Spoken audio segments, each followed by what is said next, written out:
今度こそ見つかるといいのですが。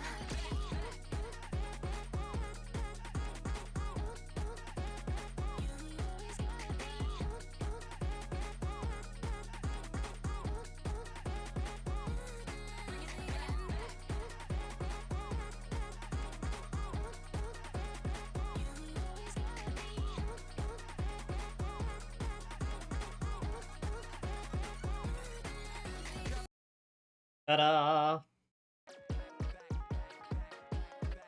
Been a while since I last streamed any Nikke. 6 months, actually. But quite a lot has happened. I am there's new campaigns. There's so much to do, and so much to see. And you know the rest of the lyrics to All Star. So it is the 2.5 anniversary, which is 30 months. Gang's been going strong for a while now. So we've got the newest major story event, Unbreakable Sphere, down here, but we're gonna get to that.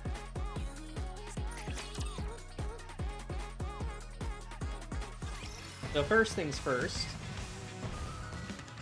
new background music for the outpost, and it's all decorated to celebrate. Oh, there goes Mecha Shifty.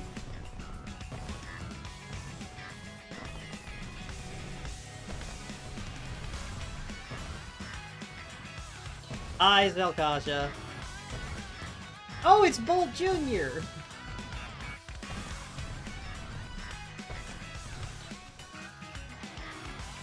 Wait. Wow, I just noticed the rainbow on the blimp for the celebration. What did they mean by this?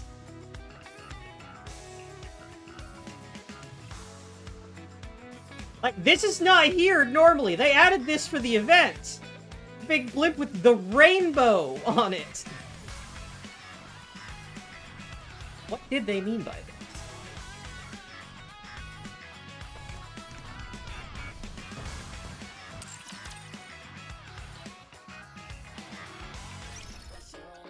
So, the outpost has gotten all dressed up to celebrate. We've also got this now, Road to Villain. So this is an ongoing event that's going to last indefinitely. They haven't announced how long it's going to go for, but based on what it is, it's going to be a long time. That lets you get 3 copies of Drake.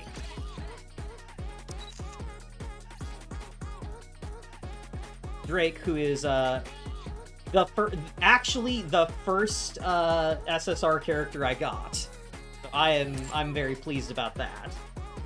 And essentially, it is designed to help you get Drake if you don't have her, get her up to Limit Break 2, and get her favorite item. With there being daily and weekly challenge missions to unlock her stuff, as well as these challenge missions for just overall, like, gameplay accomplishments to speed you along. That's how I got to level 37 on this in the first day. I already had a max level Drake. Yeah, there's all kinds of good stuff. Just general upgrade material, a ton of skill books. And yeah, you get Drake, you get 3 copies of Drake by doing this, at levels 20, 40, and 60. So, very, very nice thing for new players. Or any players, really. Like, look at Drake. Look at my Drake now. She's so strong. She's over limit 2 now, and I already had her favorite item, so I just got a whole bunch of upgrade material.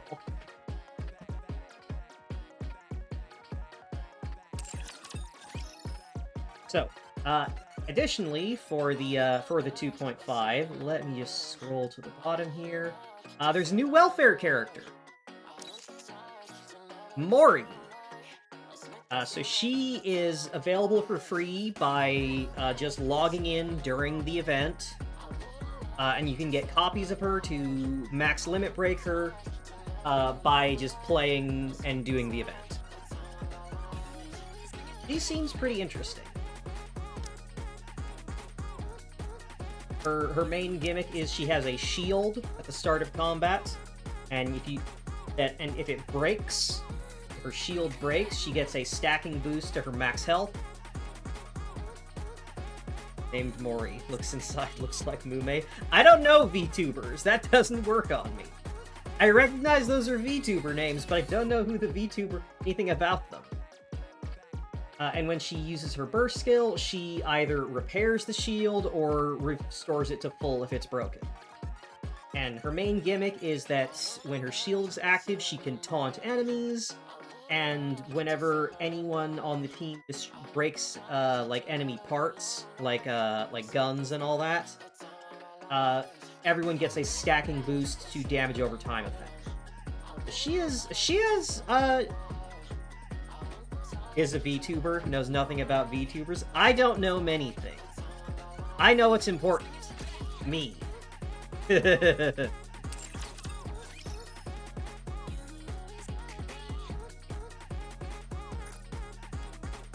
Right.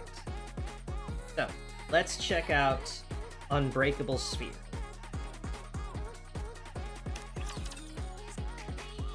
What's the other? That's true, girls arm.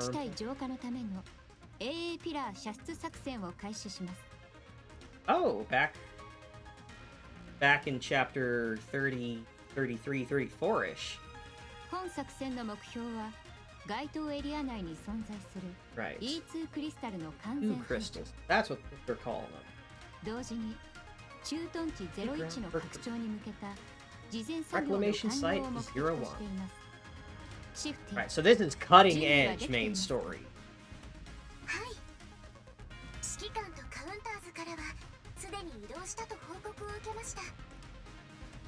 Okay, yeah, so this is like right after, like, this is during the hunt for Behemoth. While where Shifty and Mana are back at the reclamation site, preparing to clean up what's left.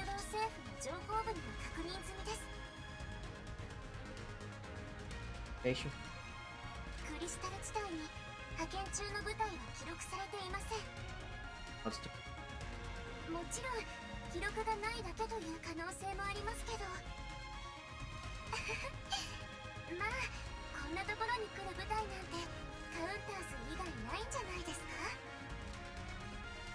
Wow, that's high praise, Shifty. Thanks.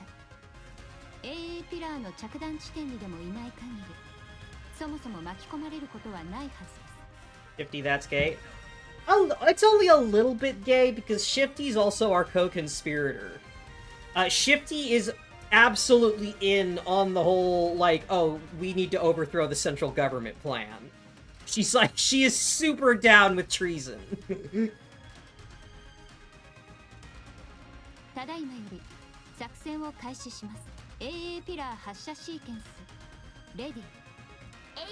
I'm glad that we're getting more stuff with Mama. I'm glad that the commander's mom is getting a more active story role. After she spent so long in NPC jail.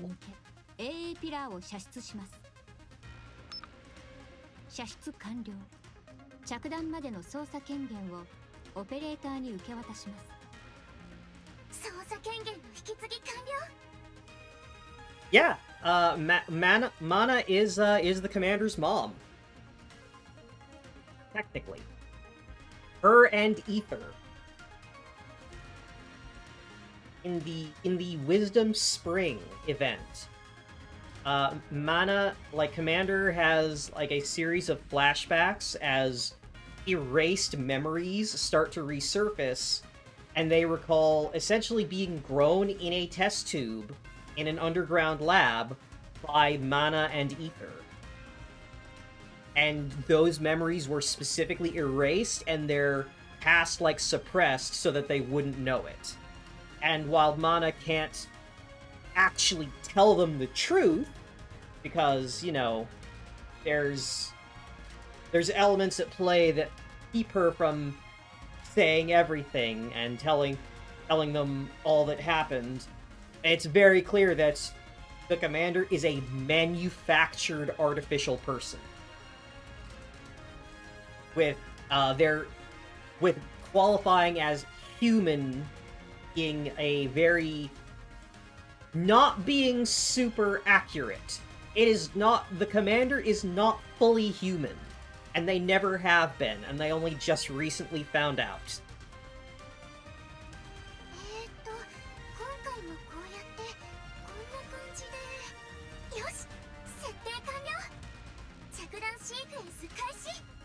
Mana and Ether, they were partners working on the experiment together.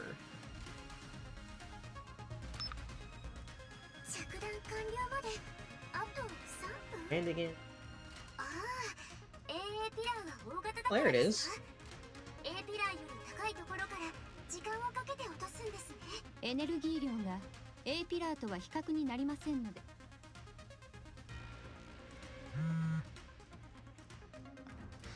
申し訳ありません。緊急の通信が。こちらは大丈夫です。三原、どうしよう。Mihara! ラプチャーの希少個体。Should a rare rapture specimen. 現在地はどこですか？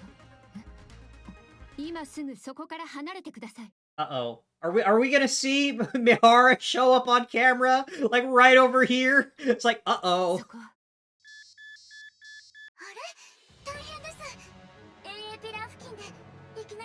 Strange signal near the pillar. Oh! Shit, that's gluttony. That's not good. A colossal entity of some kind bursts out from around.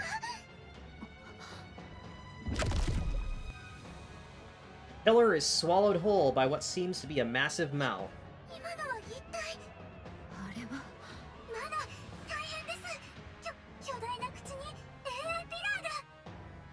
Just swallowed the entire pillar.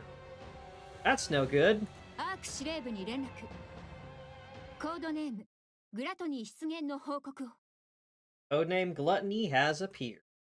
And we learned about that in the Mudfish side story that went into Leviathan's backstory.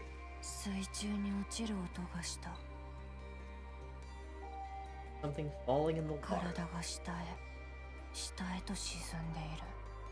Body sink beneath. 溺れてしまったんだろう。水。ニケって水中でどれくらい呼吸できたっけ？私のボディいつまで持つんだろう。助けに来てくれる人はいないか。こんなことになるなら話に乗るんじゃなかった。当然惨めな一生だけど死にたくないな。This must be Mori. 死にたくない。死にたくない。死にたくない。誰でもいいから助けて。お願い。死なないわ。必死に伸ばした手を誰かが掴んだ。絶対に死なせない。約束する。手から伝わるぬくもりと声の優しさを感じながら。Alright, starting gay. In character for Siren, she is gay. She's very gay. 私はまぶたを閉じた。Hey, I was right, it is Mori. Mori opens her eyes. ここはどこ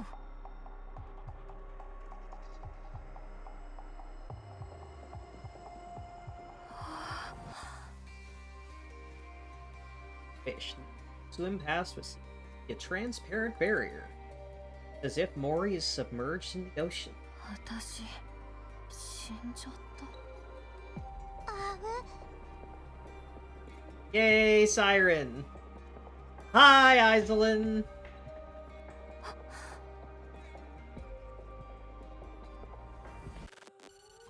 Like, Zelkaja, I'm gonna be very blunt. It would not be the first time Siren had a very gay situationship with a girl she saved. The exact same, like, a very similar thing happens between her and Leviathan.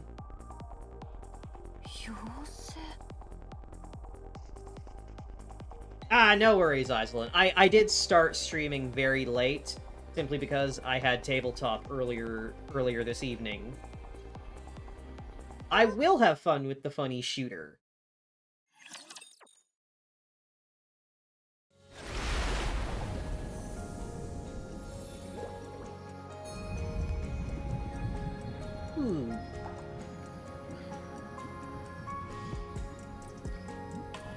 Oh!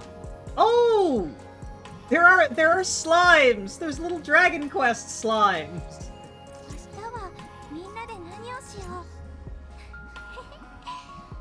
Oh, wow! I did not realize just how long Siren's hair is. Look at that!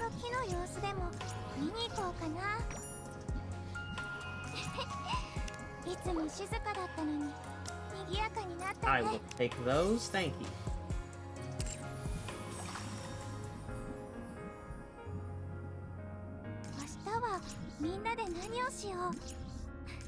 Alright, let's find the shiny. You know what it is. Oh! Oh, it's a teleporter! Look at the slimes! Playing on the playground!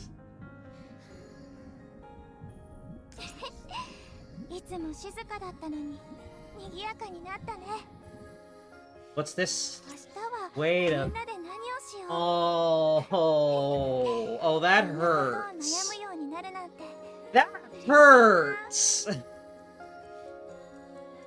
That's Leviathan. She made a little slime to represent Leviathan.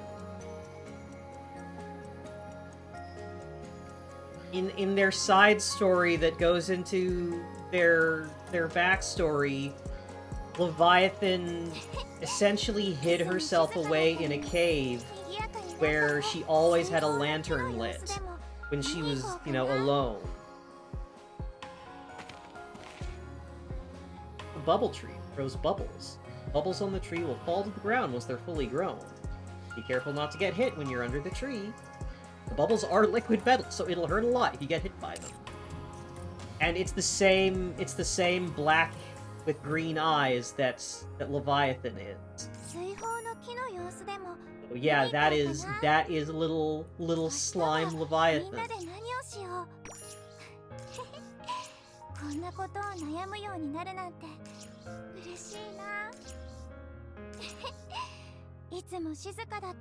What a charming little place Siren has built under the sea. Ah, there's a shiny.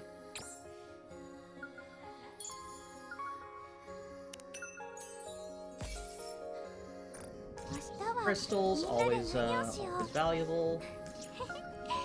Oh, right here in the room. Chain of Fate. Okay, so this is the event currency. Chains of different colors intertwine into one as they collide and live together. This chain will surely become a force to overcome all misfortune and hardship in the world. Well, I can tell what the theme of this event is going to be.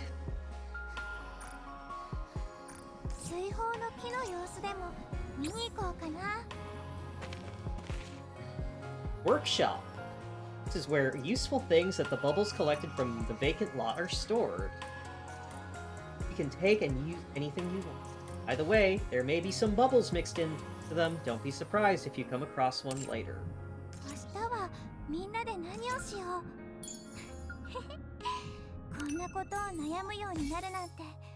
Alright, let's see what the boss is. What do we got for the challenge ball? Oh, it's just Stormbringer again.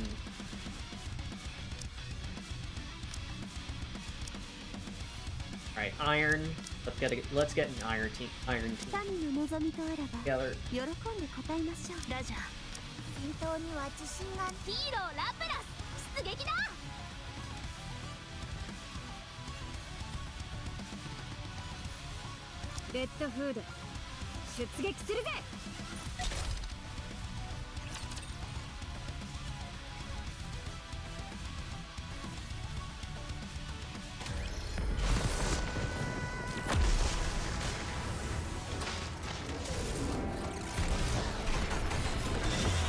Yes, yes, it's the bird. And just like that, it's gone. Because this is the the lowest difficulty. Yes, Electro. Okay, now let's get this show on the road.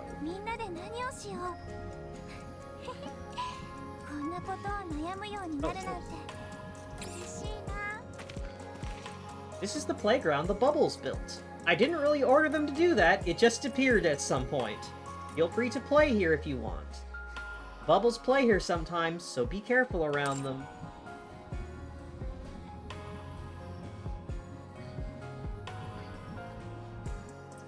Oh!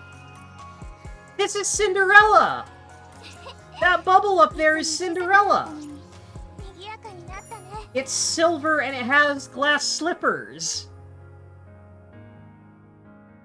Okay, so there's a little... So there are bubbles for Leviathan and Cinderella. Let me look around a bit closer, see if I can recognize any more of them. Are there any distinctly recognizable bubbles?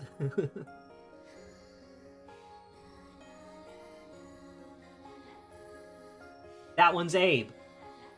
That's Abe! I recognize the glasses and the lab coat!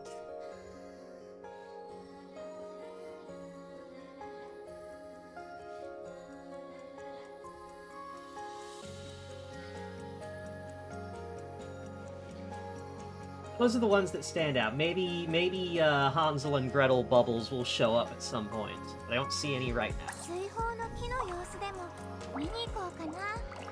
Mihara, Uni, and Mori. There's Siren. Ooh!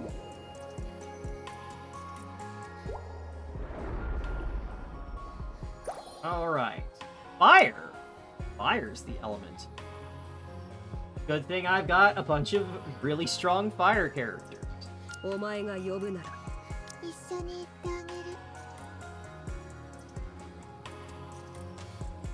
ラジャー作戦に参加します You know what, Uni? Even though you're level 1, even though you are not leveled at all, get in here. 好きなように叩いてもいいんだね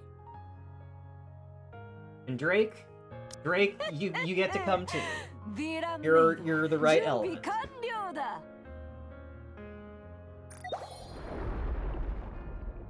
There we go, 400,000 power over the recommended 2,100.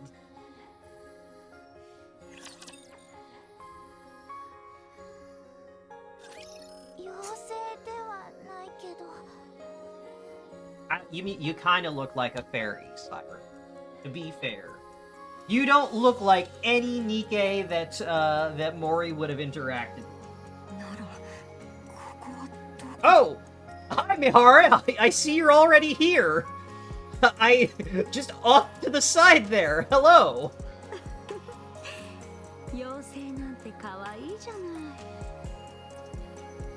And there's Uni! 起きたやっと目が覚めたみたいねあんたたちは Mori quickly backs こ up. こはどこ何のつもりこんなところに誘い出して Why does Uni look like that? It's a long story. So, after all that shit happened in the main story, where Mihara gets her mind wiped, then... and Uni has to kind of grapple with that alone. Crow manipulates Uni into helping her with a massive terrorist attack in the Ark that kills a lot of people.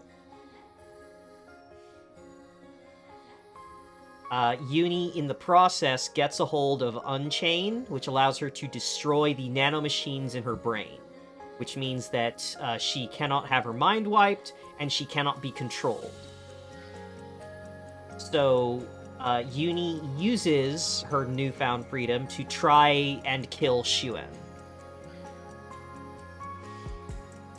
In order to stop her, Mihara essentially throws herself in the way and Uni accidentally shoots Mihara in the head as Mihara attempts to save Shuen. Which, as you can imagine, that does a huge number on her. So Mihara has to be saved again, and once again suffers severe memory loss, while Uni is sort of put on ice by the central government because of her involvement in a massive terrorist attack and her attempts to kill, willfully murder someone. So the exact details are unclear, but someone, oh yeah, it was Jian, Yuen's older half-sister, used her influence to essentially pull Uni out of the rehabilitation center, which is like Nikke super jail, and had her did some fucked up shit to Uni. And so Uni is now this sort of rapture chimera with a bomb collar. Mihara found out about this, and essentially spent a lot of time digging into who am I, what was my history with Uni, and what was the beef with Shuen? Why did this happen? And Mihara uncovers that essentially she and Uni were a couple, and the two of them were supposed to be Shuen's golden girls. They were supposed to be Shuen custom designed them and made them, was intending for them to be her shining achievement, her greatest, her magnum opus, essentially, to prove to everyone that she was capable and deserving of her position as CEO. But things just never worked out, and because Mihara and Uni both incorporated rapture parts in their construction, they weren't exactly legal, so Shuen couldn't actually unveil them until she had, proof of their accomplishment. And that just never ended up happening, and then the whole stuff with Counters, Commander, and Chatterbox happens that forcibly bring Uni and Mihara to light, while also painting them as criminals who broke the chain of command and failed to protect their commander. And that's what kind of set everything in motion.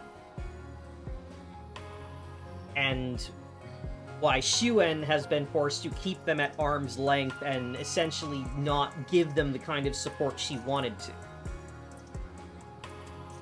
So Shuen is able to leave Mihara with some upgrades. That's how we got the new version of Mihara.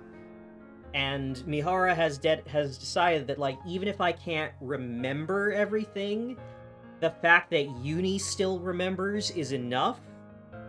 And so she has chosen to continue being with Uni, even though Uni has been turned into this unrecognizable, cyborg abomination. And so the two of them are partners once again, and they are continuing their mission of trying to hunt down rare and unusual raptures. そうね。とりあえず私たちは全員ニケよ。妖精さんもそうだったわね。ニケ？そうよ。それでここは海の中。不思議でしょ？海の中？バカ言わないで。そんな嘘に騙されると思ってる？わかるわ。信じられないわよね。Yes, Mori, we are in fact at the bottom of the ocean. And you can't really be saying, oh, that's crazy, that makes no sense, because this is a setting where magic is real. There are ghosts. 私もついさっきまで信じられなかったもの。私とユニも目を覚ましたばかりなの。私たちみんな遭難したみたい。そうよね、 Shipwreck. ユニ。どうなってんの？それとそろそろ名前を聞いてもいいかしら。 Yeah, I do kind of miss Mihara's old outfit. ずっとあなた呼ばわりも寂しいから。仲間じゃなかったの？違うわ、これが初めてよ。私たちから自己紹介するわね。私は三原、こっちはユニ、大切なパートナーよ。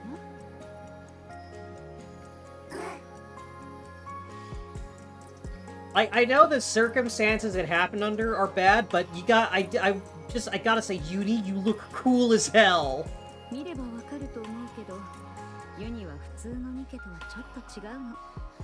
Unrealistic body standards for women here on the left. こういう喋り方しかできないのよ。可愛いでしょ。聞くことはできるから、コミュニケーションには問題ない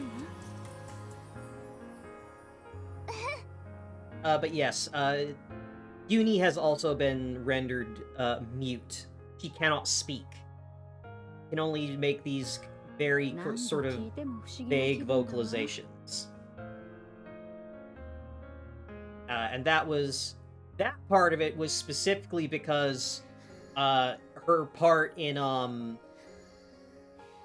it's intended to be like a karmic punishment for her, because her part in helping Crow with her horrible crime against humanity was she hijacked a news broadcast to spread a bunch of lies that would trick people into running out and getting killed by Rapture.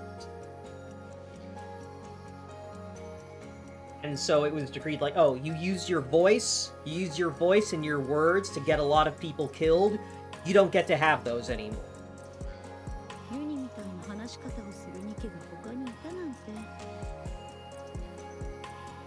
But yeah, it's not too dissimilar from Siren, because Siren is also is just partially nonverbal. She will just stop talking and just make noises.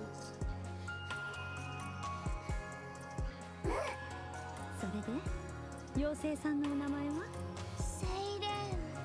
素敵な名前ね。そちらのおちびちゃんは？ Chibi-chan. 誰がおちびちゃんだ？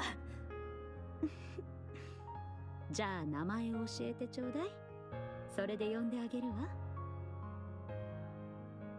モリー。モリーね。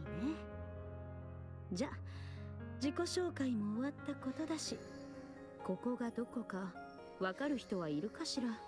水泡の木の近くで海に落ちていくあなたたちを見たの。それを助けて目を覚ますまで待ってた。あら、セイレーンに助けられたということ？それならお礼を言わないとね。ここって本当に海の中なの？ How'd they get in a shipwreck? How did they end up in the ocean? 嘘はもういいって。海の中で普通に呼吸できてるってとありえないでしょ。あの透明な幕のおかげかしら。Excuse me. 幕？ Bree turns her head and looks upward. A massive barrier comes into view, holding back the seawater and all the marine life from pouring down on them. 本当だ。じゃあマジで海の中ってこと？こんな不思議な場所があったのね。 Oh, Misty. 知らないロストセクターかしら。主演が見たら喜びそうね。じゃあ上に戻る方法もあるの？ここから地上に行く方法は？作ってあげる。作るって、待って、まさか今は方法がないってこと？つまり私たちはここに閉じ込められてるってこと？冗談じゃない。早く出して早く行かないとせっかくのチャンスが落ち着いて Mori seems like she's under a lot of stress. こんな話信じられるわけないでしょここが海の中だってことから怪しいしあの透明な幕だってただのスクリーンなんじゃない風景も全部どうせホログラムとかでしょ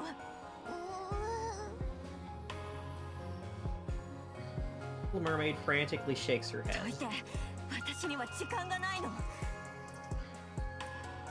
今からでも早く行かなくちゃ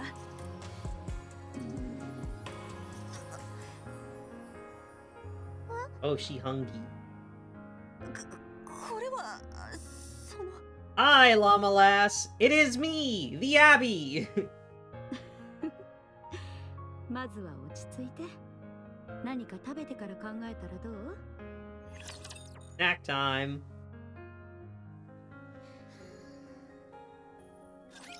早く終わらせて帰るぞ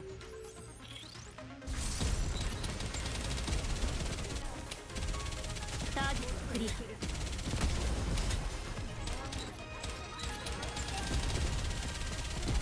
使いこなしてみせるわ。 Yeah, there's Uni as she used to be. They're on the team. Hey, Outlaw Ward! Welcome! I have been well. I wanted to stream much earlier, but I couldn't.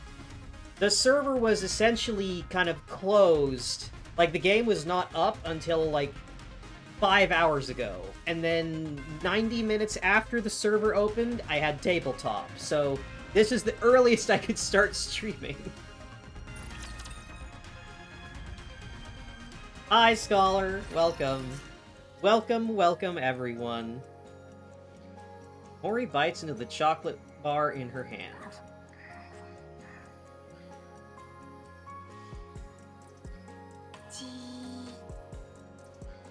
I love when they have a character like audibly say stare. It's so cute. I love the onomatopoeia for staring. おいしいおいしいから食べてんのまずかったらまあ食べるけど I mean, Mori, I'll be blunt. Sometimes you gotta eat things that don't taste good if it's all you got. こっち見んな Oh, no worries, Outlaw Ward. So this is the 2.5 anniversary story event. So this is super deep into the main story of Nikke. So, like, there is a lot to unpack. 警戒してるから食べないかもと思ってたけど、食欲はあるみたいで安心した。 Like, I could spend like a 3-hour stream just talking about Nikke lore. There's so much. 食べ物に罪はないから かわいい うるさい I see that blush. I see the quivering lip there. You like that, you gay ass bitch.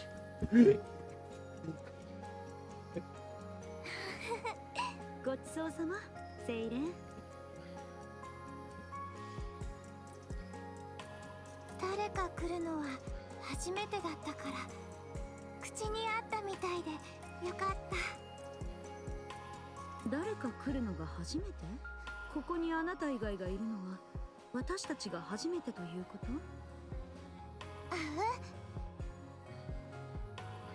それで今は地上に戻る方法がない。 This is a very interesting contrast to the start of her personal story. That has how she meets the commander encounters, in which the commander encounters find Mori like blackout drunk in the middle of the road. Like she's just passed out drunk on the street back in the arc. And I haven't gotten further than that, but like this girl's a mess. 誰かを地上に戻そうとしたことが今までなかったから。そうでもあなたたちは返してあげる助けた時の方法を逆に使えばできると思う。助けた時の方法？ Little mermaid extends her hand. Purple sphere forms at her fingertip. それは水泡っていうの。この中にあなたたちを入れて守った。そんなことができるニケがいるの？セイレーンはもしかして本当に妖精さんなのかしら。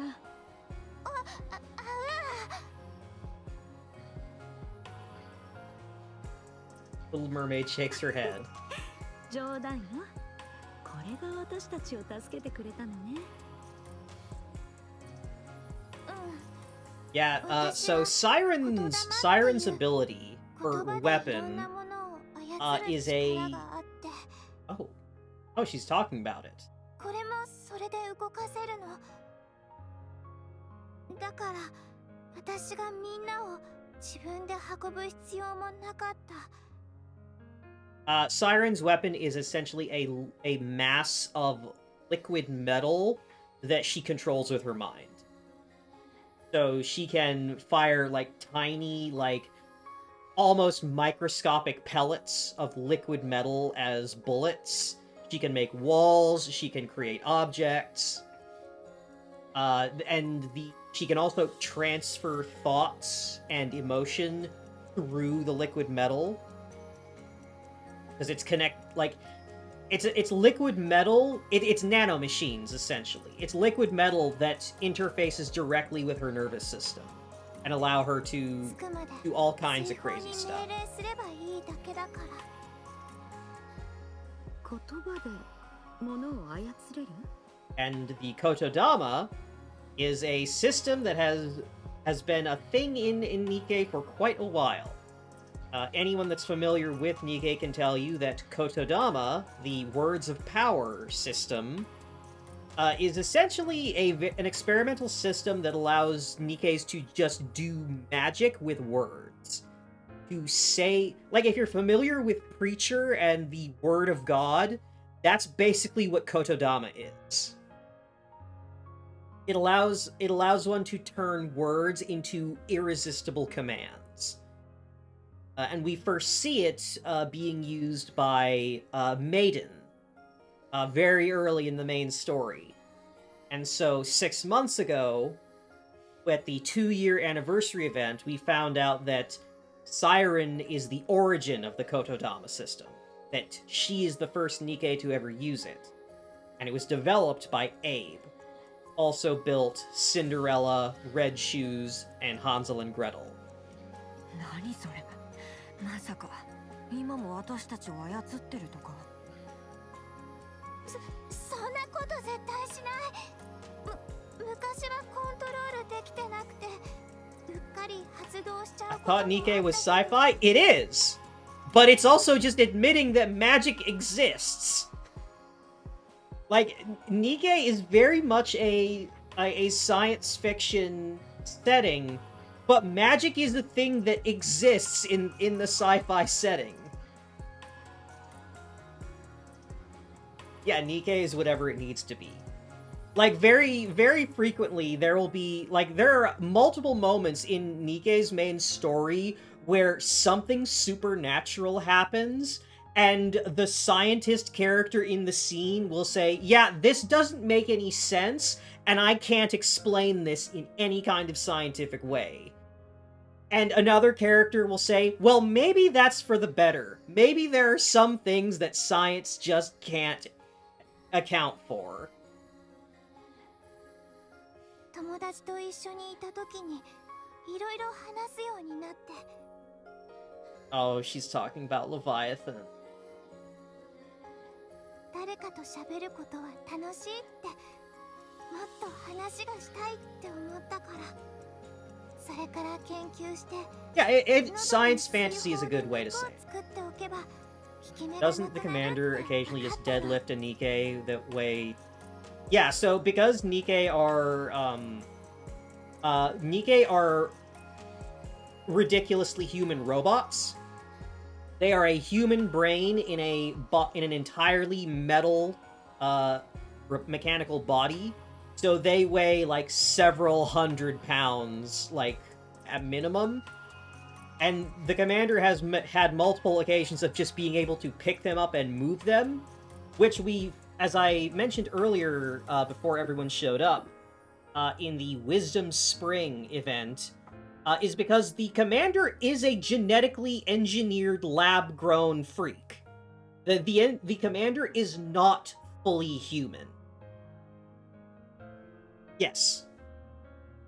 Get the fuck out of here, you.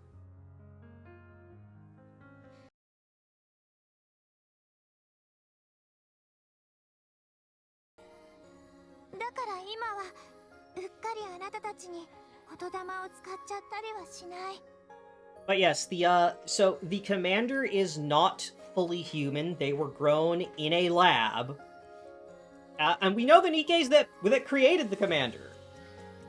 The commander's shady scientist moms are Mana and Ether.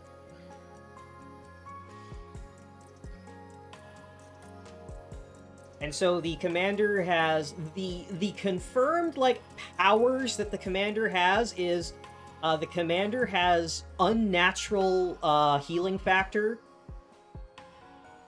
The commander has multiple times suffered lethal injuries and just gotten better, and everyone says, this doesn't make sense, you should have died. Like, the commander has been impaled, like, twice. The commander has suffered a gut shot that should have killed them. The commander has almost bled out, has almost succumbed to hypothermia, and just gotten better afterwards. The commander has superhuman strength. As I said, they have lifted and carried Nikkes who weigh, like, several hundred pounds at minimum. And they have wielded, like, Nikke-grade weaponry that is straight up is designed to be so powerful that human beings cannot wield them. Like, Commander got a hold of Snow White's anti-ship rifle, as in a rifle big enough to sink battleships, and was able to lift that and fire it once. And that one shot, like, powdered their shoulder, but they got better. And the fact that they could do that at all is superhuman. There's also the implication that the commander may have, like, some kind of, like, almost supernatural charisma. Like, the sheer amount of characters who just genuinely feel like there is something special about the commander the instant they meet them, who, like, can almost physically perceive them differently from normal humans, and, like, it's in multiple, like, scenarios where a Nikke will meet the commander for the first time and just be able to tangibly go, like, you are physically different from other people in a way that is, like, compelling and, like, magnetic. And, like, Maxwell, one of my favorites, her whole personal story is trying to document this phenomenon and being so annoyed that she can't figure out how it works.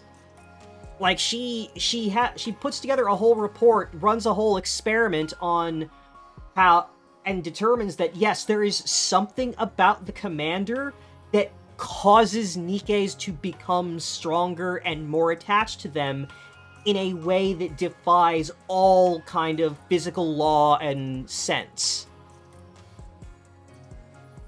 Hyperfractal cognito-hazard swag. Kind of, yeah. And it makes Maxwell super, super mad, because, like, while she's excited by the discovery, she realizes that if she ever tells anyone that the commander has, like, like natural charisma EX that the government is going to kill and dissect the commander to figure out how they work, and she won't get a chance at dissecting them herself because she's a Nikke. I love Maxwell. She's so fucked up.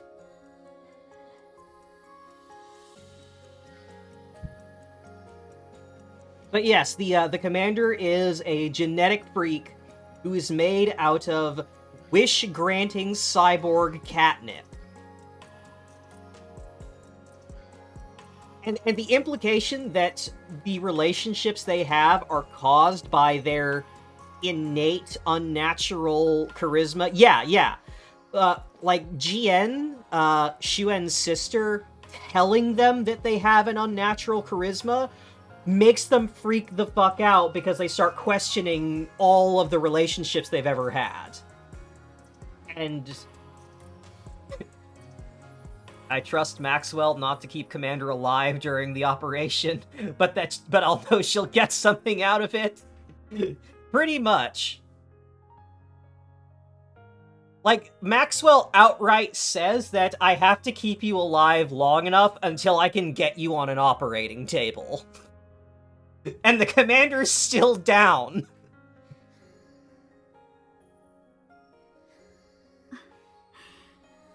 それなら安心ね。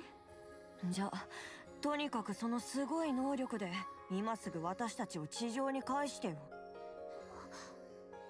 ごめんなさい。助けるときにたくさん使ったから回復するまで時間がいるの。どれぐらい？ What I'm hearing is we are not prepared for the commander's kinks. Oh, I can tell you what the commander's kinks are. The commander is a sub and a masochist. The commander is into biting. The commander is into cross-dressing. The commander is bisexual and swings both ways.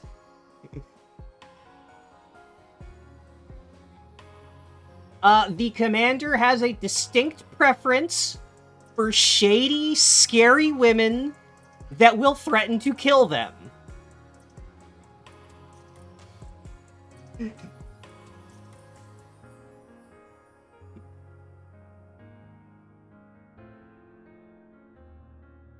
The commander has a very... The commander does have, like, a kind of a teasing, like, dom streak. But it only comes out around specific people, like Privity. The commander just becomes such a shithead whenever Privity is involved. Milk, too. Milk also brings that out of them.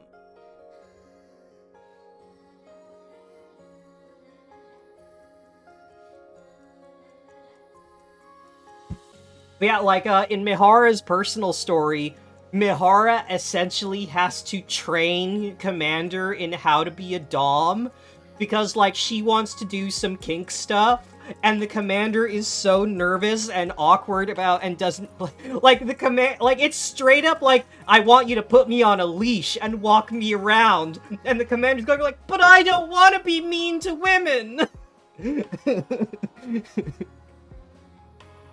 And, like, Mihara has to step by step walk them through it.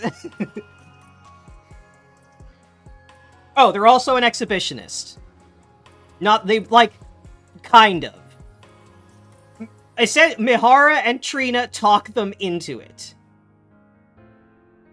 Well, that's actually, no, Mihara's the dom.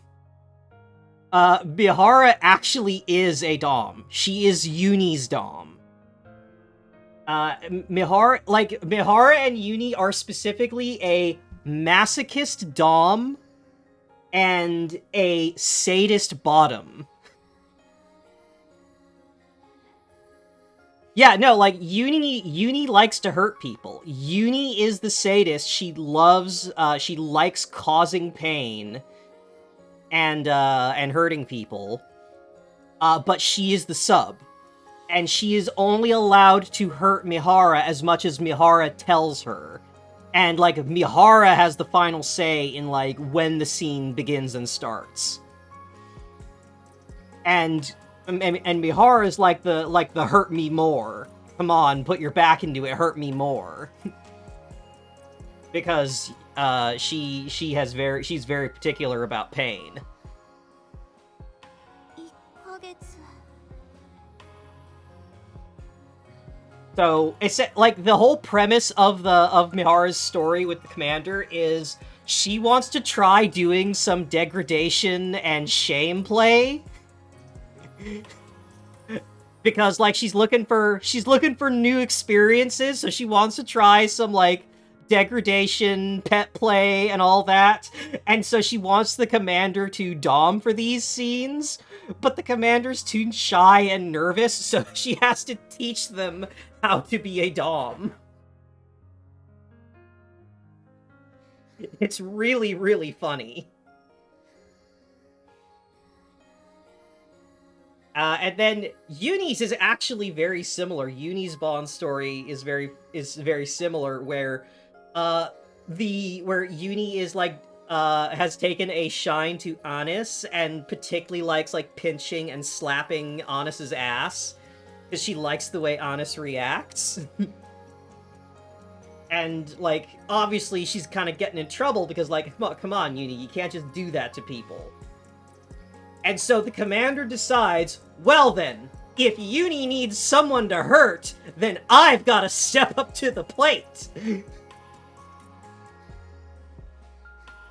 And goes through a masochist training arc where they just start going up to different Nikkes and go like, I need you to hit me. Please hit me. I'm training my pain tolerance and my ability to convey emotions after being hit.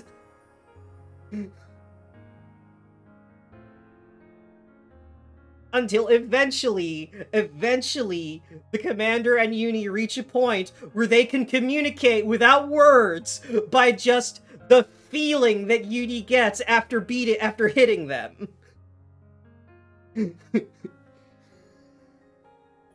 It's such a fucking riot. Like, the commander... yeah, the commander is so fucking fun as a gacha protagonist, because they're just a freak. Like, you can't... You, the player, are not the commander. Commander is commander, and commander has preferences that they will make loud and clear, and it's so funny every time. Like, in the very first Christmas event, the first major event, like, large-scale of two-part event, there is a scene in which the commander is hanging out with Rupi, the shopaholic Gyaru girl, that wears like the leopard print and runs the shopping channel. At that point, the two of them are already dating because that's what happens in Rupi's personal story, and they together are eyeing up Emma, another character, in like a really skimpy Santa dress. And the commander's like, hey, like Rupi is like pouting at the commander because the commander's like giving someone else attention, and commander's like, I'll make it up to you. I'll make it up to you. I'll wear next time when you want, I'll get a matching Santa dress like the one Emma has and wear it for you. And she's like, oh, you'd look good in that. We should get two so we match. It's like, that's the kind of person the commander is. The commander volunteers to cross-dress for sex. The commander wears nail polish and lip gloss. The commander wears like super fruity feminine body wash. And owns gay porn.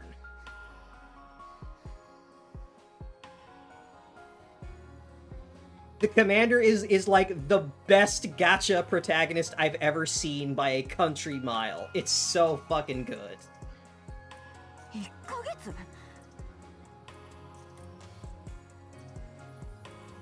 そんなに待ってらんないよ。私には時間がないの。とにかく泳いででも帰らないと。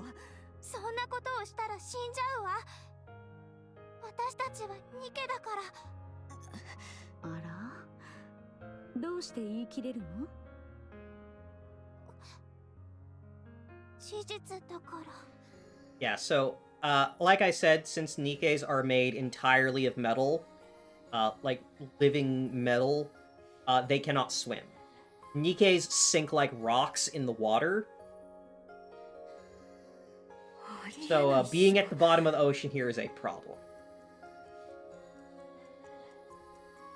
初対面のニケの話を信じて1ヶ月もここで待てって。私はいモリー、やめた方がいいと思うわ。あんたは信じるって言うの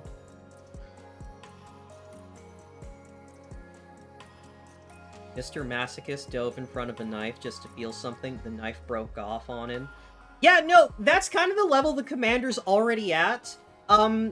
In Rosanna's Bond story, Rosanna being the mafia crime boss character, the commander, like, catches a bunch of stray bullets from an attempted hit, and then the two of them fuck in the hospital bed while the commander has bullet wounds.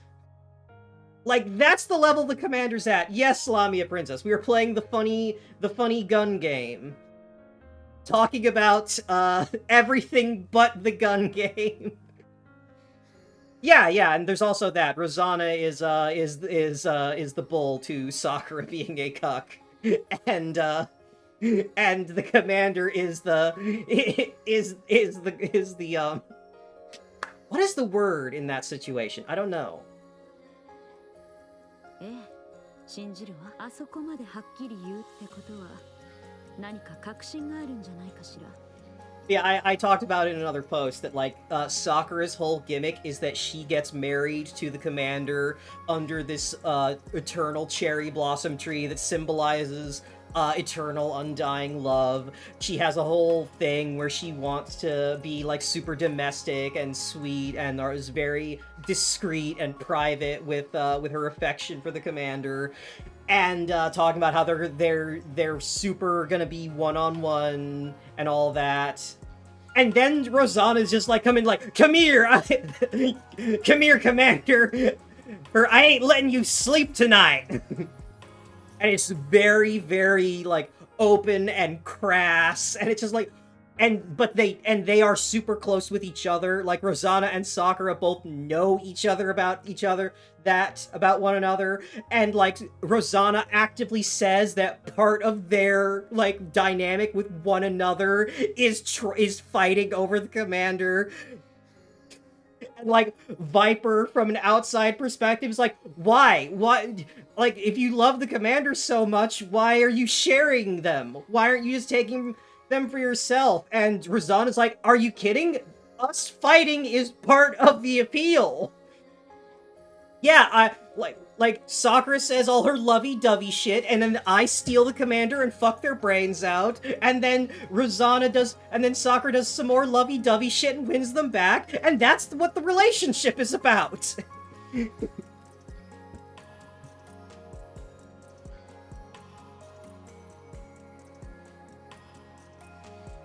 Nikke is so fucking funny. Like, it is... Like, I have yet to... It is the most, like, genuinely funny and well-handled, like, sex as comedy I have, like, seen in a very long time. I cannot recall another series or another story that just uses, like, sex as a punchline in a genuinely funny and respectful way.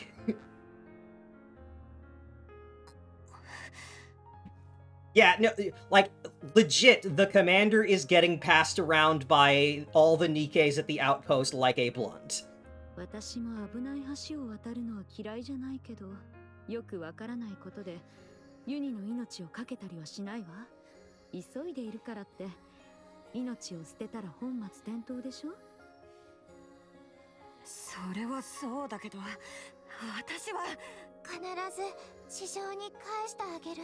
私が絶対に地上まで戻れるようにするから約束する。何を。だから少しだけ。 I've spent so much time talking, we haven't actually progressed this event story very much. It's just every time I play Nikke and people are getting introduced to it, I have to preface everything that's happening with like, okay, you gotta understand, this story's like wild. The characters are wild. 1ヶ月。1ヶ月だけ。それ以上は待てないから。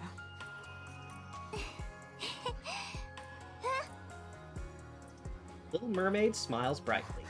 何が嬉しいの。 Gay! Gay ass! なんでもない。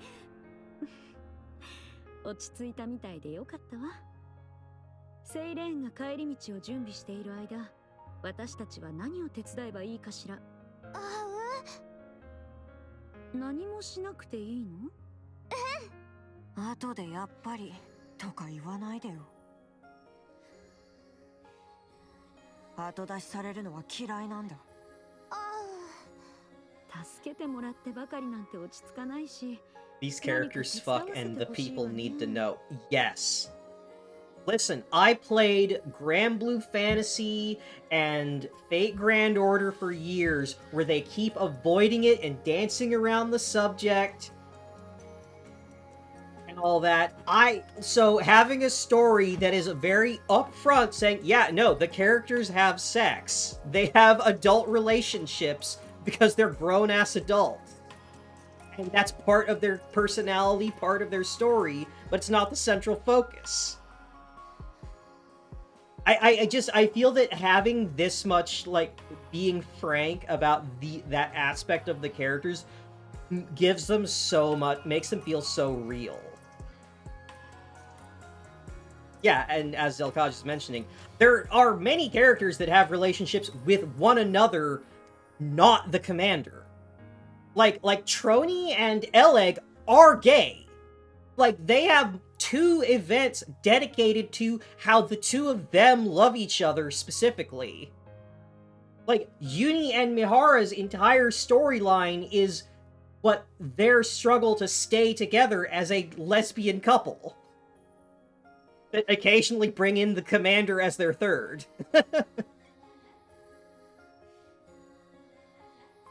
Like, I don't even know where to begin with what Cinderella and Grave got going on. There is a recurring, like, plot element of other characters pointing at Anis and saying that she is a closeted bisexual who has a thing for Rappy and Neon, and then Anis denying it and getting flustered.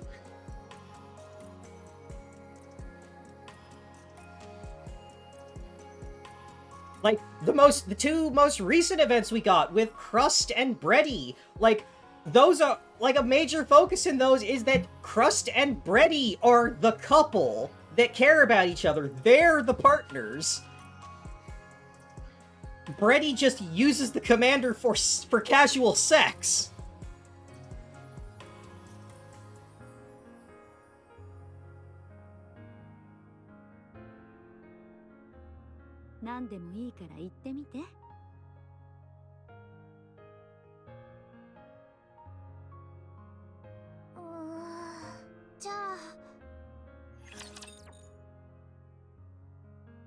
It's like, you remember Arknights? You remember Arknights and how when Tonini, how it was like groundbreaking when we finally got things that confirmed that, like, Tomini and Gaviel had a thing, or that, what is it? Shining and Nightingale and Neural were together and stuff like that. Nikke, for me, was like, hey, what if we get something that is even more explicit than that in like, chapter 2 of the main story?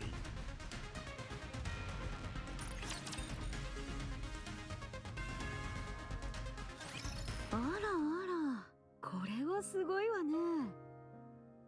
Mori, Uni, and Mihara gaze upon the open space.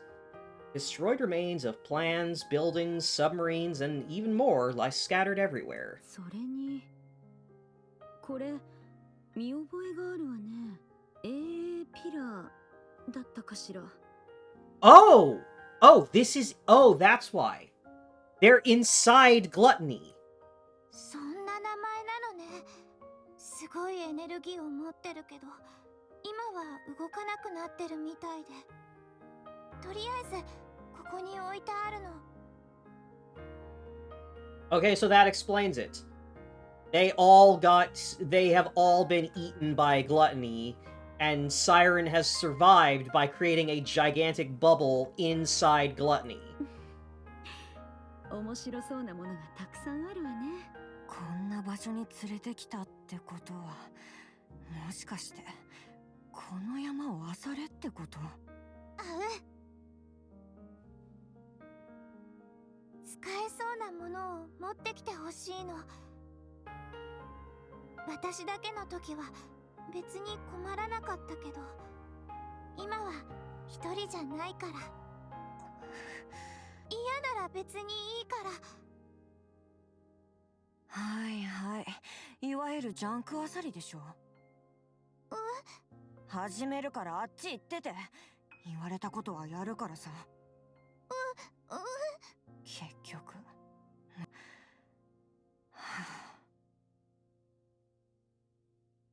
Mori trudges toward the wrecked plane. 山の中から宝探しね。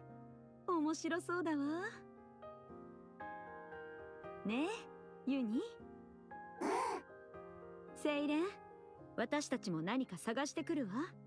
そっちの仕事もお願いね。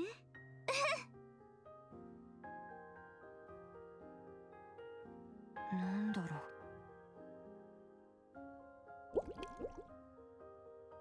Mori stares at the floating bubbles hopping on top of the plane. あれも全部元は水泡とかいうやつなのかな。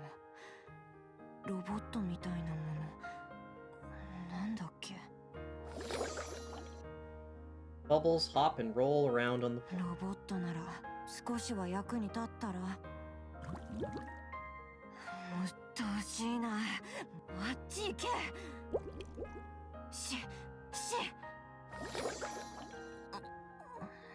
You cannot resist how cute the slimes are, Mori. 可愛く見えてきたかも。See? ちょっとぐらい触ってみてもいいよね。モリー？何？急に呼ばないでよ。驚かせちゃった？一人で寂しくないかと思って。全然。余計なお世話。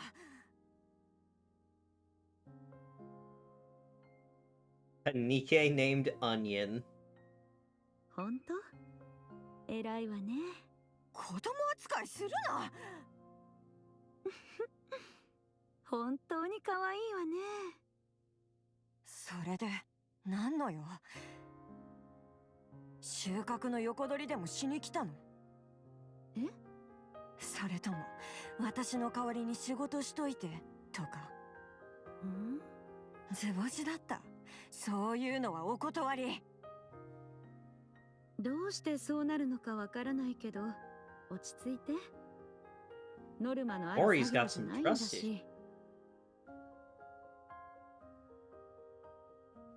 私たちはセイレーンを手伝ってるだけよ。ああ、確かに。これ別に仕事じゃなかった。モリーは資源回収部隊にいたの？そんなこと知ってどうすんの？別に気になっただけよ。長いお付き合いになりそうだし、少しはお互いのことを知っておいた方がいいでしょ？意味ないって。どうせここから出たら二度と会わないんだし。そう？それは残念ね。あなたとはお友達になれそうなのに。遠慮しとく。Mihara's already putting the moves on her. as Mihara is known to do. ごめんなさい。邪魔しちゃったみたいね。また後でゆっくりお話ししましょう。何ジロジロと。ユニ、先に行ってるわよ。Uni turns and, well, trailing behind Mihara. Yeah, leave your, quit your job, join my polycule. お友達か。This is a small black box from bag. 私が誰と働いてるか、どんな任務を受けてるのか、何も知らないくせに。Uh-oh. あなたの仕事はただ一つです。あれがどのような選択 You!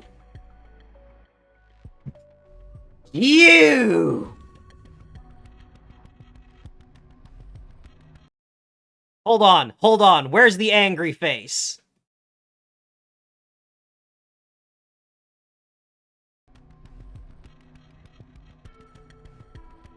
私に報告すればいいだけ。2ヶ月以内に成果を報告してください。まあ、簡単なことでしょ。あと1ヶ月か。何が簡単だよ。All you have to do is tell me what they choose. Contact me with track to what mission.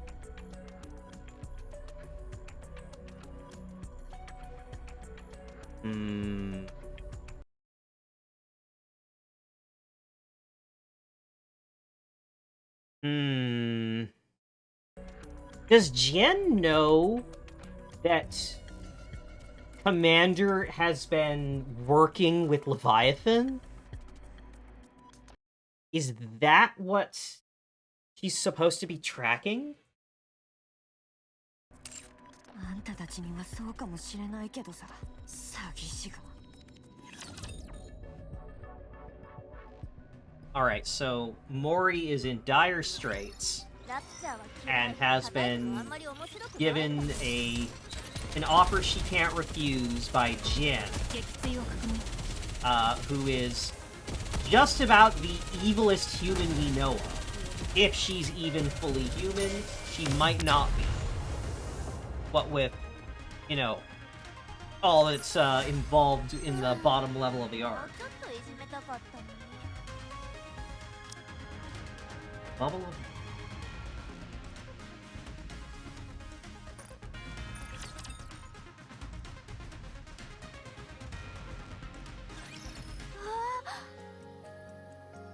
Little Mermaid gazes at the panoply of items scattered across the open space. 何その顔。たくさん集めてくれたのね。すごい。これぐらい大したことないでしょ。気に入ってもらえたかしら。こんなにいろいろあるなんて知らなかった。あなたは探したことがないの？一人の時は特に必要なものもなかったし、最初に食べ物を探してみたくらい。そうだったのね。みんな本当にありがとう。ベッドを作っておいたからそこで休んで。ベッドWatashi no beddo. I don't know anything about Maigo or Ave Mujika. I just get sound clips from it via my friends. あらあら。 Inside the shelter, 3 beds made of purplish bubbles have been neatly arranged. すごいわね。こんなものも作れるなんて。Note there's only 3 beds, because Mihara and Uni are sharing one. 柔らかくて気持ち。みんな疲れたでしょ。ゆっくり休んで。ここから出るのにこれが必要なんでしょ。こんなことに使って余計に遅れたら。大丈夫。その時はこれも全部固めて使うつもりだから。固める？あなたたちが地上に着くまで絶対に壊れないように作る。そのためにはたくさん水泡がいるから。水の泡なんて名前なのに絶対に壊れないなんて正反対で面白いわね。どうやってできるのかそのうち見せてもらえるかしら。ありがとう。ベッドも使わせてもらうわ。Oh, I'm sure you are, Mihara. She says, eyeballing Mori. あら、ユニもありがとうって言ってるわ。ユニが2人いるみたいね。じゃあみんなゆっくり休んで。また明日。ええ、おやすみなさい。また明日。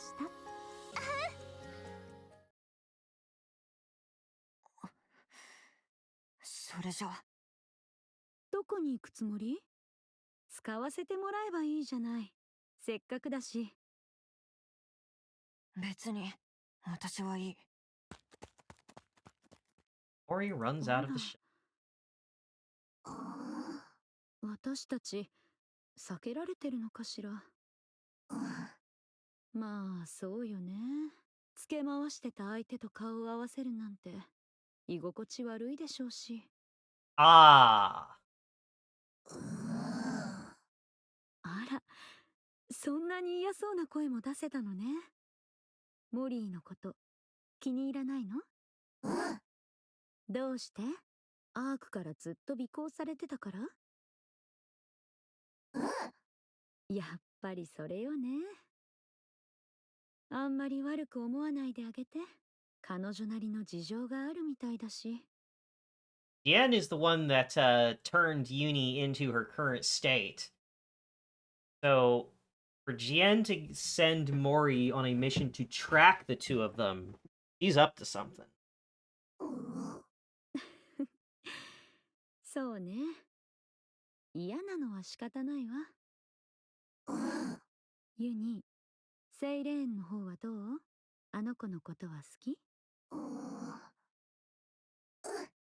どうして？喋り方が似てるから？ Uni nods in agreement. 私たちを助けてくれたから？そうね。そうよね。私たちを助けてできる限りのことをしてくれてる。悪い子ではなさそうね。全部本当のことを言ってるわけでもなさそうだけど。どうしてそう思うのかって？そうね。私たちが意識を失う前に見たのは間違いなく大きな口だったから？ Yeah, they're all inside gluttony. They're not at the bottom of the ocean, they're in gluttony. Mori stands in a corner, digging a hole in the ground. Finally, she shovels the last bit of dirt. これくらいでいいか。もうクタクタだよ。何なんだろうこの地面。柔らかそうだと思ったのに金属でも混ざってるのかな。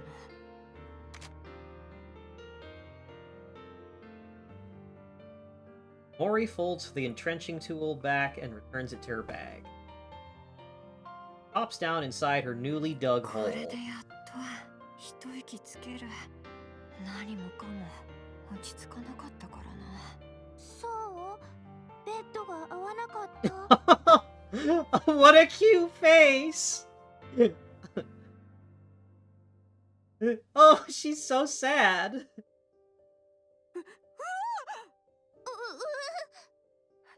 何あんた。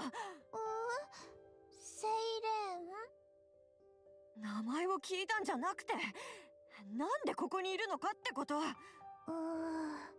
地面を掘る音が聞こえたから。掘掘ったらまずかった。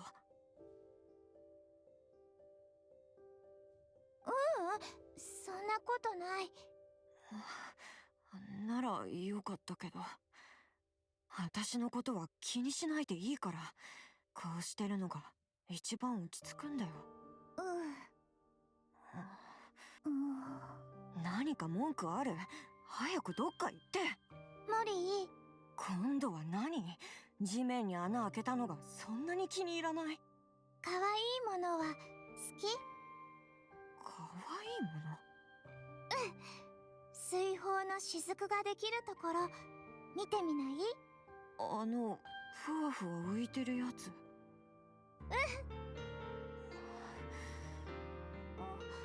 興味ない？ Yes, Siren's shooting her shot, just like she did with Leviathan! I don't know anything about Little Mermaid except she's adorable. That's the important part. She is adorable. She's a sweetheart. どうせ暇なんだし、見てみようかな。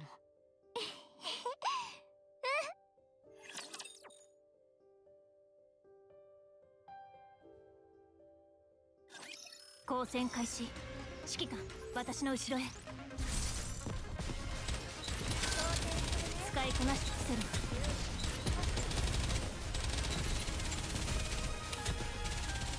リロード。 I wonder if Mori's name is meant to be like a pun on Molly, because she likes to dig holes, maybe? 大満足よ。モリー、こっち。 Mori walks into the workshop. ここが私の作業場。木の根元にこんな空間があるなんて。By the work, bubbles of variegated colors drift about playfully. 何これ、可愛いのがいっぱい。気に入ってくれた？そんなこと言ってないし。 Hold on, did the prince in the original Little Mermaid story have a name? I don't know. でも、もう暇つぶしにはなるかな。よかった。それで今度は何すればいいの？何か手伝わせようって言うんでしょ？ Mermaid shakes her head. なんで連れてきたの？一人でいたら寂しいし怖いと思うから。誰が？そんなことない。勝手に決めつけないで。ならよかった。私はそうだったから。あんたが？ああんた強いんでしょ？それでも寂しかったの？ Mori, just because someone's strong doesn't mean they don't feel lonely. 誰でも一人になった時が一番弱いの。だからずっとここにいようって決めてから、寂しくなったらここに来て雫を作っていたの。可愛くて友達といる気分になれるもの。寂しくなったら作ったって。 Mori recalls the numerous bubble formations she has seen in this. 涙みたい。なんでもない。やることないなら戻るよ。もう？してほしいことはないんでしょ？じゃあ。Little Mermaid makes a bubble. Places it in Mori's arm. 何？なんでくれるの？抱いてるとよく眠れるの。 Hug this plushie! ゆっくり休んで。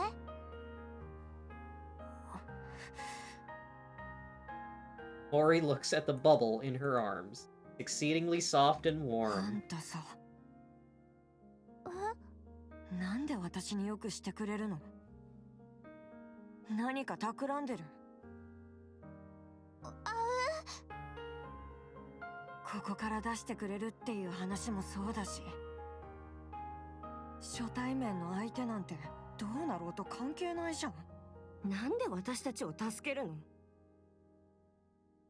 なんでそんなにいい人ぶってるわけ？別に助けたいと思ったから助けて、優しくしたいから優しくしてるだけ。This is very reminiscent of what went down between her and Leviathan. Leviathan was also very, very prickly and callous when Siren was trying to reach out to her, the same way that Mori is. 理由もなく親切なんてありえないんだよ。善人面やめて。狙いがあるならさっさと言って。言う通りにしてあげるからさ。ごめんなさい。考えても理由なんて思いつかない。嘘はもういいって。あんたみたいなのが一番汚いんだよ。いい人ぶって何でもしてあげるって顔で近寄ってきて、一番肝心な瞬間に裏切るようなやつ。Like, this is the exact same fear that Leviathan has. That other people will always betray you. Mori shoves the bubble back into Little Mermaid's arms and runs off. モリ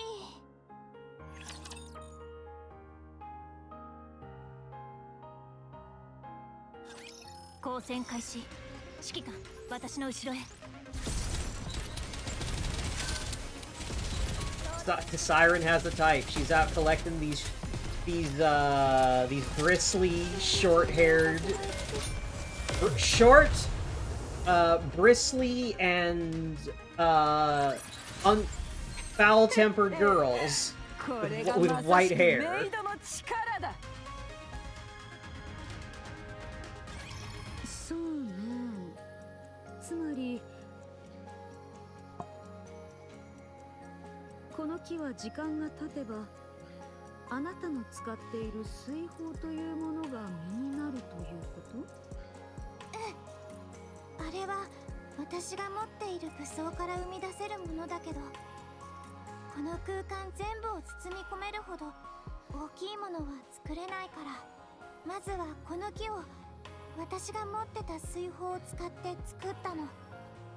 これはフィルターみたいな仕事をして海の中のエネルギーを引き寄せて水泡に吸収できるから。 Oh my god, she turned into a tapeworm. She built up this gigantic projection, created all these pillars and a shield to hold Gluttony's mouth open so that Leviathan could kill it. But then Leviathan lost her nerve and had a panic attack.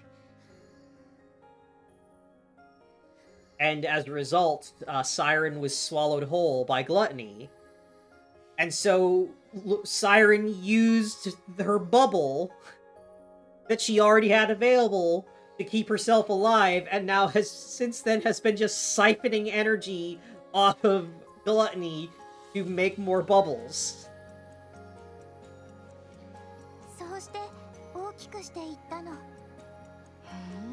If she keeps at it, she's eventually gonna make this bubble big enough that she just pops Gluttony from the inside. 名前通り水泡で作られた木ってことね。そういうこと。本当の木だと思っていたけど違ったみたいね。当たり前だけど説明を聞いても不思議だわ。But given that she's been down here for like 100 years, and only has it to this size relative to Gluttony's size, she'd probably be stuck down here for a long time going that route. 少し触ってみてもいいかしら。それなら。 Ara carefully reaches out and touches the bubble tree. 暖かいのね。意外だわ。液体金属って冷たいものだと思ってたけど。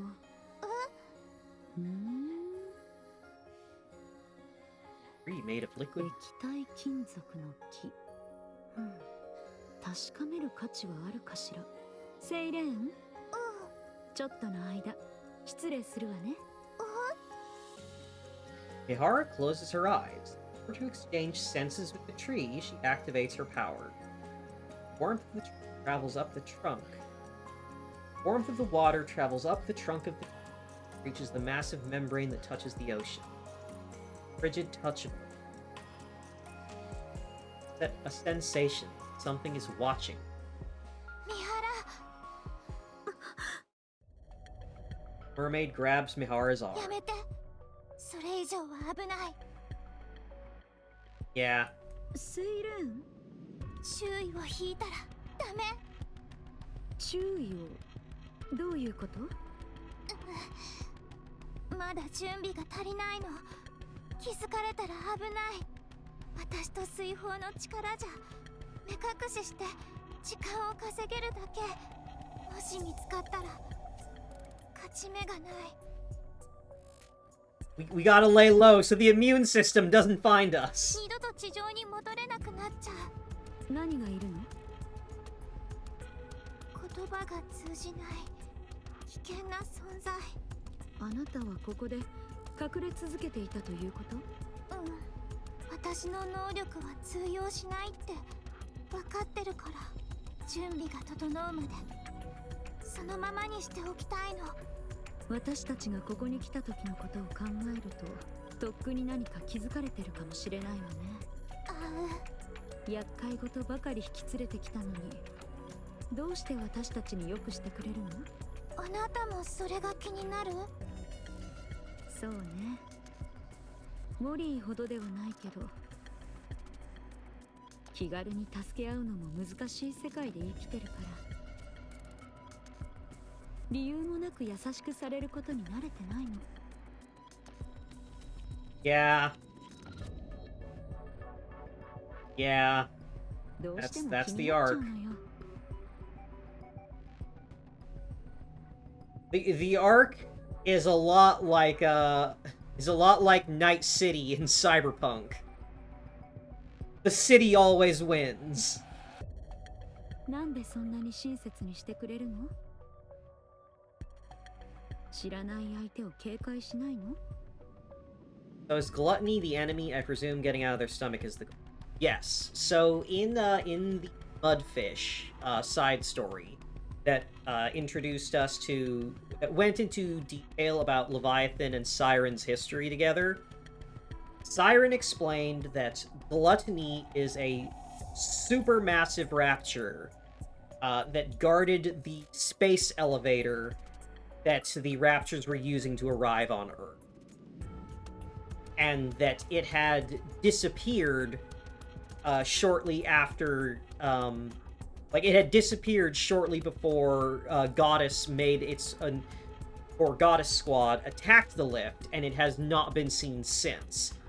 And while Siren and Leviathan are living together, it detects the energy source of Siren's bubbles and moves to try and eat her. And so Siren comes up with a plan for her and Leviathan to kill Gluttony, but as I said, Leviathan loses her nerve and Siren gets eaten. 何か企んでるんじゃないって思っちゃうの。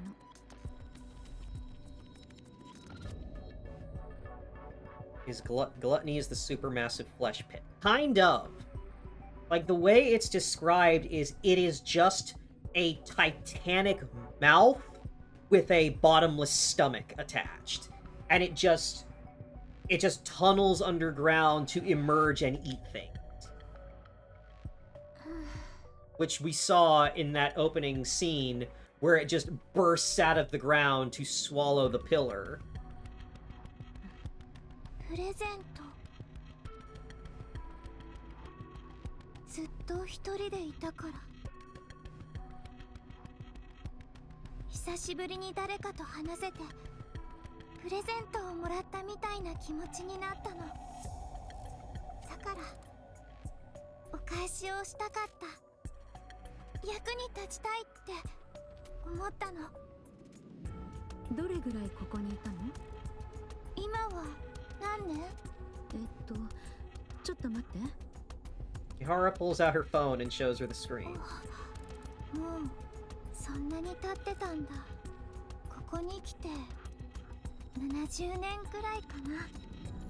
Yeah. Yeah, she's been in here for 70 years all alone. それは思ったより長かったわね。Yes, they were. Ward. The Raptures, the Rapture Queen was on a human space station connected to the space elevator, the lift. And so all the Rapture invasions started at the lift, and they all flooded outward until they covered the planet. And so the initial plan was, okay, we go up the lift, we take out the Rapture Queen, and that'll stop the Raptures. But that plan got messed with. Cinderella did manage to sever the elevator and cut off the Rapture Queen from the Earth. So there is a finite... why is the Rapture Queen on a human satellite? That's a good question. Why is the Rapture Queen built into the infrastructure of a human satellite? Why does she have a big 001 on her face? Why does she have distinctly human-looking features and hands?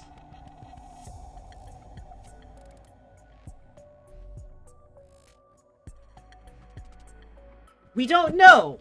There are a lot of things about the Raptures we don't know. But,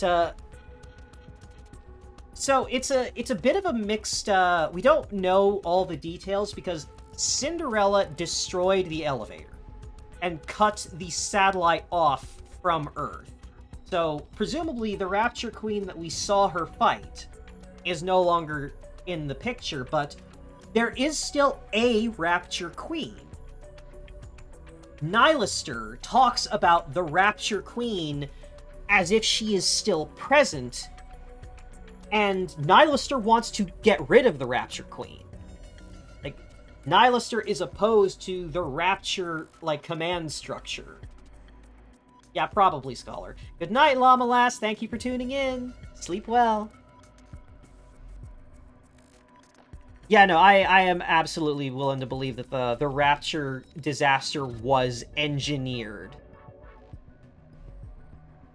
And it's possible that it's not even something that got out of hand. Like, some of the things we've seen in other events, as part of the arc's history, suggest that... Did they plug a Nikke into the satellite to use as a wetware CPU or something? Well, the thing is that... Again, this is going into some of the deep lore. Nikkes didn't exist until after the Rapture invasion started. Nikkes were created in response to Raptures because conventional human weaponry wasn't doing the trick. The Raptures couldn't be fought with conventional human weaponry short of nuclear weapons. And even those were a, kind of a coin flip, whether they would work or not. So the option was to start developing cyborg super soldiers made of living metal. Something as big as the Ark would take ages to make on a contemporary human scale, and that is pointed out. There are lore documents pointing out that, the Ark cannot possibly have been created in response to the Raptures. The Ark had to have been under construction in secret for years before the Rapture invasion ever happened.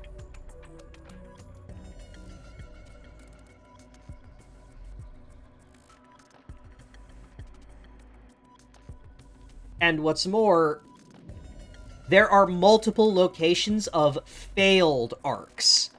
Like, in gameplay, they're called lost sectors and are sort of these little maze, like puzzle game areas. But they are specifically locations, other locations underground where they tried to set up arcs, like multiple or other arcs, and failed. And so you can go into those to recover, like, lost technology. 今までずっと一人？あえプレゼントなんてそうも言いたくなるわけね。 Lost sectors and the arms have the same design as Rapture nets. だから親切にしてくれた。あなた損する性格ね。私は好きよ。 Oh yeah, yeah, the arc. Yeah, it's noted that we have in like middle, like early story, like God, it's weird to say that's early in the story, but yeah, chapter like 14, 15-ish. Like 13, 14, 15 of the main story, that's like early at this point. That's like the first third. We find what is essentially a massive rapture hive with a heretic at the center of it.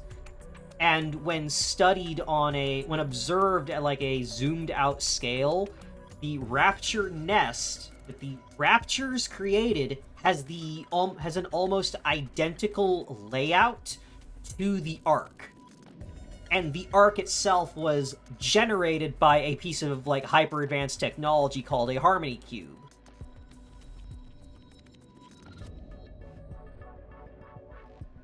So, and there's another bit that's where you get Marion, who is a heretic, a sort of a Nikke Rapture hybrid, and during a medical exam, she has a tissue sample taken, and the analysis on Marion's tissue sample is that the artificial like tissue and like flesh created by Rapture nanomachines and the living metal Goddessium that makes up Nikke's fit together so perfectly that the scientists studying them can only conclude that these were two halves of an original whole, and that this is not an unnatural forcing two things together. This is repairing something to its original state. And that information is marked as, this can never ever leave this room. Forget you ever learned it. Are we sure someone didn't steal some kind of xenotech and the aliens aren't pissed? That is the leading like theory on what the Raptures are. Is that VTC, the scientific religious organization, like it is a combination research corporation and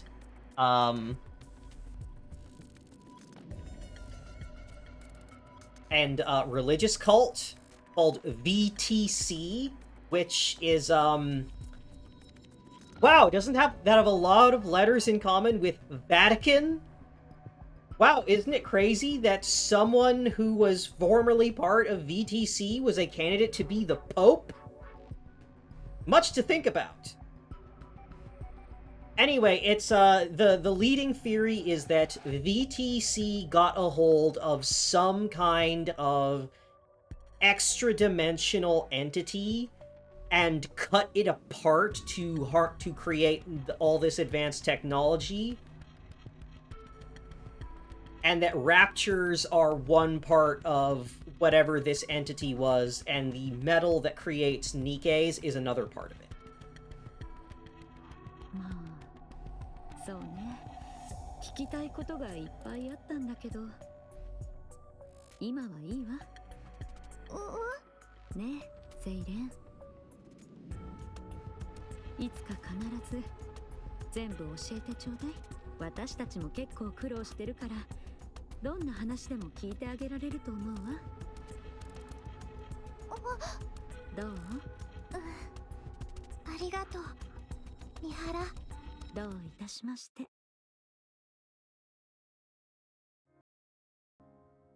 After a week of life on the ocean floor, Mori begins to feel there's something strange about this. 何？なんで何度も来るの？言ったでしょ。いい人ぶるのはやめてって。なんでそんなにしつこいの？笑い事じゃないって。Mori, she's trying to flirt with you. すぐ行くから。そんなことしたって私の態度は変わらないよ。意味わかんない。Every night, Little Mermaid comes to sit by Mori's burrow and plays with the bubbles for a while before leaving. No matter how much Mori pushes her away, Little Mermaid steadfastly attempts to close the distance between. It's as if she's telling Mori she isn't alone. Mori finds this kindness very unsettling, both unfamiliar and uncomfortable. However, as another week passes, what initially felt unfamiliar and uncomfortable begins to feel natural. モリー、ご飯だよ。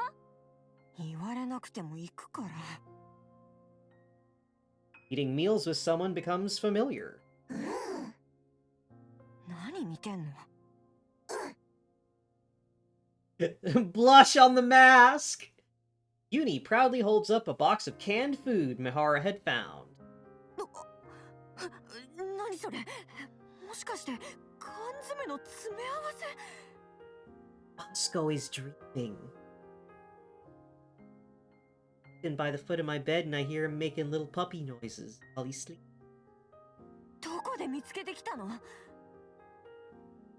潜水艦のあたりよ。本当に？後で一緒に行ってみる？ Mori like food. まあ構わないけど。Working together with someone becomes familiar. おやすみ、モリー。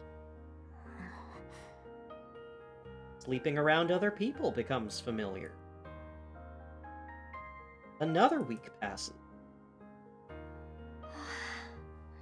これくらいでいいかな。 Mori is so distracting wearing that. Yeah, sure is. Mori stops rummaging through the boxes, steps outside. Stretches as she looks at the now familiar oceanic land. あれ？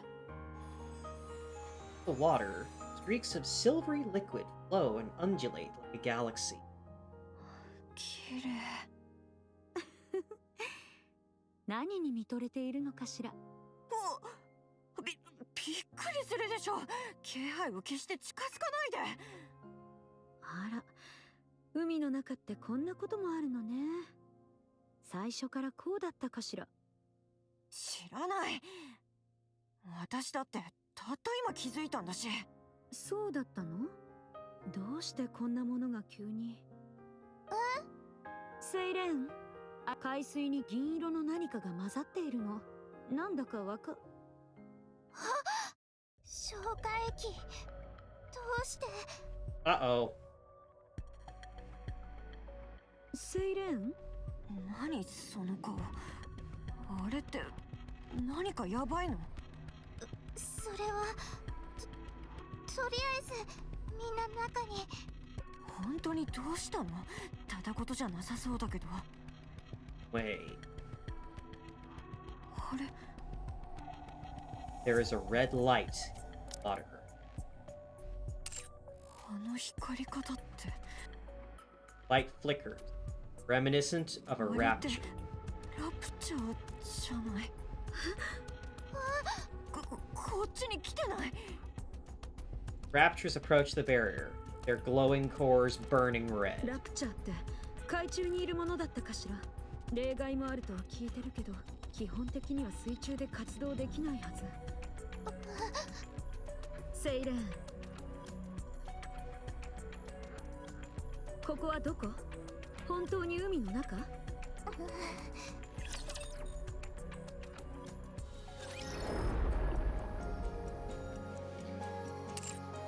Alright, now let's go back to a map. Has anything changed? Oh! There are! Ooh, there are little bubbles! こんなことを悩むようになるなんて嬉しいな。誰もいないうちに Aw, Mori's taking a nap.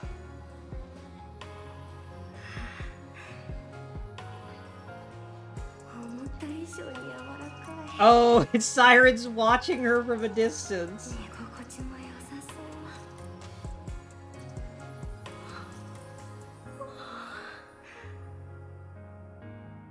みんな外みたいだし少しだけなら気づかれないよね寝ちゃダメなのに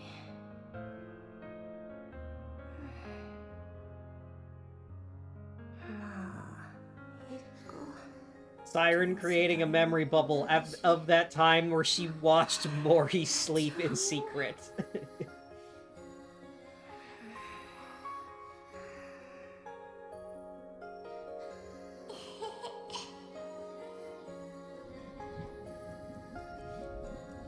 Oh! Cinderella slime is gone! So is the Leviathan. The Leviathan and the Cinderella bubbles are gone. Where did they go? いつも静かだったのに賑やかになったね。水泡の木の様子でも見に行こうかな。これは何そうね。ホログラムみたいだわ。 Oh. 何かの記録かしら。 Oh, Mihara and Mori found 誰 a かの記憶かもしれない。 memory of Siren and Cinderella. セイレーン。勝利の女神としてみんなの前に立つには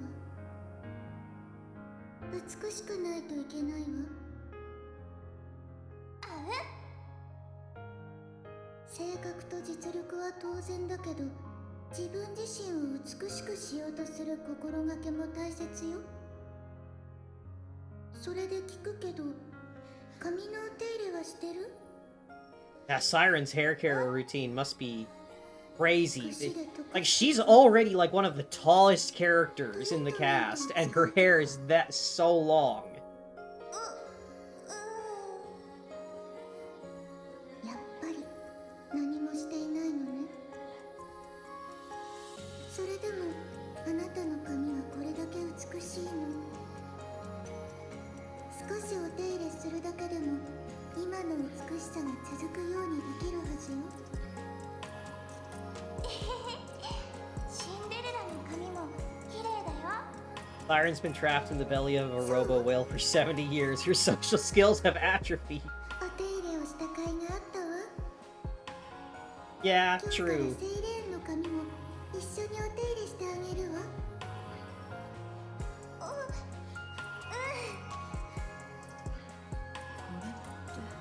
セイレーンの思いそうみたいね。出幸せそう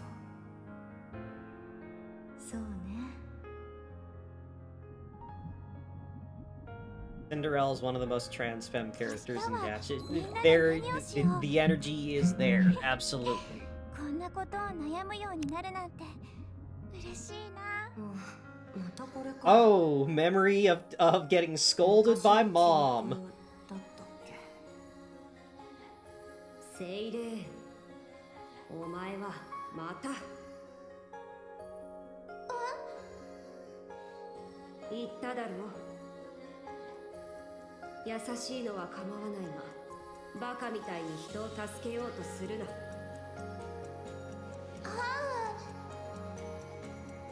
何も違わないだろう。シミュレーションルームの掃除当番はヘンゼルとグレーテルだ。お前が変わったの？そうだろう。だがなぜその必要があった？あれはいたずらの罰だったんだ。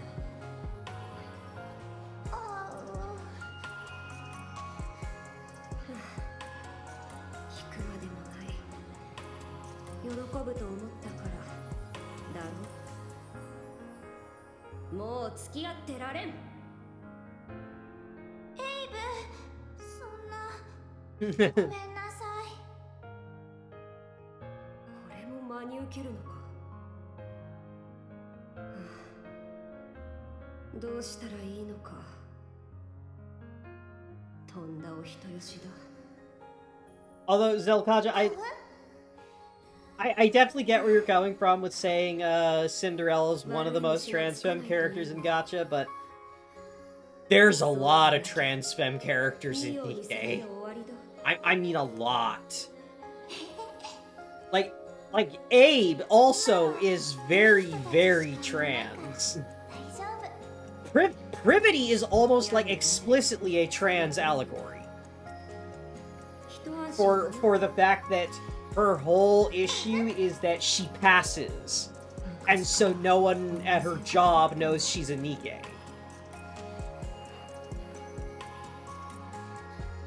悪い虫がつかなきゃよかったけどね。私はいい人じゃないから。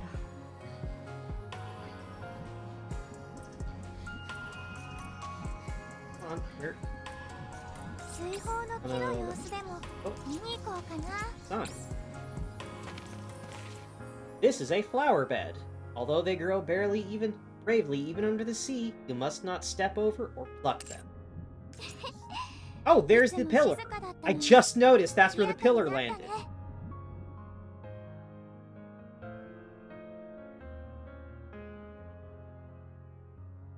So, the deal with these pillars, and why this is going to be relevant later, is that, in the main story, Counters was using the pillars as a way to counteract Behemoth's ability to generate these crystals, parasitic crystals that, siphon electricity. Because what the pillars do is they are essentially they are arc construction kits. They are designed to like land and start rapidly converting matter in their vicinity to lay the groundwork for an arc. And so what they did was they set it up so that they had beacons they could toss out to have these things launched so that they could land and quickly flatten out and destroy Behemoth's crystals. So what that means is that we've now got a big generator intended to use a bunch of surplus energy to rapidly transmute matter down here in Gluttony's stomach. I wonder how this will be used later. This anchor has been here for a long time.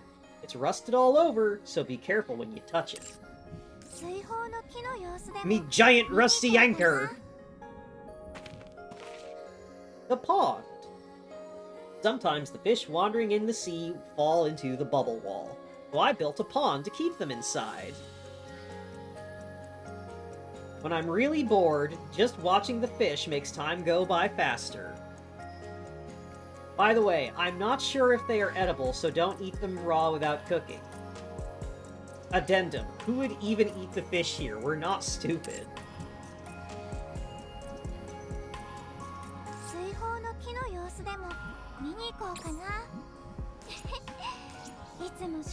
Oh, there's the Abe slime still. Oh! We have a chibi bottle for Uni. We are totally gonna get Chimera-fied Uni as a unit at some point. いつも静かだったのに賑やかになったね。あら Yay, Mihara and Uni! They're playing on the seesaw! シーソーが Oh, Uni's too heavy.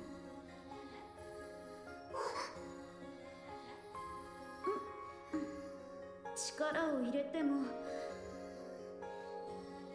ダメね。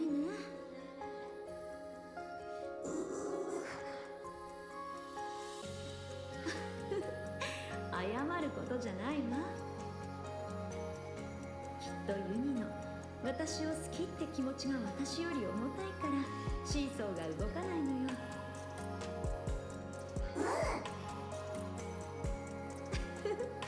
やっぱりそう？私は幸せ者ね。次はセイレーンとモリーも誘いましょう。そうすれば動かせるはずよ。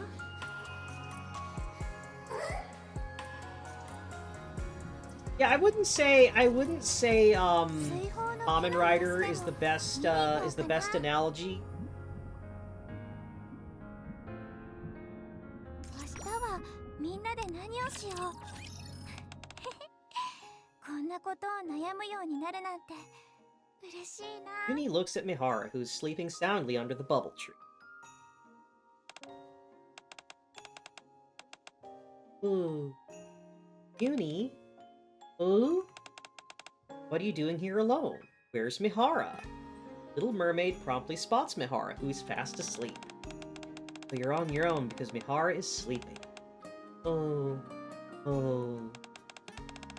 Are you feeling bored? Oh. Oh. Oh. And would you like to play a board game with me? Oh. Uh-huh. Oh! Abe taught me how to make these. Not only did they help me learn how to control the bubbles better, they're also a great way to pass the time when you're bored. Like me to teach you? Uni looks down at her body, bound in restraints. It's okay, we can work together. You tell me where to put the parts, and I'll move them for you. Oh! Why don't you and I give it a shot, then? Alright. Oh! Oh! They're both non-verbal! Non-verbal to non-verbal communication.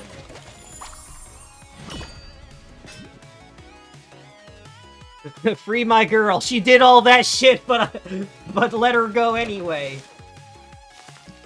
Bubble March is a board game Little Mermaid created with her bubbles. Minions and raptors advance forward to destroy each other's towers. Win by protecting your allies' towers and destroying the rapture towers. Oh, okay. Let's see how this... Summon heroes and minions to fight against the invading raptures. You need summon bubbles to call them into battle. Summon bubbles automatically refill over time and can be obtained by defeating enemies. Select a specific number of summon bubbles to summon heroes and minions. Minions advance forward to fight. Multiple minions are summoned at once. Upgrading the level increases the number summoned at one time. Advanced minions can be unlocked through research. Different minions have an advantage against different types of rapture. Please refer to the description of the minion. A hero is summoned one at a time. Heroes on the battlefield summoned to the battlefield cannot be summoned again. Learn the hero's unique trait to use powerful skills. New heroes can be unlocked through research. Okay, so that's my resource gauge. Okay,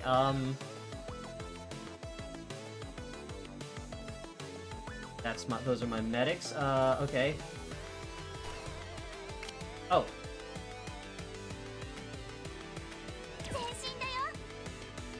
Go! Upward.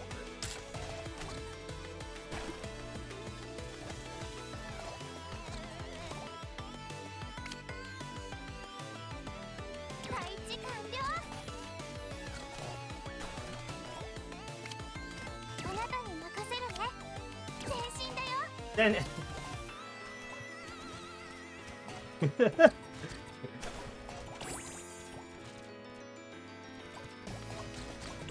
Send in the guys with hammers!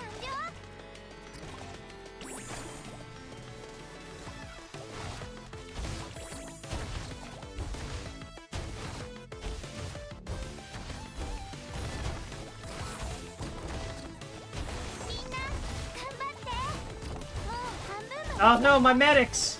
They're dying!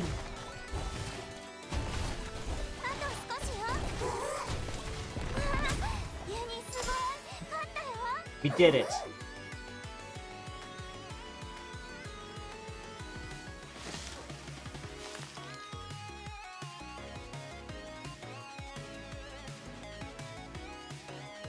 No alliance with the enemy. The dawn of war!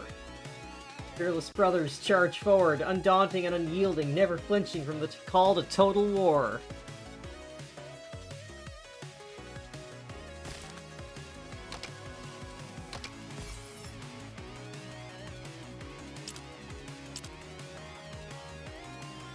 Okay, research. Okay, so we've got defender, attacker, bomber, gunner, healer, and your heroes. Okay.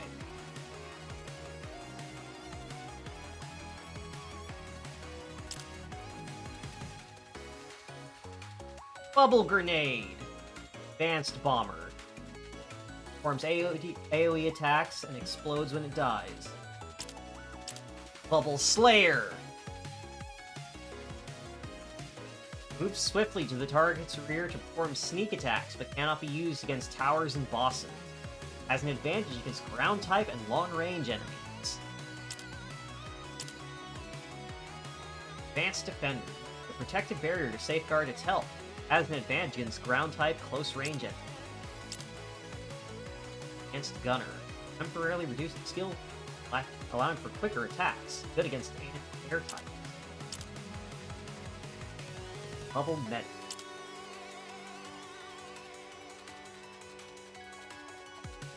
Let's go with tanks.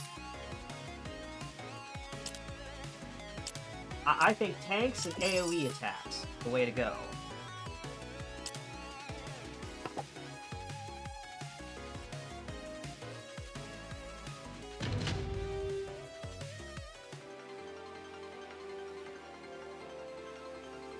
Summon bubbles can be used to enhance and upgrade the level of heroes and minions in the stage. The higher their level, the more powerful they become. Battle dresses, raptures will also increase in power.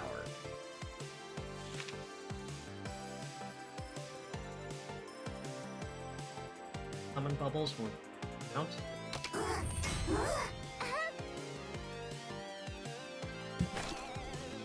Oh, and I can cycle through what I've got unlocked.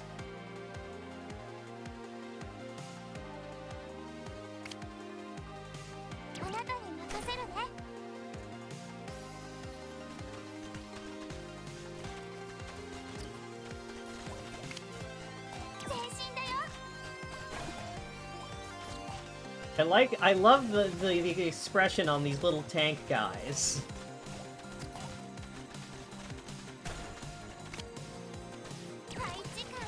Deploy grenades!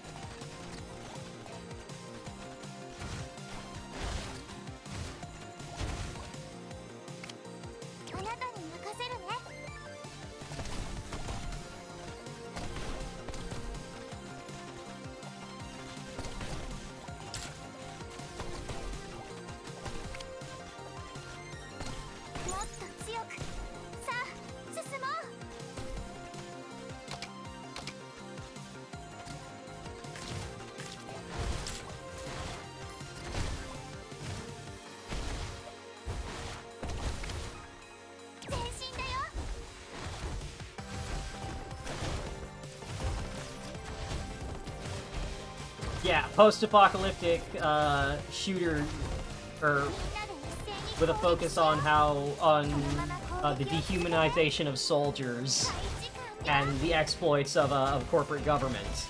Also this. Also, we have mini games.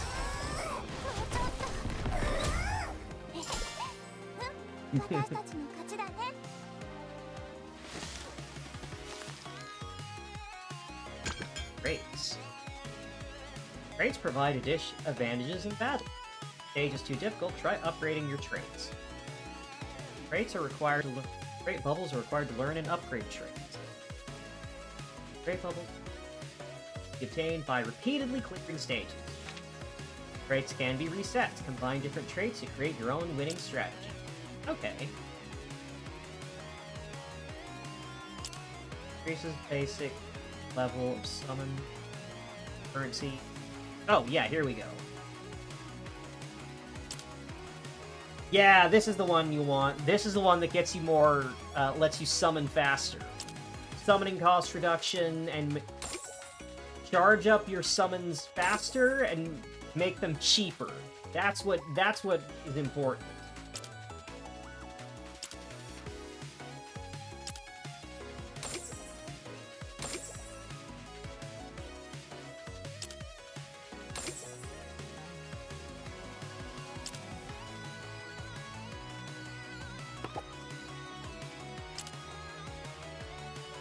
Intermediate ground type, close range.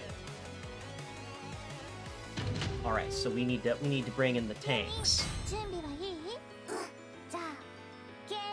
We need to charge up faster so that we can get our big boys out.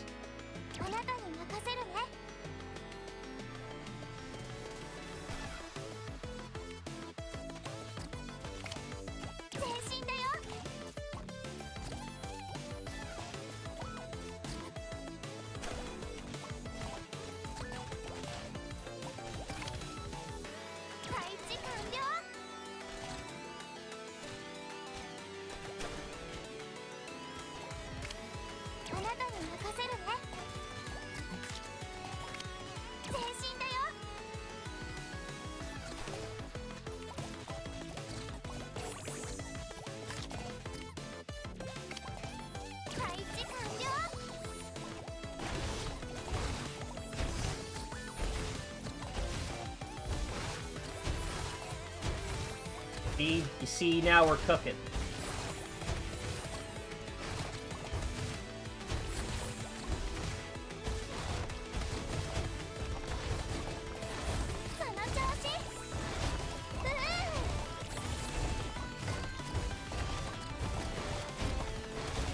Come on. Come on. Oh no, they're gonna run out. They didn't have it in them. Oh no. Hold on. Upgrade.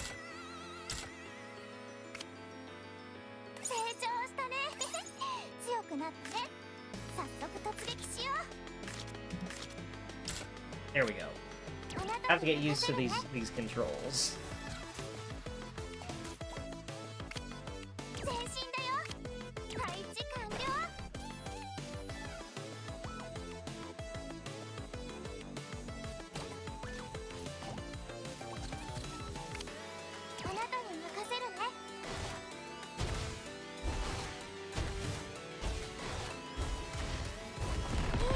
There we go.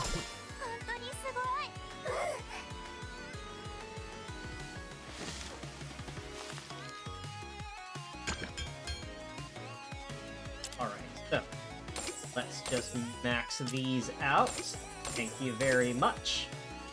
Alright, cost down by 10%. Yep, charge up 50% faster.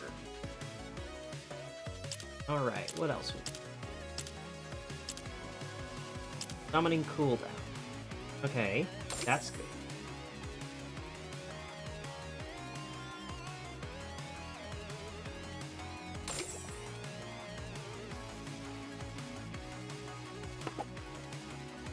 Okay. Long range, attacks by firing missiles. Okay, so we've got long range enemy. Alright, don't have anything for... We're going to be sending out lots of attackers.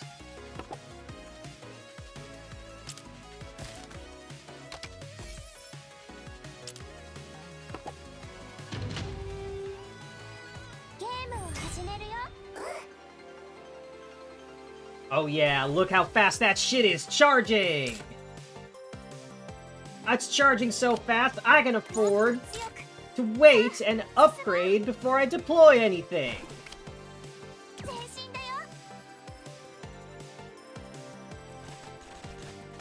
Uh-oh. 配置完了。 Ooh, this may be... those things are dealing more damage than I was expecting them to. 任せるね。 I may have underestimated my enemy. 前進だよ。配置完了。あなたに But it's okay, because I'm generating so much. Shit! 配置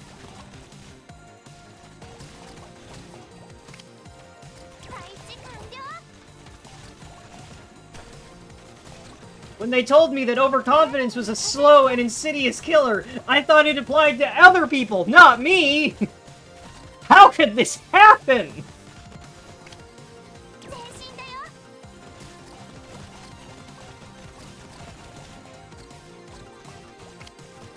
配置完了。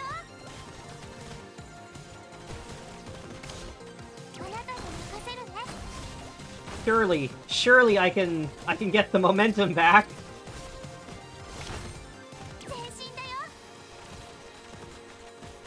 If I just keep throwing guys, eventually I'll regain my momentum.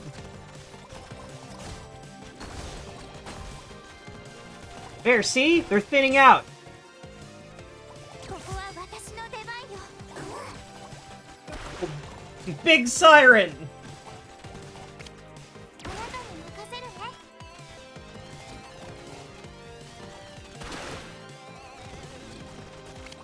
前進だよ。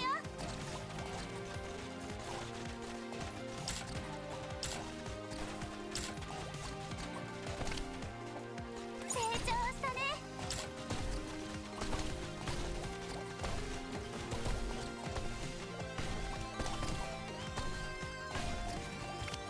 配置完了。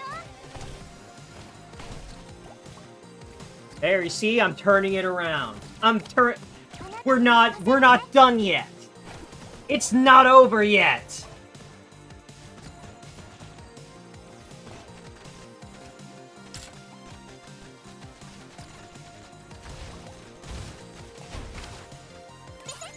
強くなったね。早速突撃しよう。前進だよ。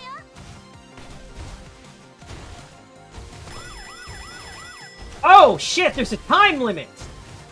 I didn't notice the time limit. Oopsies. 今回は Well, 難しかった。 Well, now I know. See, now I get it. Now I know what to do.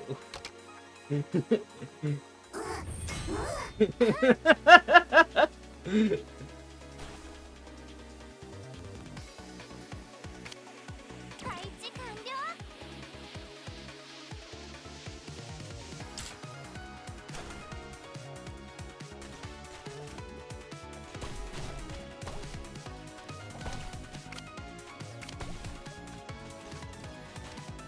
もっと強く。さあ、進もう。 This is a mean start here. They start throwing a whole lot of shit at me real fast. It's hard to kind of bring it around. I may have to... 配置完了。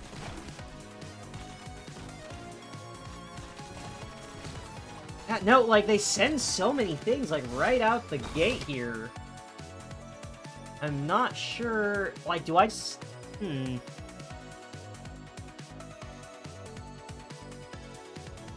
Just like a specific combination of things I have to send out to the...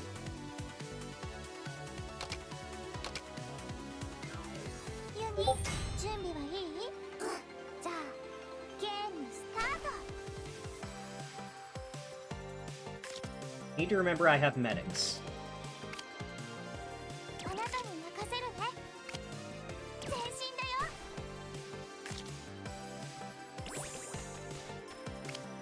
配置完了。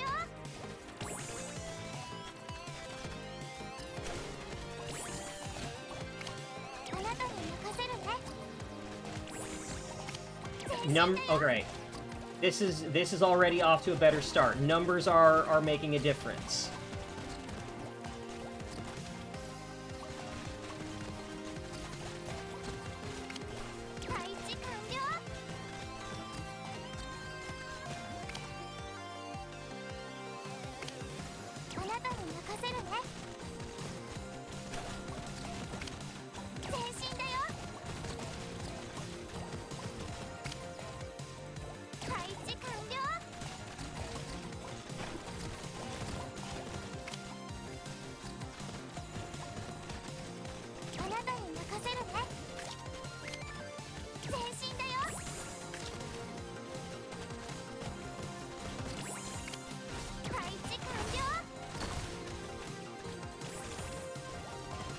They send so many at me, like, so fast.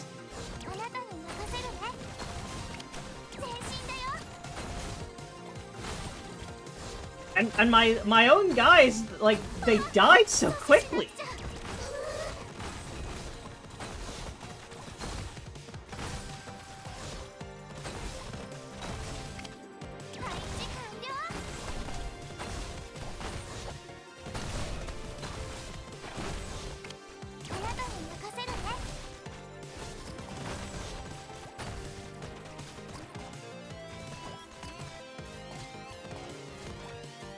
Still got a minute to go.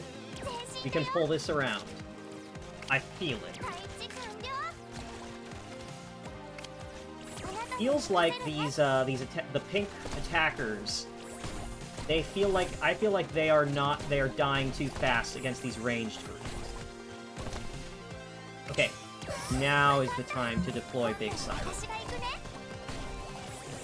I need to keep the pressure up.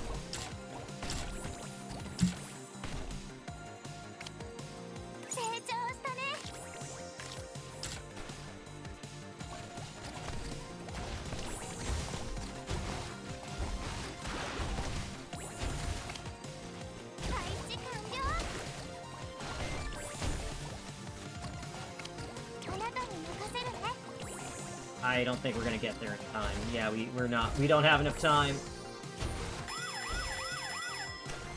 I think the fact that these are all starting at level 3 and mine are all at level 1 by default is what's throwing me off. Because my guys are just... they're not able to survive anything.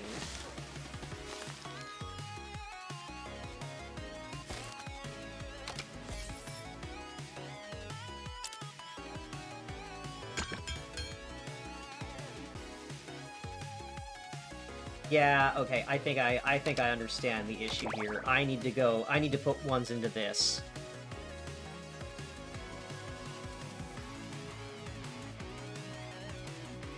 Increases the level of heroes and minions summoned into the page. Alright, yeah, no, that's the one I need.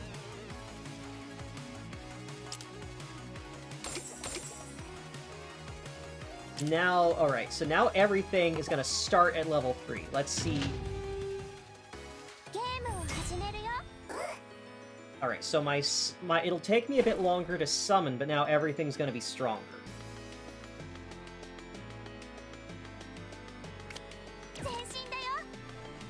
Alright, let's see comparatively how long they last now. Okay, yeah. That is a huge difference.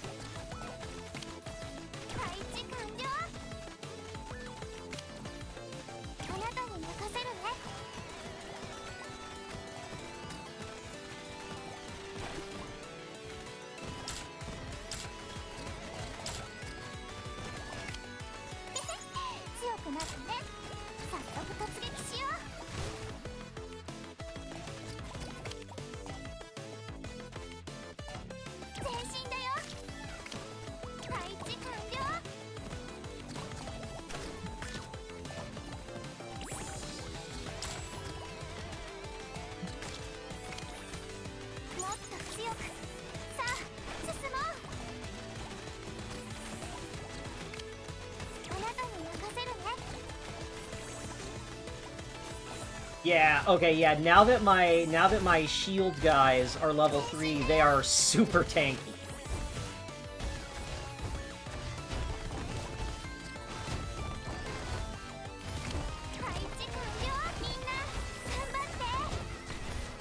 I was electing to just get guys out faster and neglected actually making them stronger. I went for quantity over quality, and it was my downfall. All right, so now we can unlock more. All right, I can't get the Bubble Cinderella or Bubble Aid.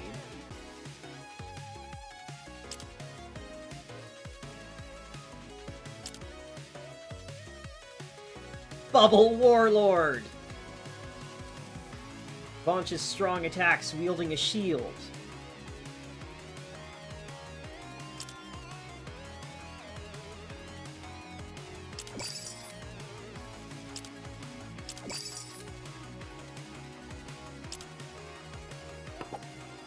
Okay, what are we gonna have in this fight? Ground type, long range. Ground type, close range.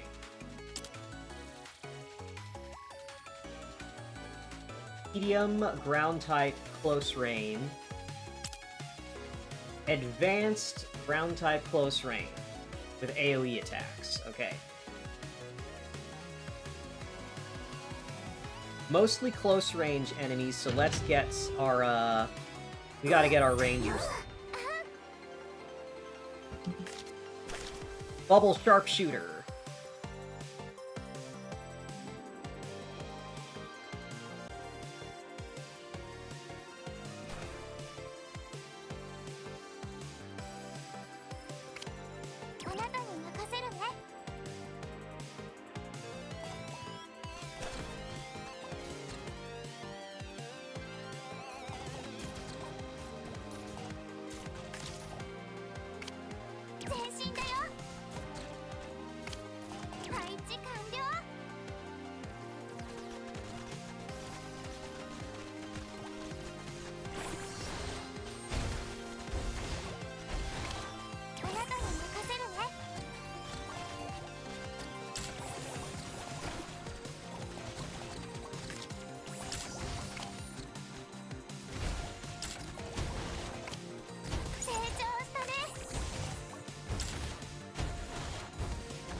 Alright. First tower defeated.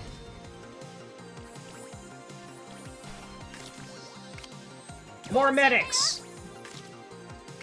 And more defenders.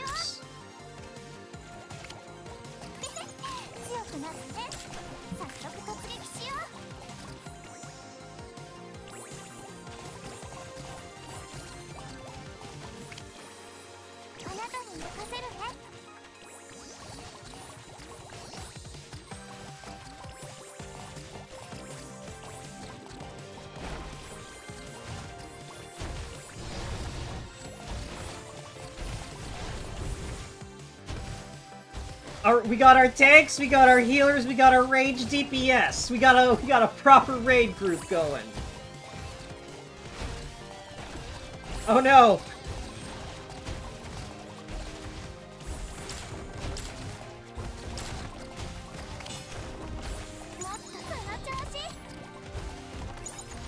Oh, I can upgrade how fast I get stuff.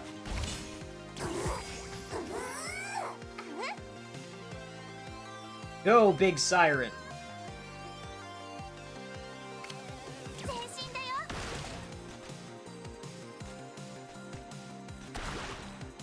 Alright, very slow attack speed, but does a big AoE clean.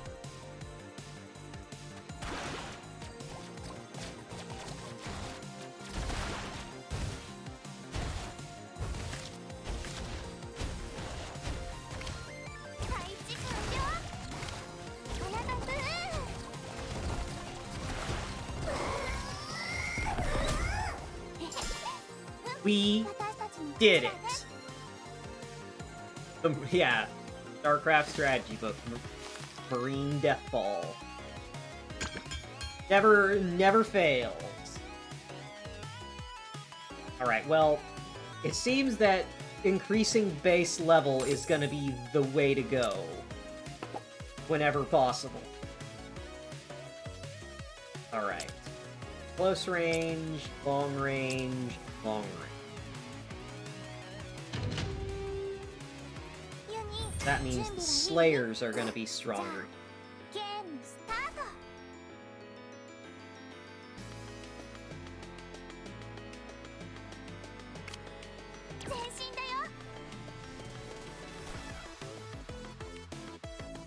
It says that these Slayers are specifically good against ranged units.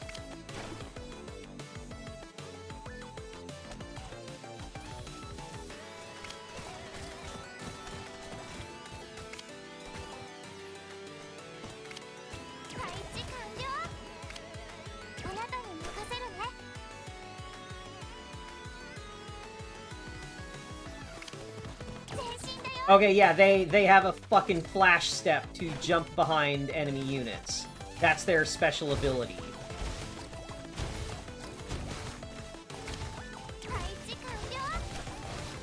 So they're not very good at dealing with at towers, because they'll fucking teleport themselves behind towers and instantly die, but they just flash step behind ranged units to kill them. That's pretty strong.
This is a really fun minigame.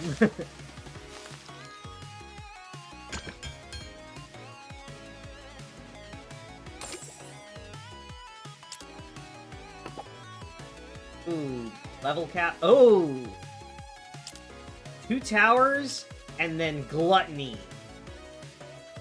Ground type, close range boss. High HP and does AoE attacks by swinging tentacles.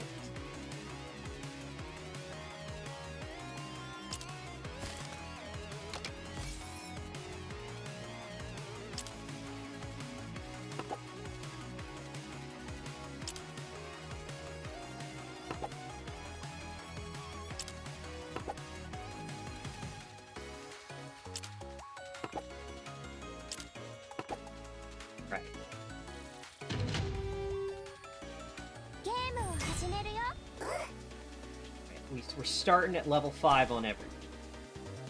That's basic melee units out. We'll counter with defenders.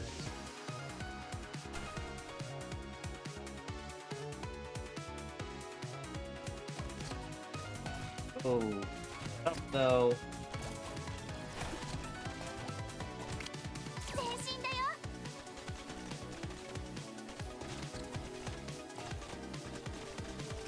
Gonna be a tricky one.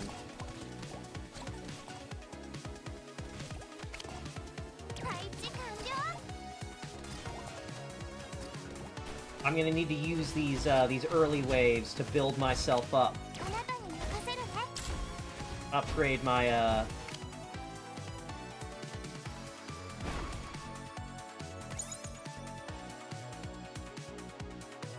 upgrade my units and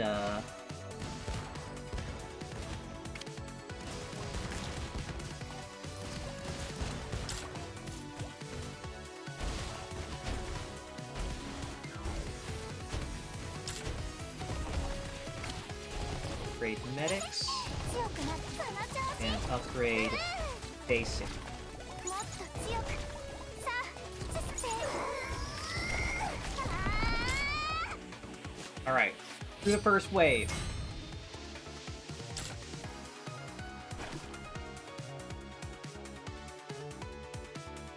All right, and now they're sending out level 6 enemies.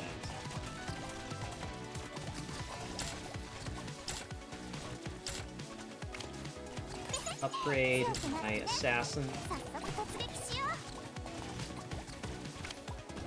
前進だよ配置完了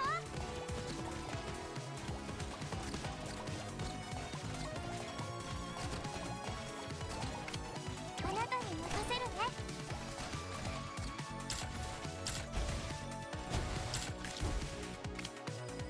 もっと強くさあ進もう前進だよ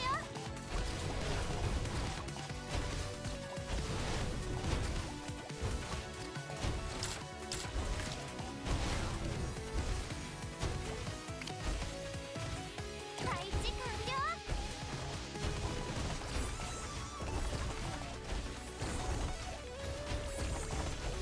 みんな頑張ってあなたに任せるね Oh, I am missing that that resource generation upgrade.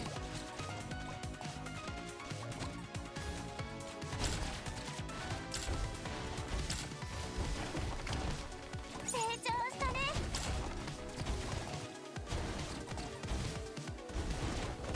もう半分まで来たよ Can they do it? Can they go all the way? Come on, Rangers. Yeah! They did it! 怖いのが出てきた There's the bitch! Level 7. Okay. We've got 6 minutes.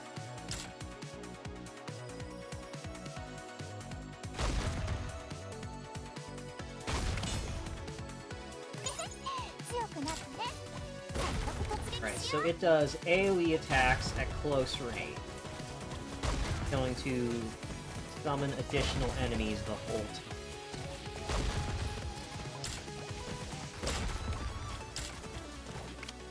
もっと強くさあ進もう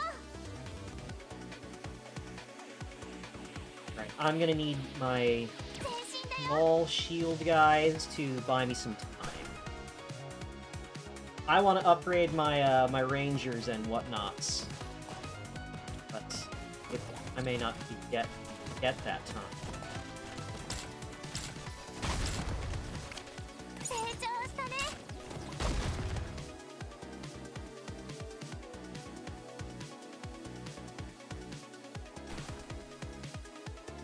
Come on, we're almost there. All right, tear these clowns up.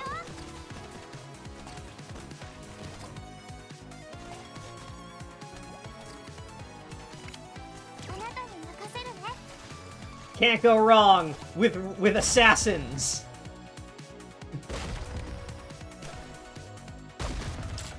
Go forth, my psionic warriors. 前進だよ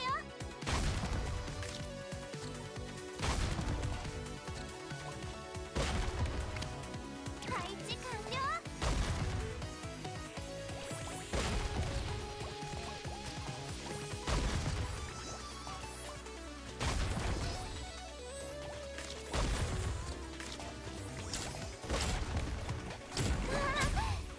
Hey, got it.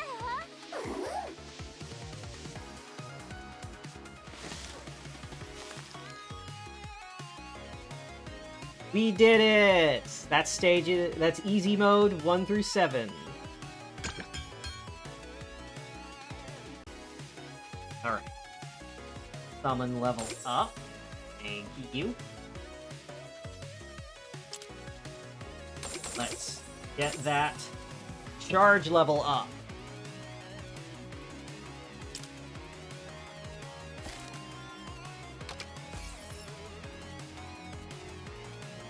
Okay, so normal mode. Oh, it's not unlocked. It's not unlocked till week 2.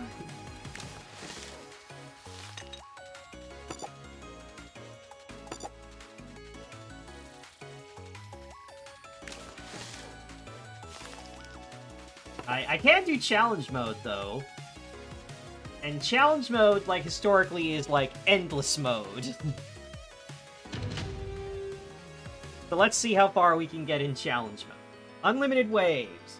Upgrade and research traits to get strong. Once you've cleared all easy mode stages, challenge mode starts at wave 3. You can clear medium stages, it starts at wave 6. When you clear hard, it starts from wave 9.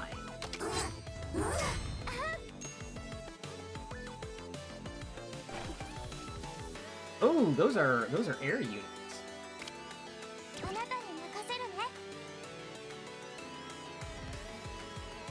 I'll have to deploy my own my anti-air guys.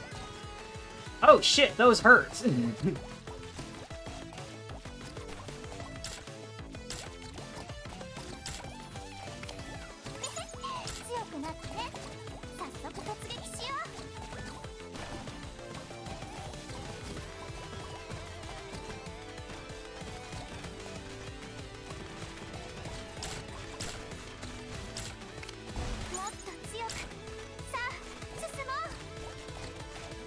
That said, I did still push them pretty far back.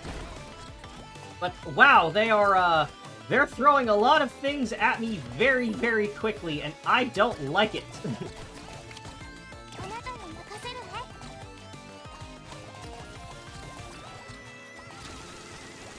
What? Come on! You can't be hitting me with the beam!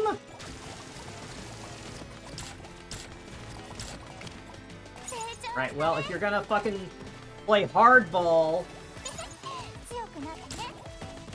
with these flyers, I'm gonna fucking upgrade my assault rifle troops.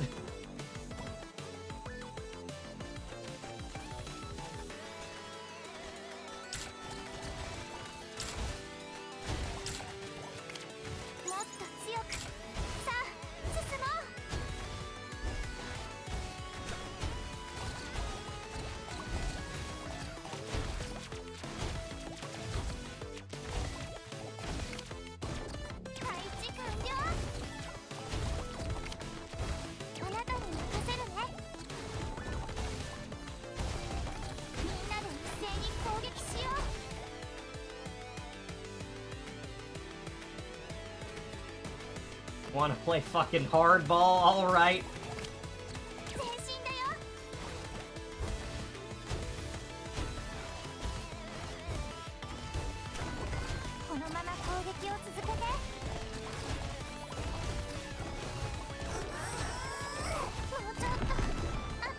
There we go.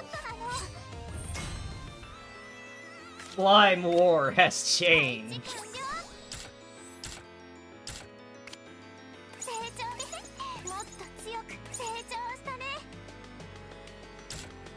What's to stop me from just making my medics really strong? What if my guys just never ever died?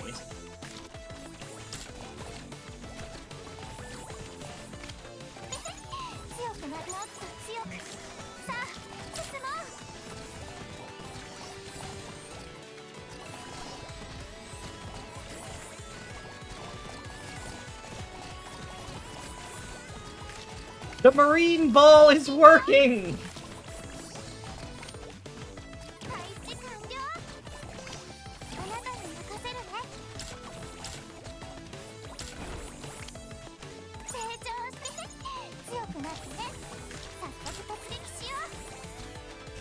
Oh no, the medics! They're defenseless!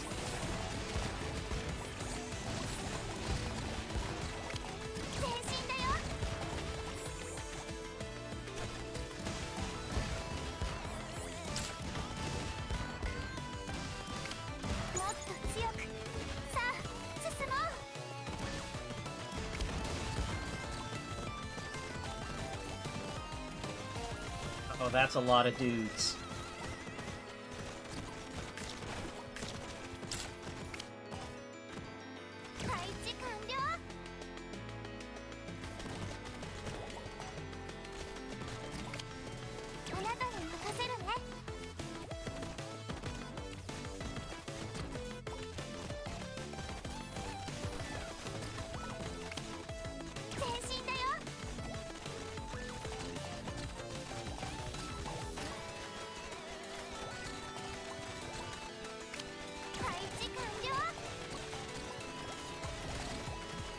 Funny little guys never died, and the only thing that can stop you is time itself.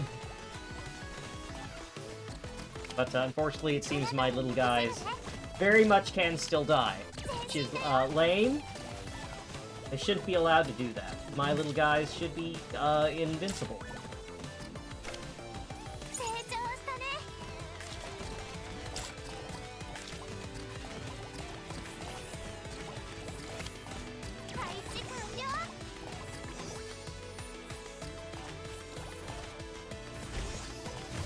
Oh, I can go across the map.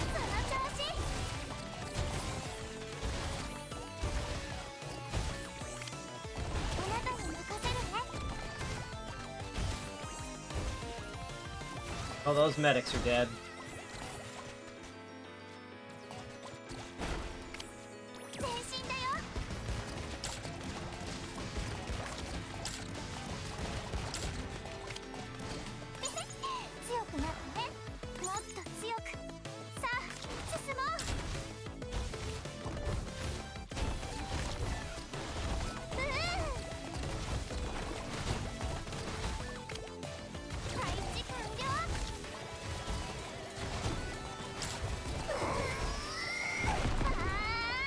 Alright.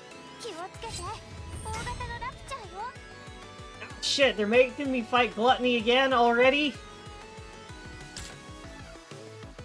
And it's level 11? Shit!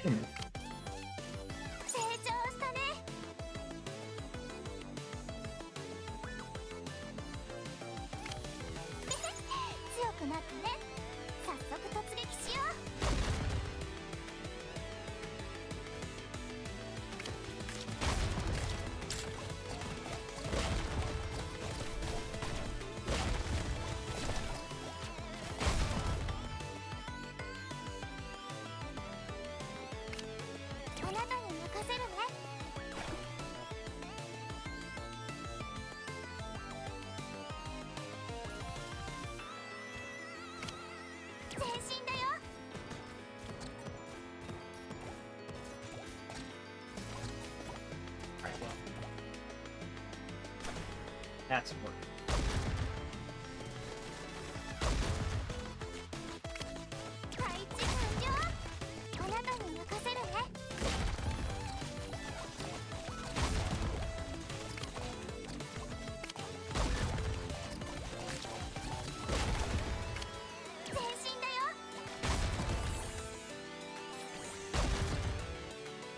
Damn, even upgraded, my dudes are not able to stay on Gluttony for very long.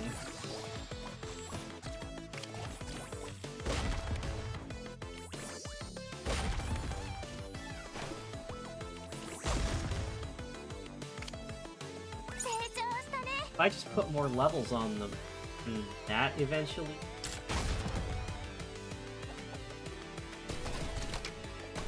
Let's speed things up.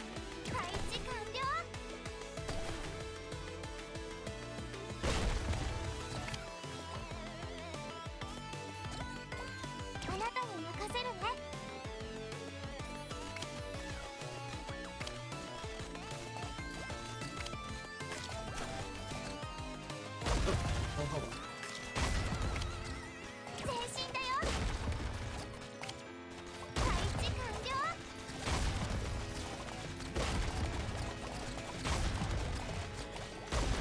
Alright, winning strategy. Winning strategy. Just alternate these rangers and defenders.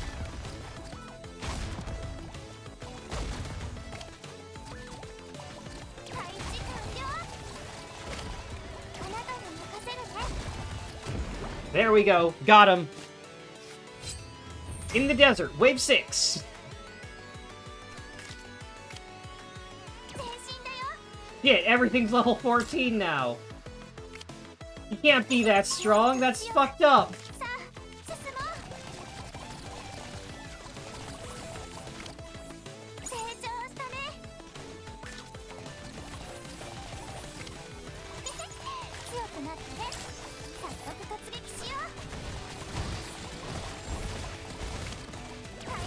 It's true what they say. War is hell.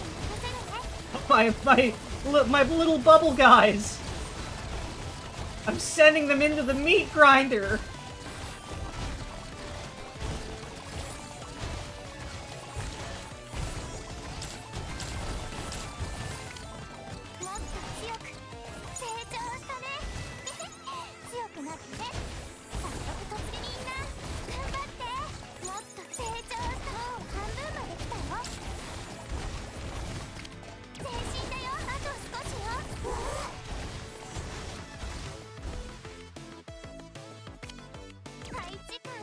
You're a commander sending in waves of mass-produced Nikkes. God, yeah, that kind of is how it go. It do kind of be like that, and it sucks that it be like that.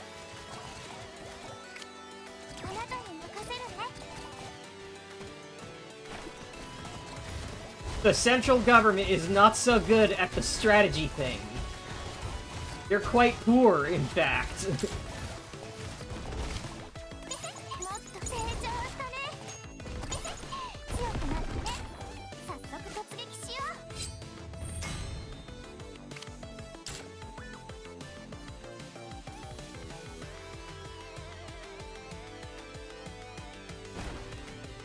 Oh my god, these things level up so fast!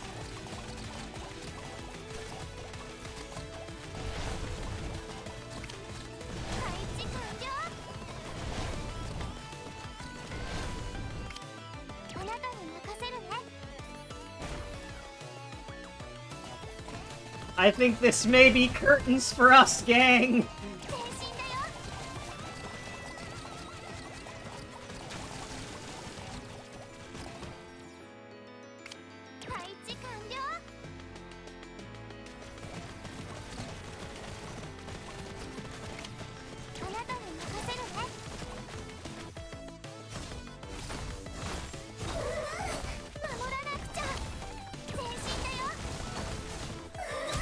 Aw, man.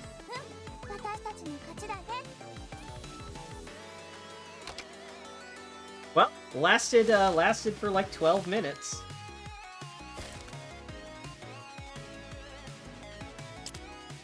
Hell yeah, I can get a little sticker of a bubble with a gun.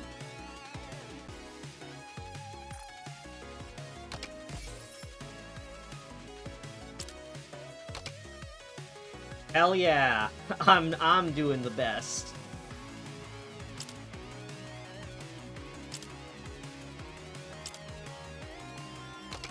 Unmatched master of bubble-based tactics.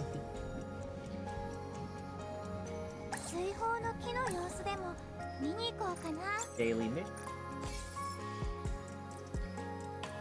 Challenge.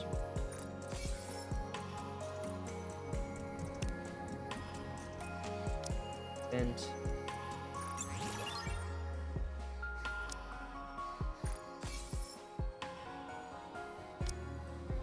so I avoid spending money on gacha games. You have to, but I'm gonna be very honest. The grave costume has me tempted. I could be convinced to drop $15 to get, like, what is this? 10 premium rolls and... what is that? 5, 8, 11... 14, 15 standard rolls, plus the grave costume.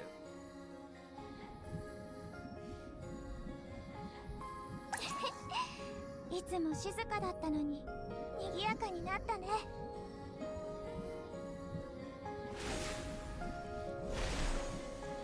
明日は Rusty みんなで vending 何を machine. しよう。 Alright. こんなことを So I'm just going to get these because I don't want to do multiple streams of the first half of the story on like 3 consecutive days. So I'm willing to spend 100 gems to get these so we can continue the story. What's the grave costume look like? I will show you. Let's go to the main menu.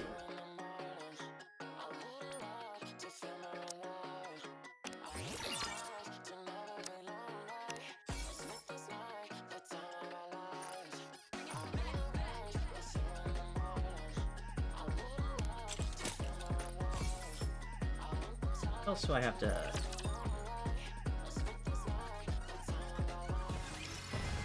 Oh! Oh, right. Doing event stories.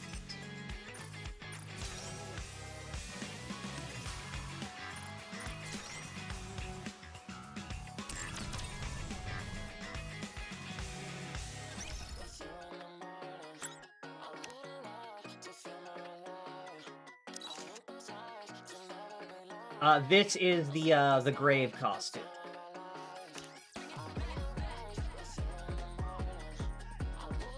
So she does lose the helmet, but she's got like the designer bag with the little Cinderella doll, like keychain. この服は体に密着しない。こういう服は慣れない。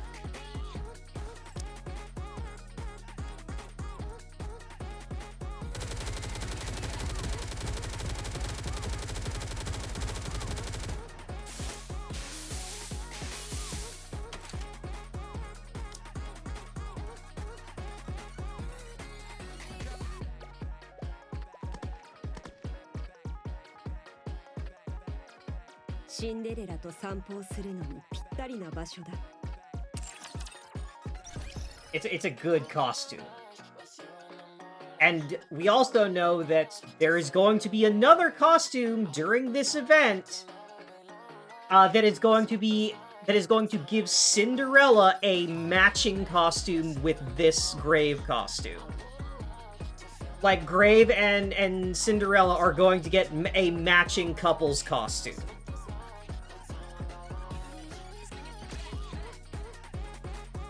There's also the super premium Siren costume, which is also very, very tempting. まるで水泡と一つになったみたい。So, like, these Lotto skins are the most expensive thing in the game because they have custom animations, they have a custom, like, cutscene for burst skills, they have new dialogue, like, these are, like, the total, like, character revamp skins, so they're always the most expensive. And they can cost anywhere from, like, $5 to $50, depending on how lucky you get with the lottery wheel. So they're dicey. They are expensive because they are like massive, like they are the highest effort thing in terms of like character cosmetics. And you also get like a bunch of free stuff along the way. Well, not free stuff, but you also get a lot of like rolls and such along the way. Speaking of Siren, as long as we're back here at the main menu, we can now roll for Siren, and she may... Can you head Pat Rappi? Yes. Hold on. 受け継いだものを背負いつなげていきます。見ていてください。 Remember, you must love Rappy.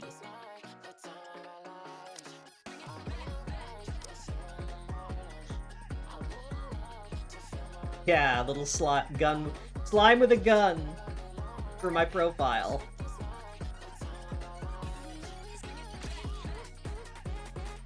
But, so just taking a quick look at, Siren's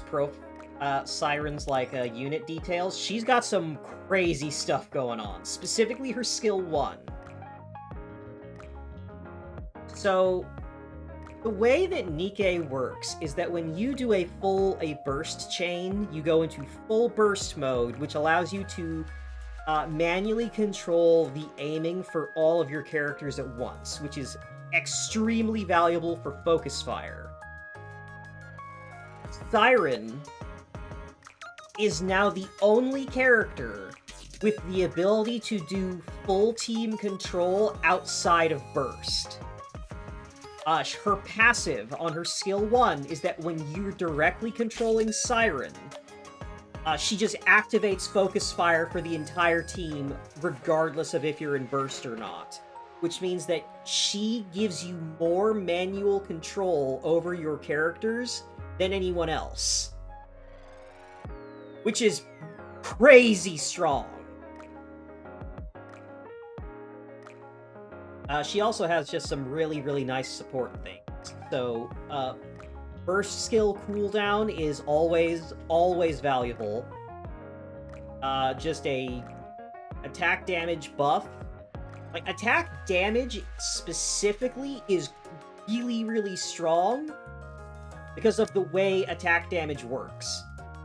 Because the way that, it's not boosting your attack number, it's the percentage of your attack that is done with your bullets. Like, she increases the damage ratio of characters' shots by 4%. And that's really, really strong. It may seem like it's very little, but it's a lot. So she has manual focus fire, she has skill cooldown, she's got attack damage ratio, and she has a thing that makes it so she fills up the burst gauge based on bullets consumed.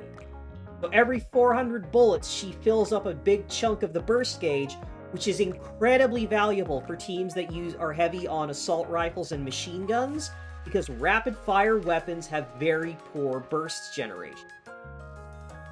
Like, generally speaking, you want, like, you want at least one rocket launcher or, like, 2 sniper rifles on a team specifically for meter gen.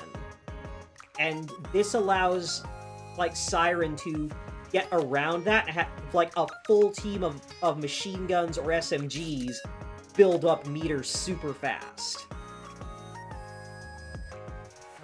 She also has a thing that when you activate her burst skill, she just reloads a third of the entire party's magazines.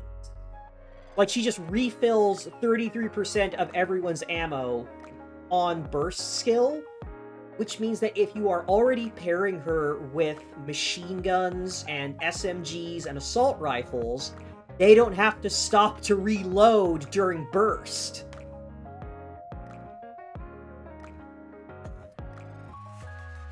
And so she is wind.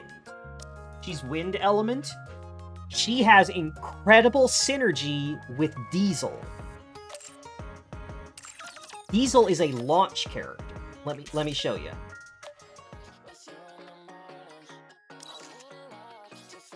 Diesel's gimmick is that she builds up stack of strawberry candy as she shoots, which increases her max ammo capacity.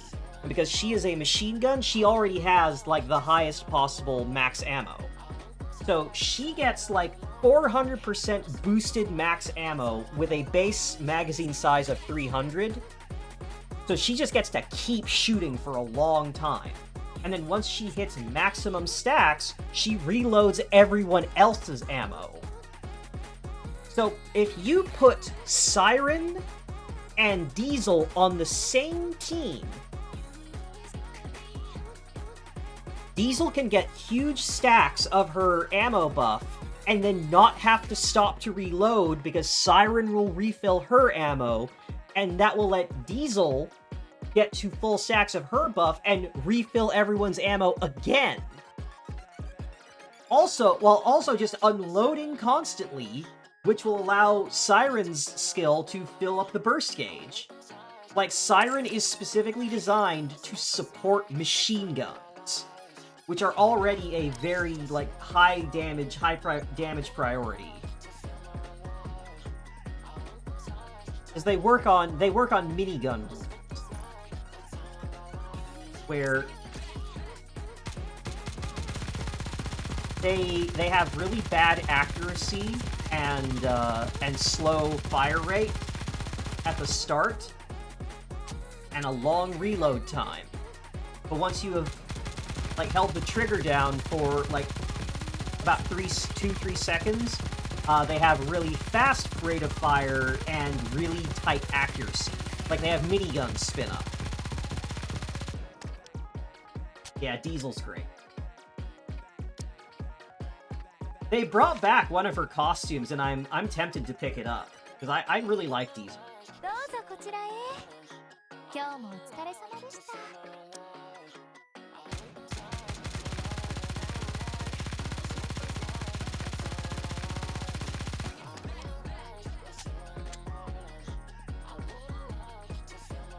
I always think Diesel is the name of that biker, Nikke. No, that is Sugar.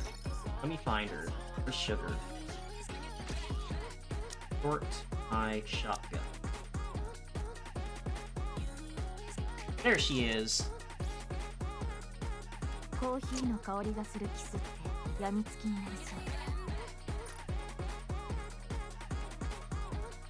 I want this costume, but I don't know when this is ever going to come back.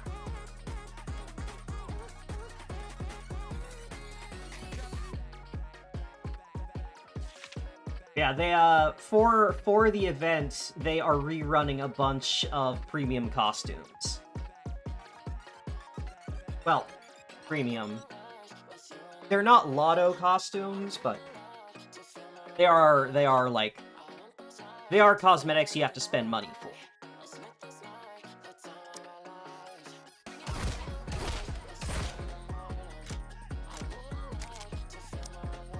I think this one.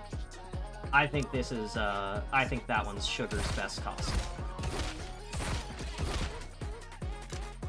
I love the dragon sleeves and, like, the snakeskin pattern on the shotgun.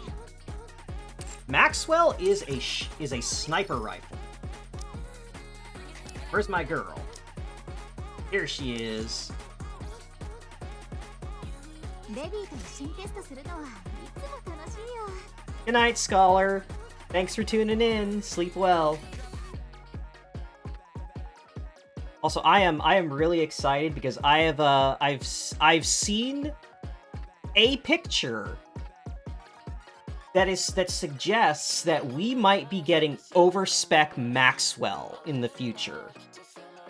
Maxwell might be getting a new alt, and I am so fucking excited for that because Maxwell is my favorite character.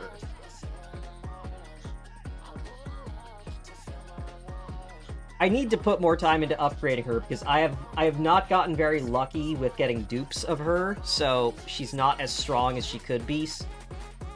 Like, just baseline. She's kind of a niche character because her whole gimmick is when you activate her burst skill, she charges up a single super powerful railgun shot. It's really strong early in, but as you get to higher levels, she doesn't scale super well unless you get really lucky. Yeah, Sugar's base outfit is really good. There are a lot of really good, just very solid baseline designs.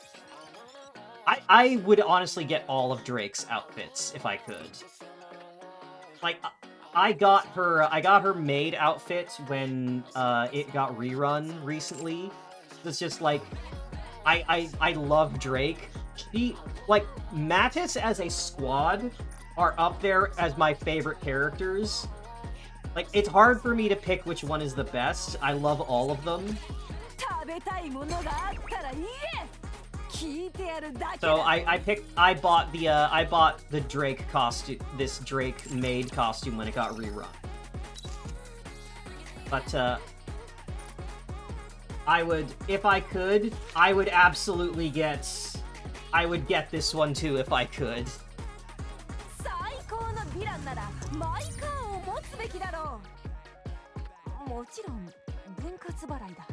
She bought a sports car, but she doesn't know how to drive, because she's a fucking idiot.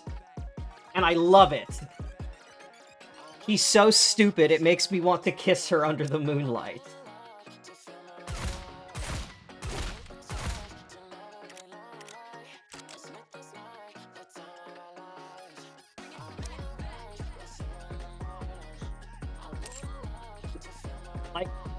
Mattis as a squad, Mattis are my favorite squad, hands down.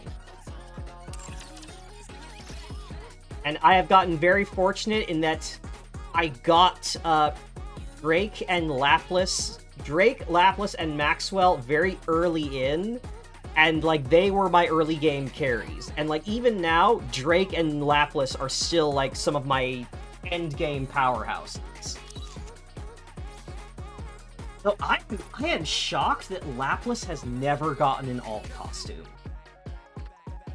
Like, considering that she is popular and well-liked by the devs, it's surprising she's never gotten a costume. Also, it's always going to be funny to me that since she has no ass, the jiggle physics go into her twin tails.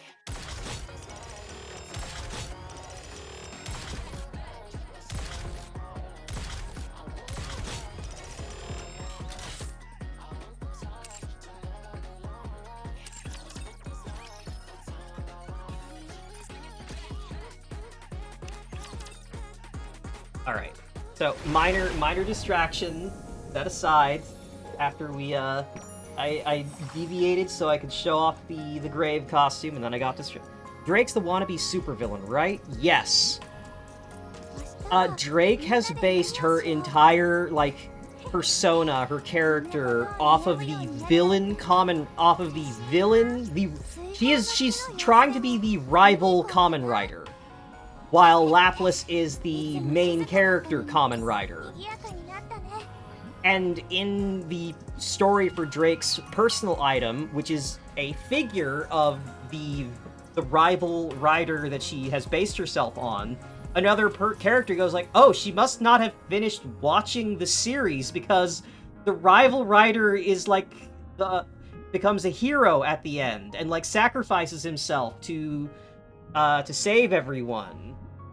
And Drake just doesn't know that because she didn't finish watching the series.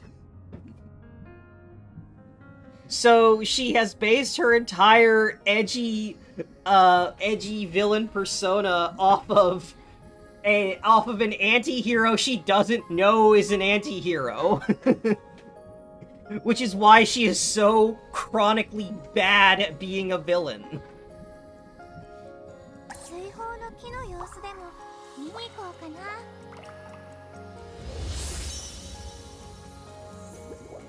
Alright, let's continue the event story.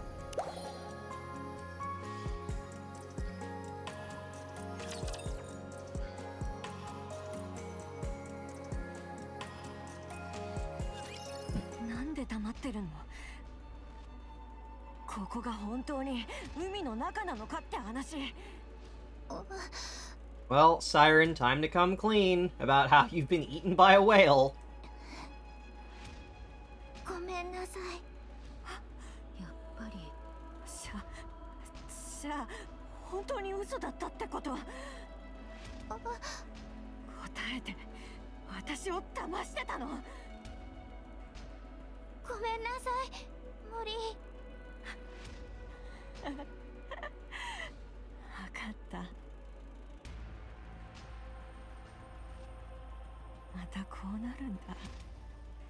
いい人のふり、善人のふり、信じてって言うから、それが結局。全部説明するから、本当に。もういい、聞きたくない。Yeah, wow, Mori is so much like Leviathan, it hurts. 私は出ていくから、もし溺れ死んだってこんなところにいるよりマシ。今すぐここから。ダメ、今外に出たら危ない。それを信じろっていうの。ここは喉なの。どういうこと？喉？クラトニーのラプチャーの喉。外に出たら本当に死んじゃう。それってじゃあ私たちはラプチャーに食べられたってこと？ Little Mermaid frantically nods her だから head. 落ち着いて私の話を。そんなことあるはずないでしょ。私がラプチャーに食べられたなんて。じゃあ私本当に死んじゃうの？死なせない。私が絶対に。うるさい。もうあんたの言うことなんて信じない。 Mori hurriedly grabs her bag. 出ていく。もう帰る。無理。 Mermaid reaches out to Mori. 触らないで。 Mori swings her bag to shake off Little Mermaid. An assortment of items comes flying out of the opening of the bag. An entrenching tool, military ration, first aid kit, compass, and a black box. インキュベーター部隊のモリーさん、 You! そうです。ジエンと申します。ごひいきに。Don't believe her lies! This is the face of the enemy! まあ、挨拶も終わらんうちから要件をなんて。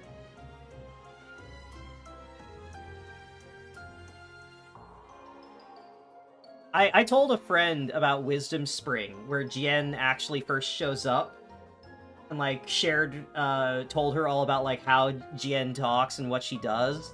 And she's just like, oh wow, suddenly everything about Xuen makes complete sense. Xuen is actually the victim in all this. えらいお忙しそうですな。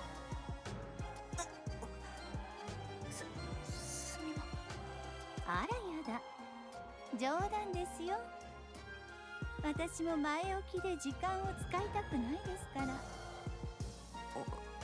そうなんですか。 Mori swallows 失 dryly. 礼しました。あなたの処分がかかった仕事ですから、一刻も早く聞きたいに決まってますよね。では、これを。 Jien hands Mori a black こ box. れを。コーリングシグナルを発生させる装置です。コーリングシグナル。ラプチャーの。気をつけてくださいね。うっかり落としてショックを与えてしまったら、すぐに起動してしまうかもしれません。そんなもの、なんで私に。 Jien holds onto あ Mori's なたに shoulder. はある実験体の後を追って地上へ行ってもらいます。ターゲットが適度にアークから離れたら、その近くにこれを投げ落としてください。そうするとコーリングシグナルが起動しますので、あとはその実験体の行動を観察して私に報告をするだけです。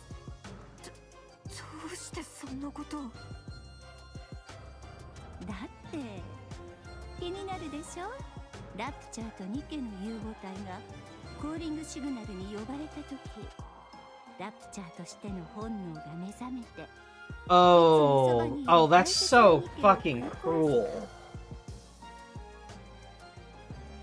Jien sent Mori with the black box specifically to see if a rapture signal would cause Uni to turn on Mihara. Because Uni's a chimera. それともニケとしての理性を保ってラプチャーである自分を殺すか。 He's the one that did that to Uni in the first place. ラプチャーとニケの融合体。ええ、先日完成したばかりの技術です。素晴らしいと思いませんか？そうですね。無理に同意してもらう必要はありません。それがどれほど危険なことかもよく理解していますので、ここだけの秘密ですよ。はい。Yen takes Mori's shaking hands in hers. こんなに怖がっていたらアークを出る前に落としてしまいそうですね。そうなったら廃棄処分の見込みどころか反逆罪で即刻処刑ですよ。こんなに大丈夫ですか？すみま。恐れることはありません。あなたの仕事はただ一つです。あれがどのような選択をするか私に報告すればいいだけ。それさえできればあなたは廃棄処分のリストを永久に怖がらずに済むようになります。永久に。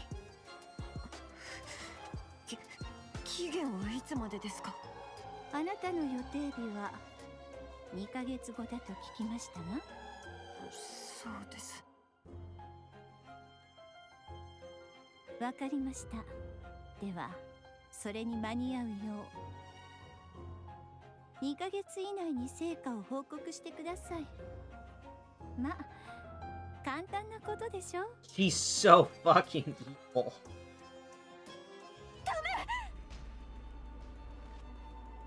Mori desperately reaches out toward the black box, but it falls to the floor and shatters. Oh, we got the full details on Mori's mission. Jien gave Mori the black box, which would, if broken, emit a rapture distress signal. Mori's mission was to find Mihara and Uni and set that off to see if the hybridized chimera Uni would respond to the rapture signal and kill Mihara. And that's what Jien wanted Mori to report back about. Yeah, see if Uni would kill Mihara or herself in response to the rapture signal.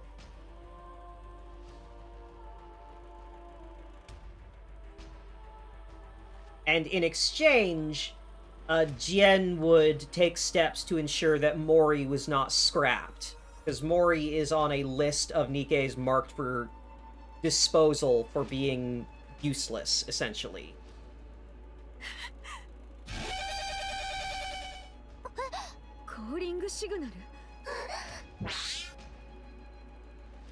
Raptors start rushing toward the transparent barrier. Horde collectively slams against the wall, desperately trying to get closer to the calling signal.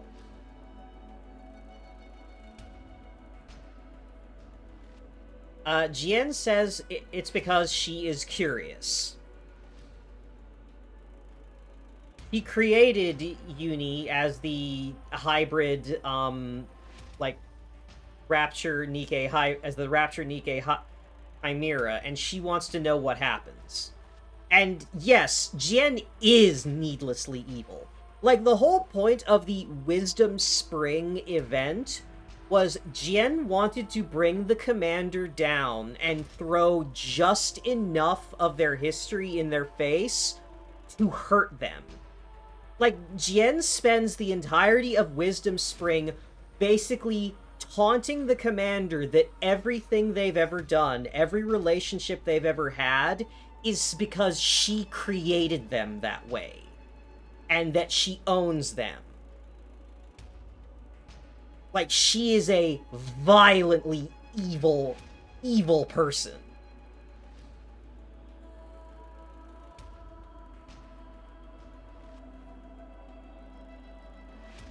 And just horribly sadistic. まずいわ。破られそう。みんな後ろに下がって。 A hole forms in the transparent barrier. A mixture of silver liquid and seawater pours in from the opening. 消化液が。 Anything which makes contact with the silver liquid immediately turns black. 何なの？穴を塞がないと。 Little Mermaid stretches out her hands and sends water droplets toward the gap. Despite her efforts, the water droplets are unable to plug up all the cracks, and the silver liquid continues to seep through. Some of the drops make contact with the AA pillar. In an instant, the pillar begins to turn silver. Little Mermaid reaches out, sending a mass of bubbles that wrap around the pillar, rapidly dissolving into silver liquid. Bubbles and the silver liquid clash and coalesce violently, as if attempting to consume each other. Gradually, the bubbles turn a violet hue. お願い。耐え切って。私も何か手伝いを。ユニ？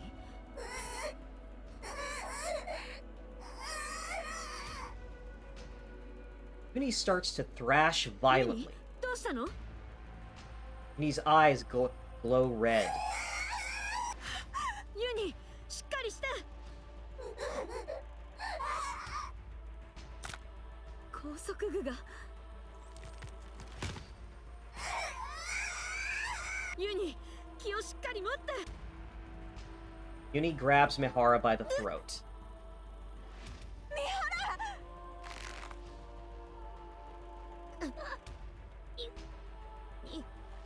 しっかりし。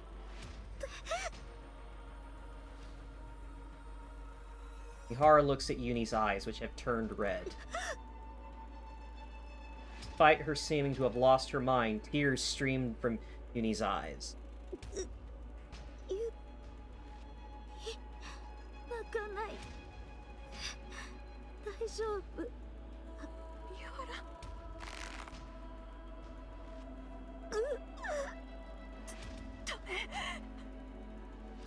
Mori runs toward Uni. 離して。お願いだから離して。 Mori clings desperately to Uni's しっ arm. かりして。三原を殺しちゃダメ。目を覚まして。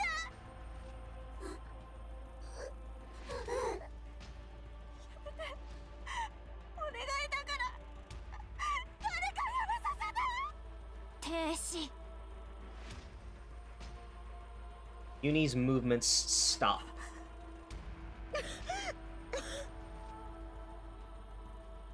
Little Mermaid and Uni lock ユ eyes. ニ。ここに来た時のこと覚えてる？水泡の中で言ったこと。私に言ったよね。三原を助けてって。今度はユニの番。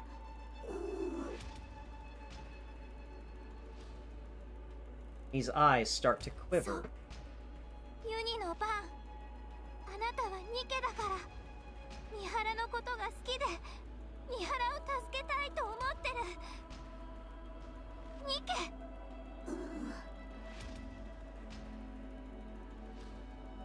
Red glow begins to fade from Uni's eyes. あなたはニケ。ラプチャーじゃない。だから戻ってきて。ユニ。 Uni's eyes return to normal. She loosens her grip. Mihara falls to the ground. ユニ、戻ってきたのね。よかった。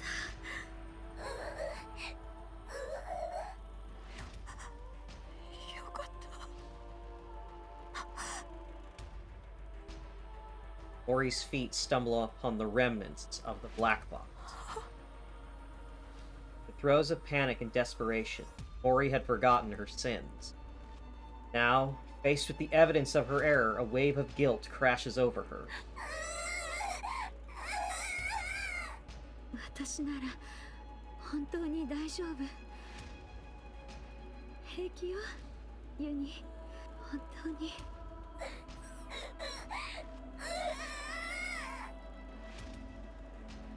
Uni begins to sob. To Mori, it sounds like a scream. It feels as if Uni's wailing cries are directed at her, reprimanding her and telling her that she must reckon with her sins. 私は Mori staggers backward. 本当にこんなつもりじゃ。 Uni looks at Mori.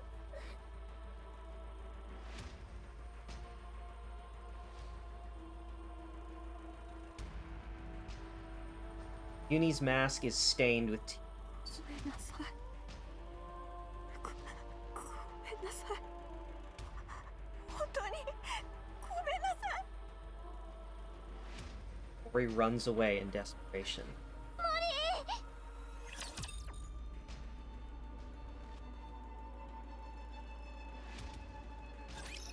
Ooh, we're getting into it.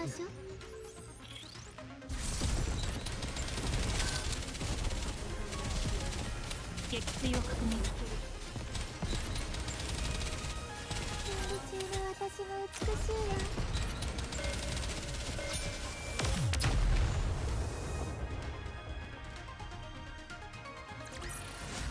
一緒なら私は絶対に負けません。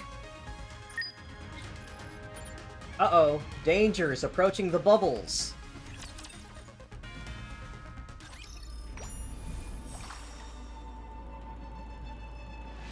Uh-oh. Oh no! Look at the raptors are beating against the wall and the slimes have made little platforms to hold the line.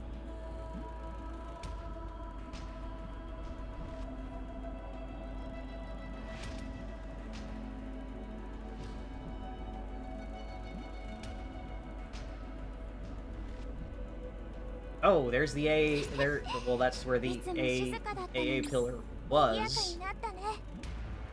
There's the Cinderella bubble. It's back. 水泡の木の様子でも見に行こうかな。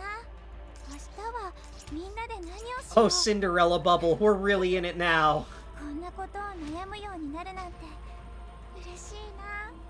Let's see. Let's see if Leviathan bubble is anywhere. There she is. There's Leviathan bubble. Still hiding in the back.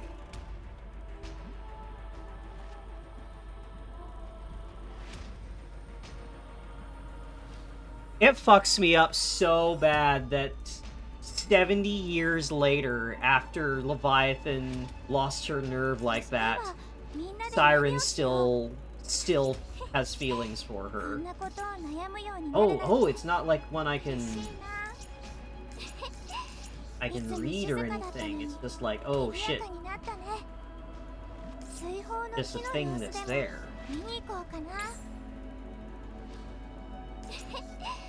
いつも静かだったのに賑やかになったね。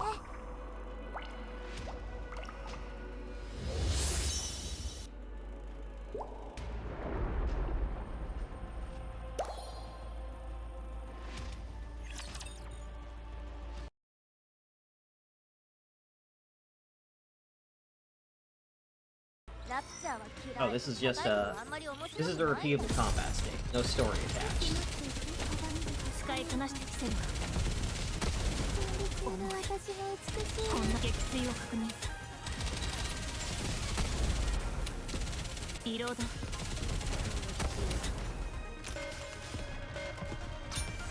The only thing that remains of Uni's original appearance is her hair sticking out from behind the mask.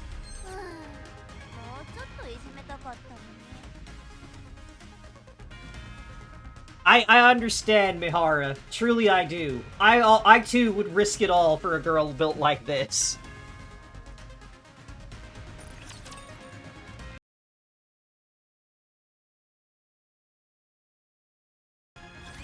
生まれた時の記憶がある人はどれほどいるんだろう。私は覚えてる。初めて目に感じた世界の光。初めて自覚した私という存在。初めて会った私を作り出した誰か。初めて。もう起きたの？こんにち。不幸になった日。そうね。今度はどこに送ればいいかしら。はいはい。知識レベルは標準的。持久力や戦闘面の評価も平凡ね。特殊な才能ははあ、特になし。何これ、何かの間違いじゃない？せっかく理想像があったのに何の能力もないなんて。こんなのでもミシリス製なのね。製造チームのやつら手抜きを覚えたんじゃないでしょうね。面倒だわ。でもとにかく配属先は決めないと。他の企業の部隊に派遣は恥さらしだし。ミシリスの通常部隊の空きはなし。しょうがないわね。あなたの行き先はここしかないわ。私は不良品だった。名前はあっても出来損ないの。完成されずに生まれてしまった。受け入れてくれる部隊などあるはずもない。あの子でしょ、噂の落ちこぼれ。多分ね。そうじゃないなら量産型でもないのにここに来るわけないし。本当になんでいるの？そんなことがあるなんて知らなかったよ。本当ね、私も初めて見たわ。でもちょっとかわいそう。どこが？自分だけの顔も名前も持ってるのに。ずるい。 Yeah, no, this is the standard in the arc. This is what being a Nikke is in this setting. 嫉妬、敵意、嘲笑、怒り。誰もが同じ顔をした集団の中で一人だけ顔の違う私を嫌悪する者は少なくなかった。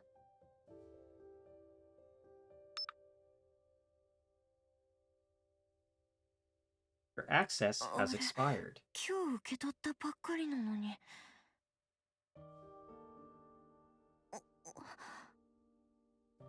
Returns around. どうかした？何か文句ある？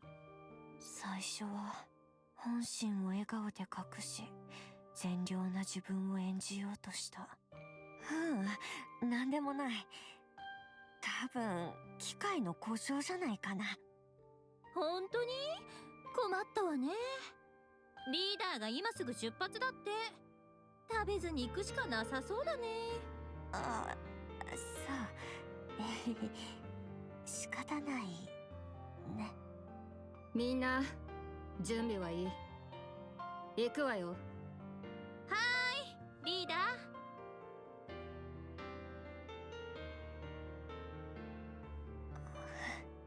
ー。同じ部隊のメンバーだから、命がけで地上で任務を遂行する仲間だから、誰もいない地上で見捨てられたくないから、死にたくないから、生きていたいから。And the thing is, like, this is not atypical. Rappi dealt with this. The main heroine, Rappi, was a mass-produced Nikke who was shunned and mistreated by other mass-produced Nikkes because she was better than them in combat. 無理な仕事を押し付けられても。このエリアの資源回収。今日はあなた一人ね。私一人でこんな範囲を全部？このくらいできるでしょ。量産型じゃないんだし。わかりました。任せてください。支給された物資を隠されても、食事を妨害されても、鼻で笑われても、無視されても、冷やかされても、バカにされても、何も知らないふりをして平静を装っていた。なんで誰もいないの？帰還命令も来てないし、こんなところにずっといたらラプチャーがラプチャー隠れる場所は。Rory frantically looked around. Nowhere to hide. どうしよう。どうしたら。そうだ。 Rory stumbles 血の for a 中なら。 shovel. Ward, it gets so much worse. Like, how familiar is everyone with Warhammer 40k and the structure of the Imperium? And what's the primary source of food on Hive World, where the entire world is a supermassive city? The Bready event? The event that introduces Bready all but spells out that that's what the Ark is doing.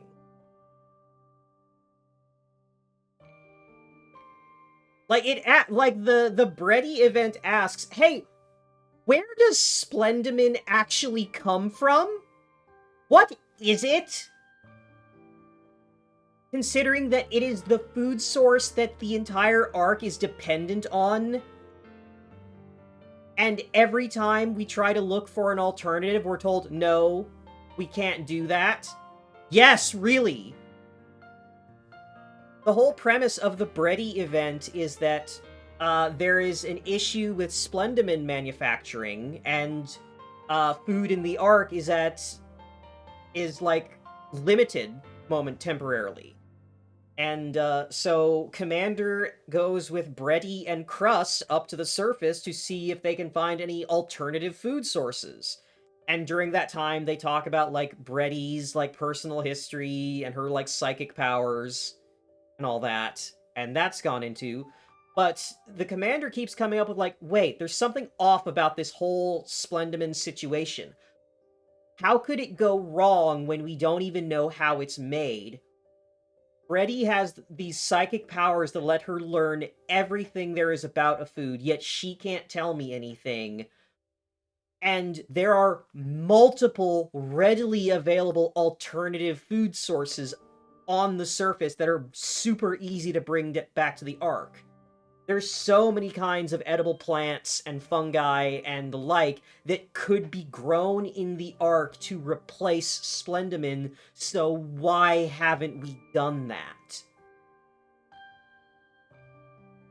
And when the Commander kind of lays all that out to Crust and Bready, they say, like, restrictions have been placed on our brains that prevent us from telling you exactly what's happening.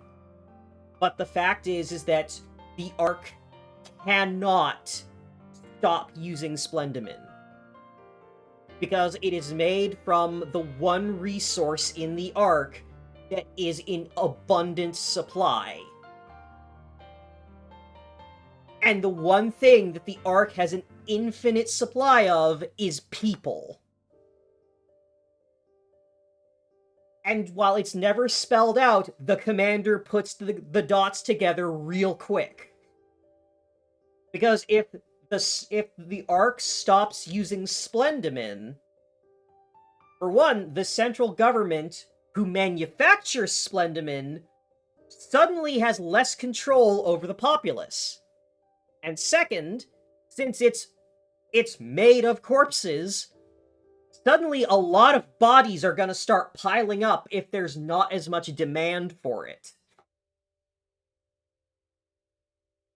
And, like, the commander just has to go back to the Ark and say, like, yup, didn't find anything. We'll just have to keep using Splendimin.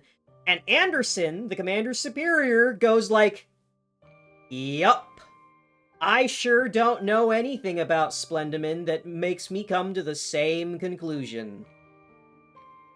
That's just the lot we have as long as we are trapped down here.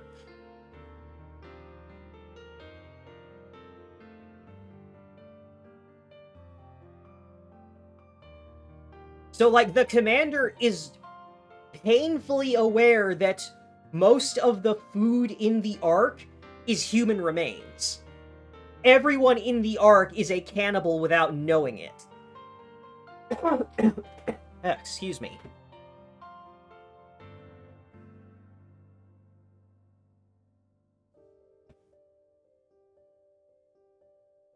Means technically Dee is a farmer. No, she's not. She is...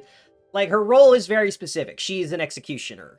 She is a judge and an executioner. She's not a farmer. Because I'm pretty sure that, if we're gonna go back into the dehumanization of women with how they're turned into Nikkes, only the brain is needed to make a Nikke. That means that the rest of a woman's body, after her brain is extracted... Well, what do you think they're gonna do with all these corpses that they've pulled the brains out of? To make their cyborg soldiers.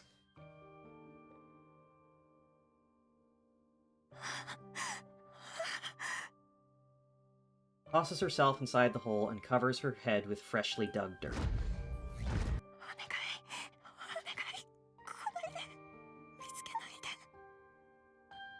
私は土にまみれ、地面に埋もれたまま生き残れるよう必死に祈り続けた。奇跡的にその場を切り抜け、エレベーターまでたどり着くと。何があったの？帰還命令聞いてなかった？そんなの聞いてない。ちょっとちゃんと伝えてなかったの？ Was the Ark government designed like this on purpose, as a way to exert absolute control over its populace? Yes. It absolutely was. Back in Wisdom Spring, the one where Commander finds out that they were a lab-grown clone, Mana also shares that when the Ark was first established, a huge number of artists and scientists and historians were forcibly converted into Nikkes to preserve their knowledge.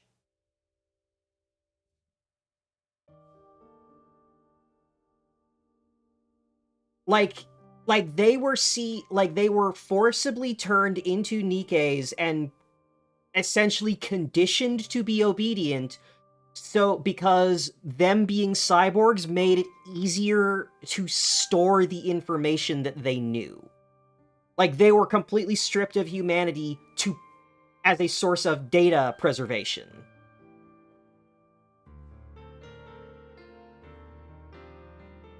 And, like, the Ark itself is run by an AI. Like, Enic is, like, functionally God in the Ark, and her purpose is to ensure the survival of humanity at any cost.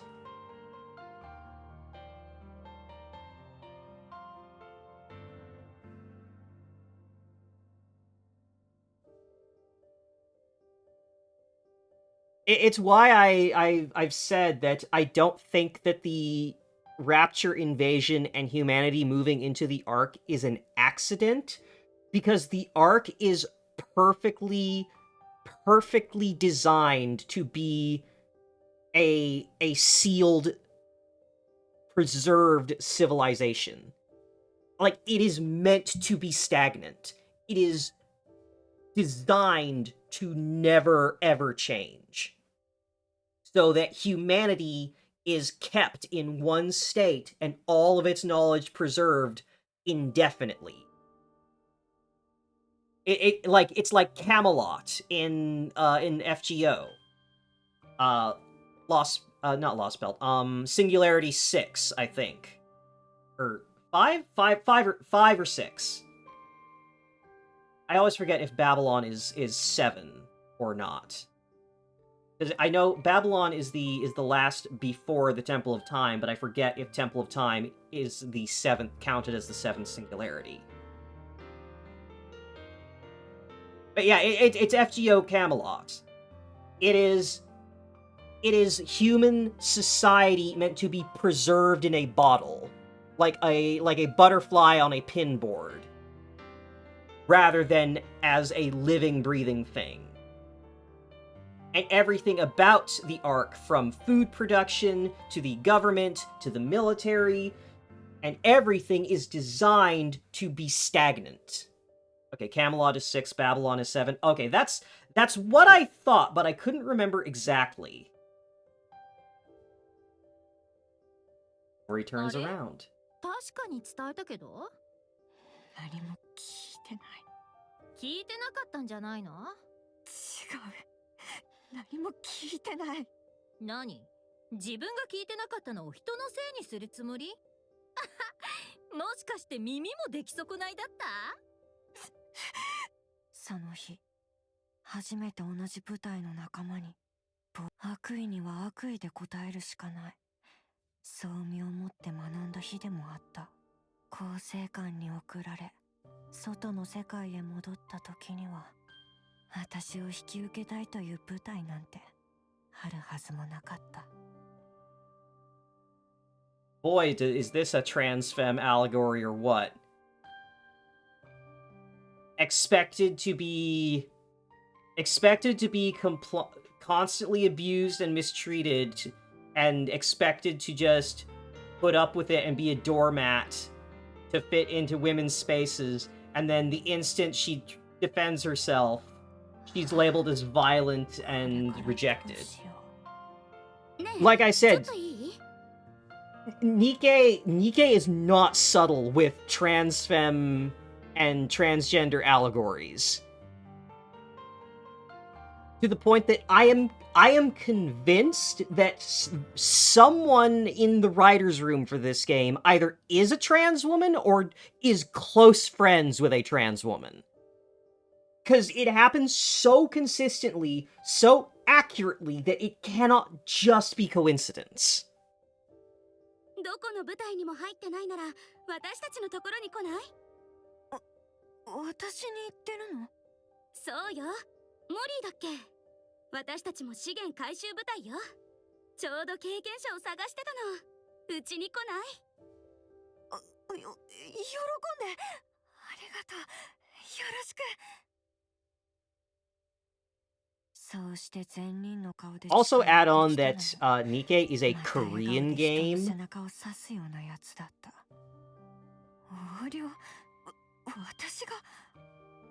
無許可の回収資源がお前の荷物から見つかった。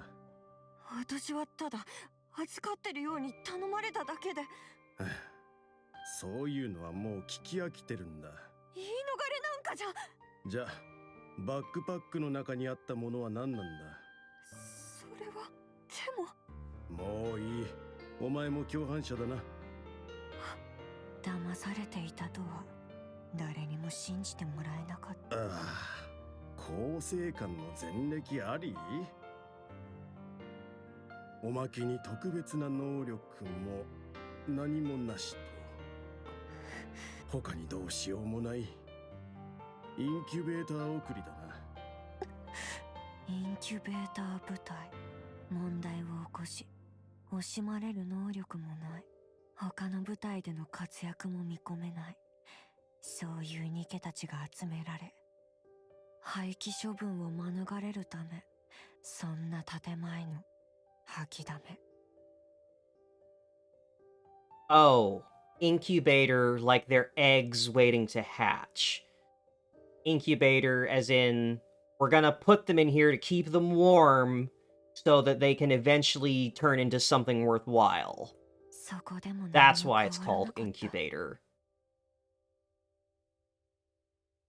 あの子量産型部隊で横領してたって。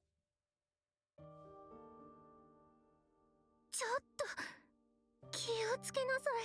性格も悪くて暴力の前科もあるらしいわよ。絡まれて私たちまで廃棄になったらどうするの？ Hearing you lay out the Ark like that, I wonder if the Ark was supposed to be a repository for human knowledge that got co-opted by the businesses and religious groups that make up the Ark's government to create their own private... I'm not even sure it was co-opted, because I'm pretty sure that VTC had a hand in developing it from the start. 誰も私に近づこうとはしなかった。 Because, like, the way things happened was the Rapture invasion happens and global society collapses. And then the new humanity organizes under a single banner called the United Forces of Humanity, which are backed by VTC, Tetraline, Miscellus, and Elysian. Like, these four, like, major corporations, providing them with military resources.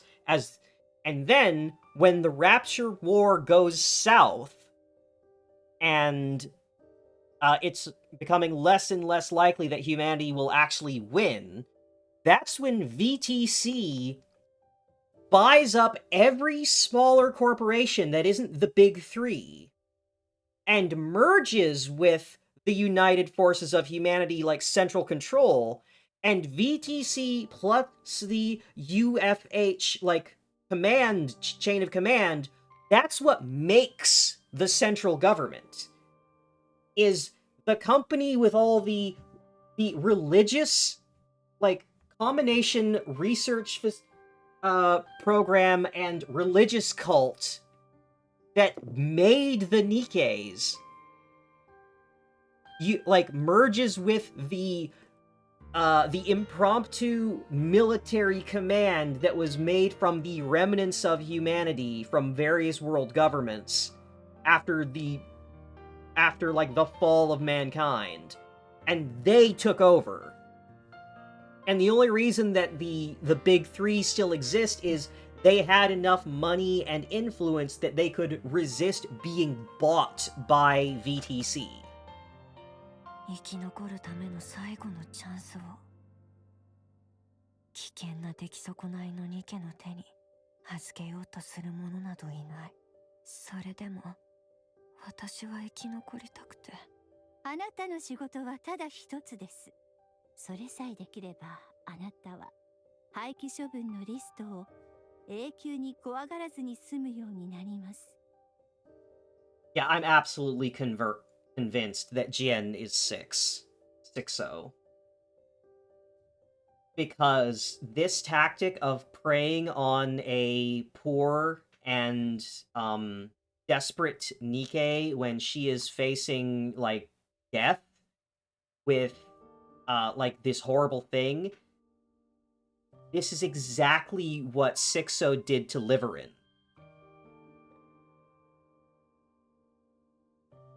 Like, it's the exact same, like, tactic, same MO. 誰かを踏みつけ、犠牲にしてでも生き残ろうと悪意に満ちた手を掴んだ。 Oh no, Zelkaja, I think it's worse than that.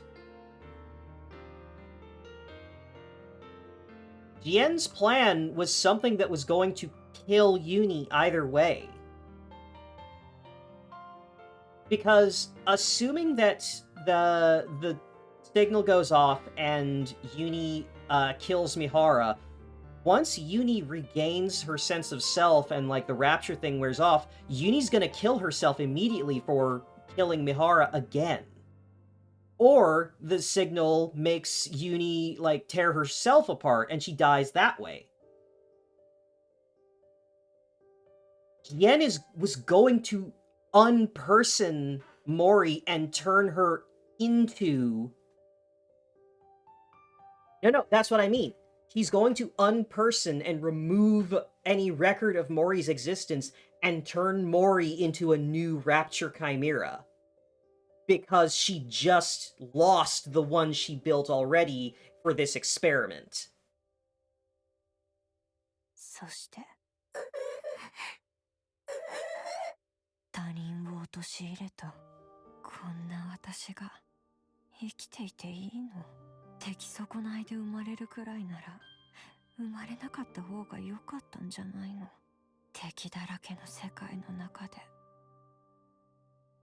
私が死んでも誰も悲しまない世界で生き残るために数えきれないほどバカな選択をする前に死んで生まれ変わることにかけた方がいいんじゃない？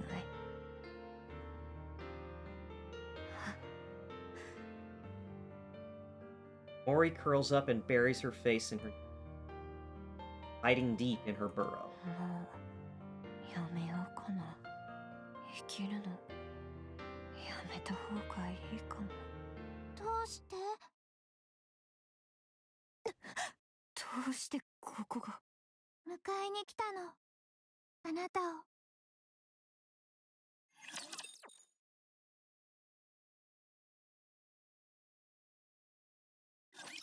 早く終わらせて帰るぞ。 Alright, time to take a break from that extremely heavy narrative about like dehumanization, discrimination, and suicidal ideation for a quick interlude with funny shoot game. That's the essence of Nikke, is you're gonna get hit with like some of the heaviest story beats you've ever seen. And right after, it's funny shoot bang. Or we're gonna make a joke about lesbians. ここにいるってどうしてわかったの？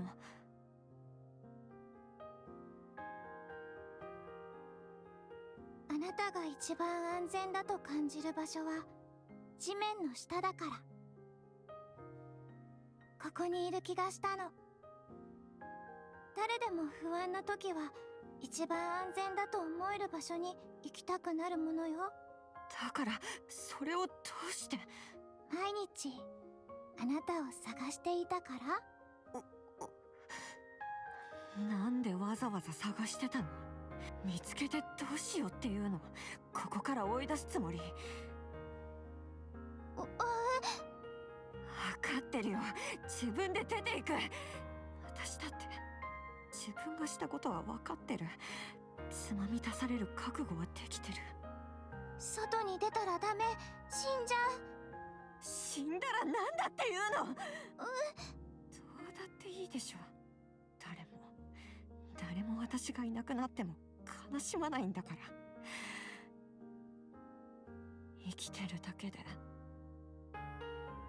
誰かを不幸にするようなやつなんて。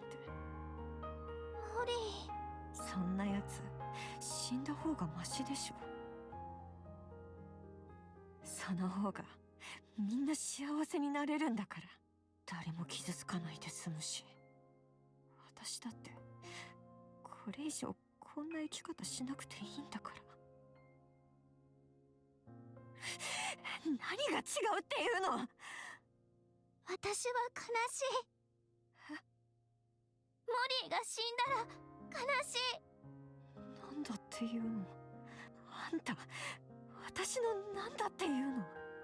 私のことなんか何も知らないくせに。私に嘘をついて騙してたくせに。ごめんなさい。嘘をついたこと。そんな場所だって教えない方が幸せでいられると思ったの。幸せ？そんなもの私の人生にあるわけないでしょ。世間様が私に手を差し伸べてくれたことなんて一度でもあったと思う？あなたは知らないだろうけど、生まれた時から強くて、いつも誰かが助けてくれて、手を伸ばせば掴んでくれる人がそばにいたんでしょ。私は違った。生まれてきたこと自体が不幸だったんだよ。私が生まれたことなんて誰も喜んでない。私が生きてたって誰もよく思わない。誰も私の手を掴んでくれない。助けてって叫んだって誰にも聞いてもらえないの。それは違うわ。私は確かに聞いた。何を？手も掴んだ。あなたがいつ？ここに来るとき、死にたくない、助けてって。まさか。死なないわ。絶対に死なせない。約束する。あの時の声、夢じゃなかった。確かに聞こえたし、掴んだよ。モリーが生きてて嬉しい。助けられてよかった。あなたが生まれたことを誰も喜ばないなら、私が喜ぶ。生まれたことをお祝いしよう、モリー。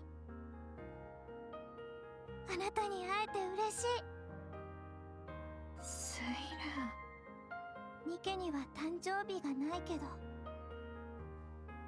生まれたことを祝うのが誕生日なら、今日はモリーの誕生日にする。これから毎年モリーが生まれたことをお祝いできるように。All right, mark the calendar. Happy birthday, Mori.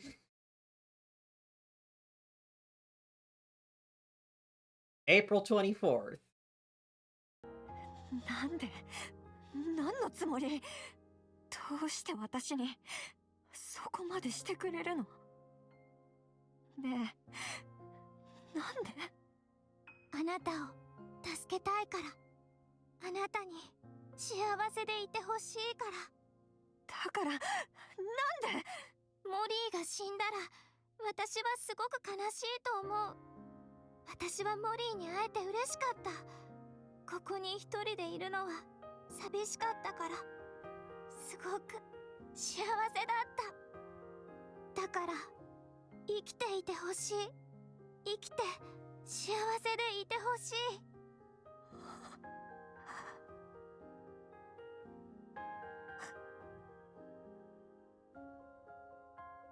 Tears run down Mori's face. 何なのこれ？モリー、泣いてる？うるさい！こっち見ないで！あっち向いてて！The mermaid hastily turns her back. 大丈夫？大丈夫なわけないでしょ！どんなに苦しくたって泣いたことなんて一度もなかったのに。全部あんたのせいだからね。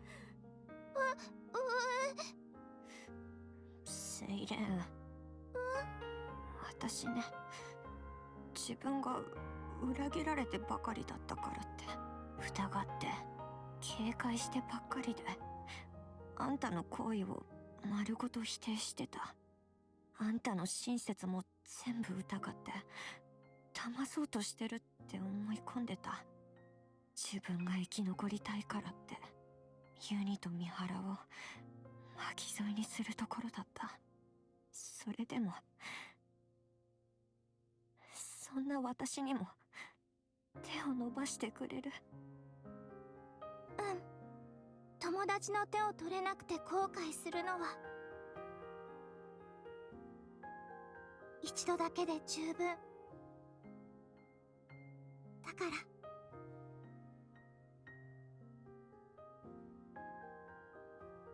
ら。Little mermaid reaches her hand out to Mori, who's still ensconced in the こ dugout. こから出て外に行こう。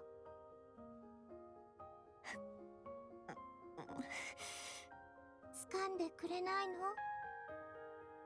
掴む。掴めばいいんでしょ。 Mori lifts her trembling hand and holds on to little. ありがとう。本当に。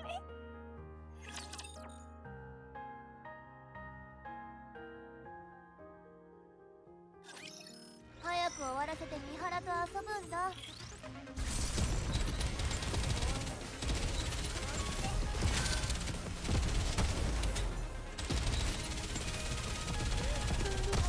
私も美しいわ。当選するね。 Oh, yep. This is about what I expected from a major story event in Nikke. 美しい物語だった。 Oh, this hurts. 大満足よ。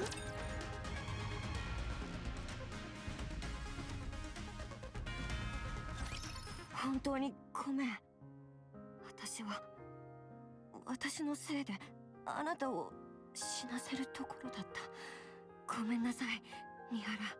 大したことじゃないわ。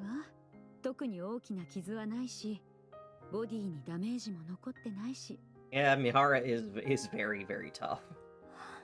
よかった。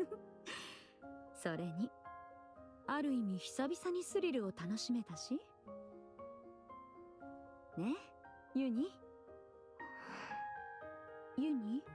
あんなひどい思いをさせてごめんなさい。自分が生きるためにってとんでもない話に乗って謝らせて、ユニ。今すぐ許してって意味じゃないの。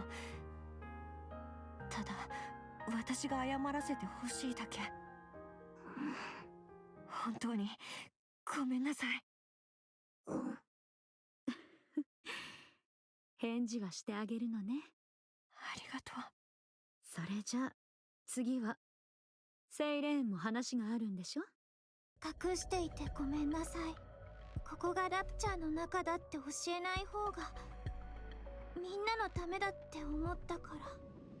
Yeah, I can get behind Siren on this one. Like, it's probably when everyone is like kind of stressing about where they are, saying, "Hey, don't worry, we've just been eaten by a kaiju, and this protective bubble is all that's keeping us alive from being digested by an unspeakable horror." Probably not the best way to break the ice. 私がそう知った時の気持ちをみんなには味わってほしくなかったの。本当にごめんなさい。それってあなたも飲み込まれたということ？ずっと昔だけど飲み込まれてここにいるの。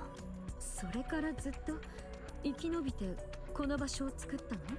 そう。こんな広い場所がラプチャーの中なんて。グラトニーって相当大きいみたいね。ああ、じゃああの銀色の何かの正体も知っているの？あれは消化液。消化液？ Stomach 胃 acid. 酸みたいなもの？ Yep. あれに触った人工のものはみんな溶けて銀色の液体になってしまうの。Wait. Melts and transforms into. There was something about this. There was something about this with Leviathan.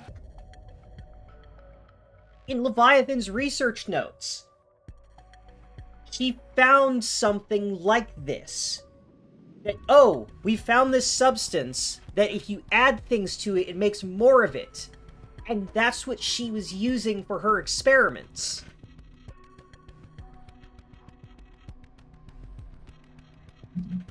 She may not even realize what it is. それがグラトニーのコアまで運ばれてエエネルギーとして吸収されて消化される。それがグラトニーの力の源。人工物を何でも溶かしてしまうなんて、それならここを覆っている膜は？私の使う水泡は消化液には溶けずに混ざり合うみたいなの。Is okay. Okay, so Leviathan can control liquid metal. That is almost the same as Leviathan can control liquid metal filled with nanomachines that works almost the same, almost identically to Siren's bubbles.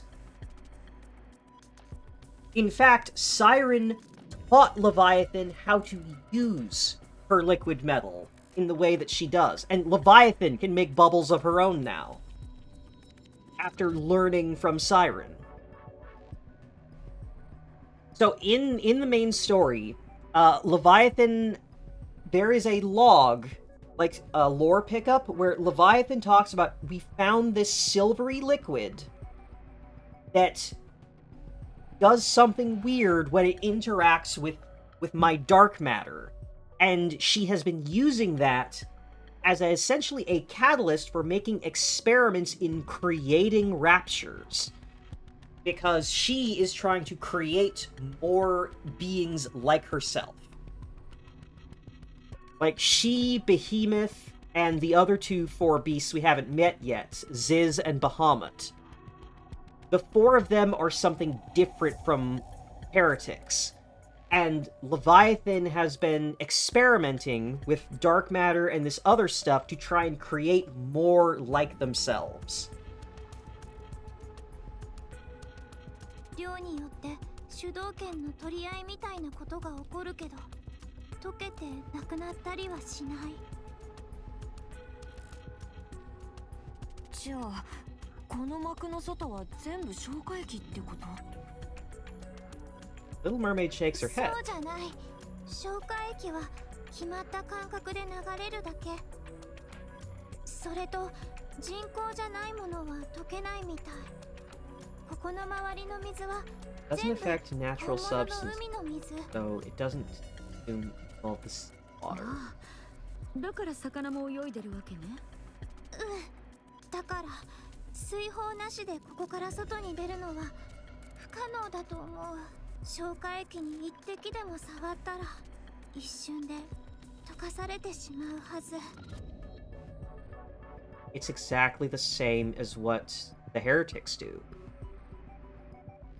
In Devilia, when she is still regenerating, is capable of deploying these nanomachine-filled tendrils that, if they skewer or just prick a Nikke, instantly dissolve her to absorb the nanomachines from her brain.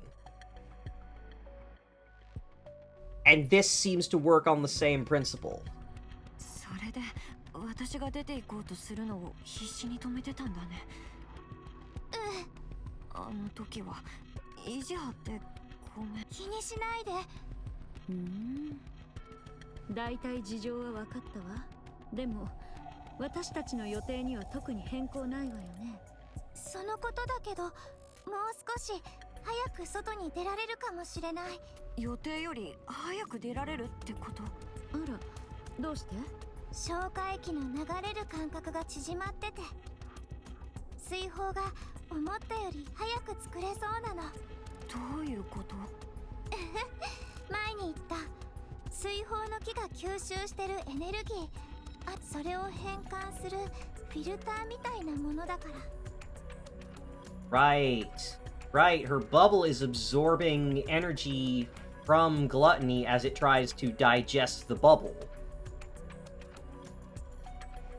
So if it produces more stomach acid, she can absorb more energy in turn, try and break out. 1週間ぐらい予定が早くなりそう。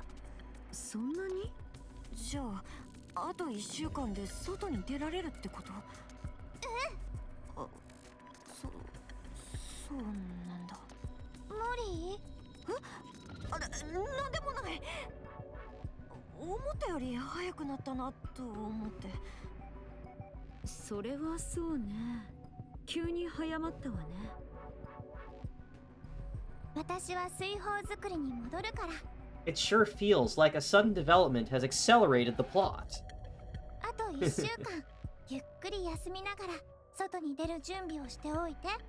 あ、それとガラクタ置き場の方はまだ消化液が残ってるかもしれないから、しばらくは行かないようにしてね。あれがまだ残ってるかもしれないって。うん、絶対に近づかないで。わかった？わかった。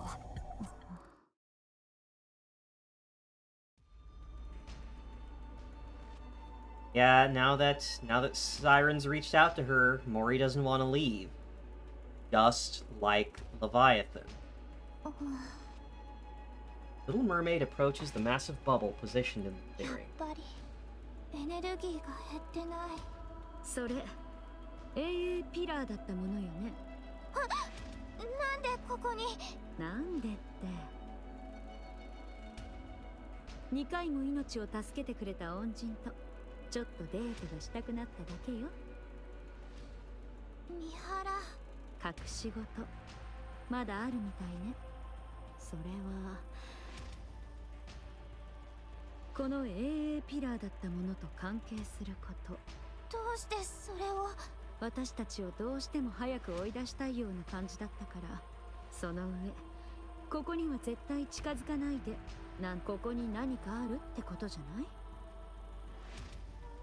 それが何かは考えたらすぐに見当がついたわ。問題になりそうだったものは AA ピラーしかないもの。セイレーン、聞かせてくれる？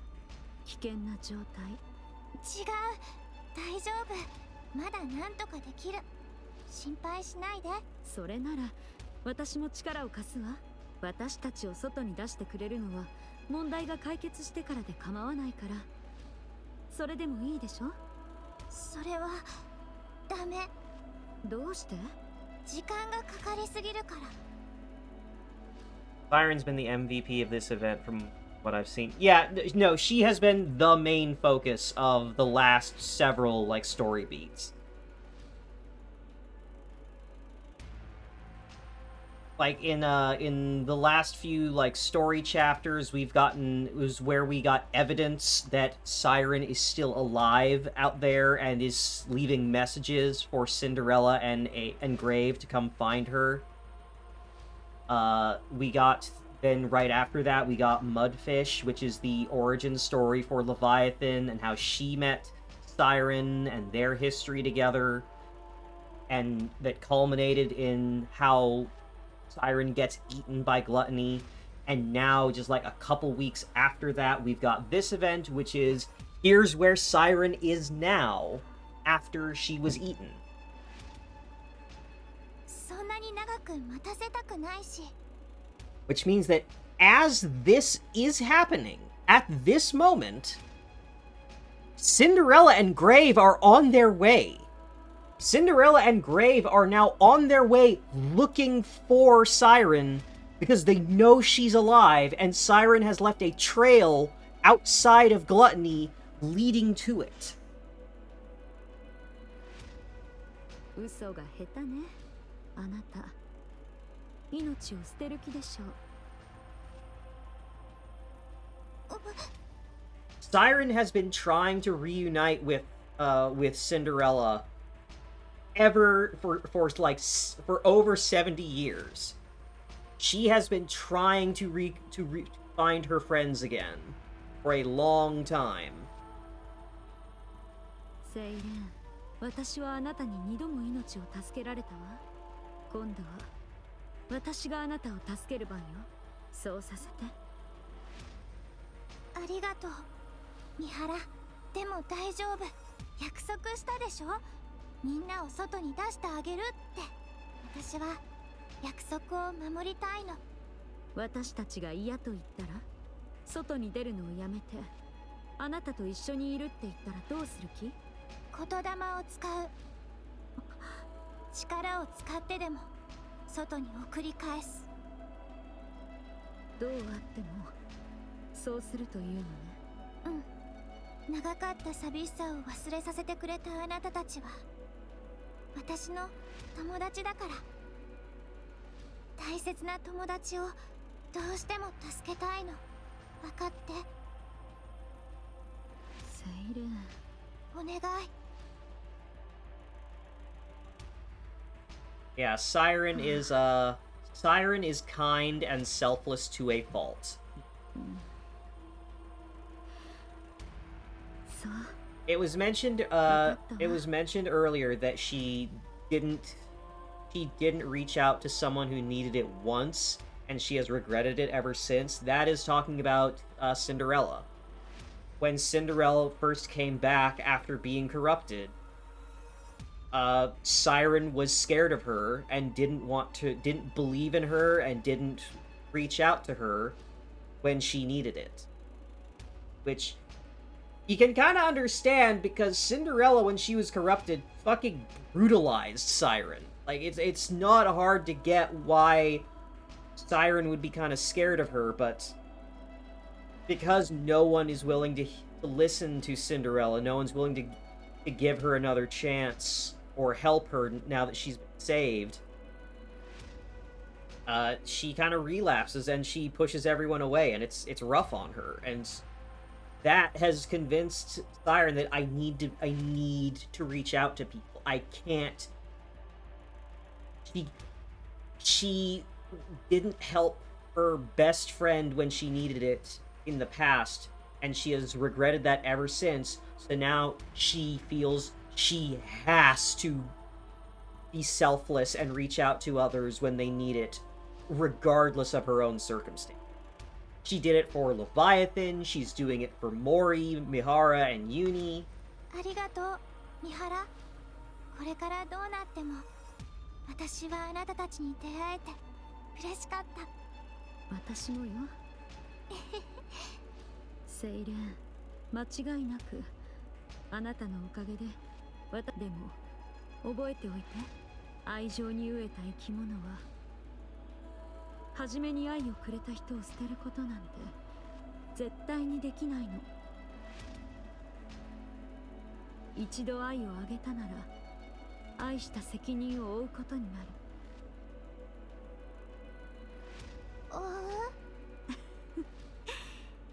あなたにもいつかわかる日が来るわ。Mihara just saying, like, hey, you have made a strong impression on the touch-starved lesbian known as Mori. If you send her away now, you will do irreparable damage. 私の言ったことの意味をその身でね。そうだ。私からも話したかったことがあるの。あら、何かしら。ユニのコアのことだけど。Ooh, what's about Uni? Because we know that she's got a hybrid core. She's Chimera. What is Siren?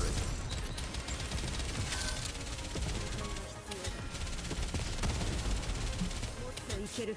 リロード。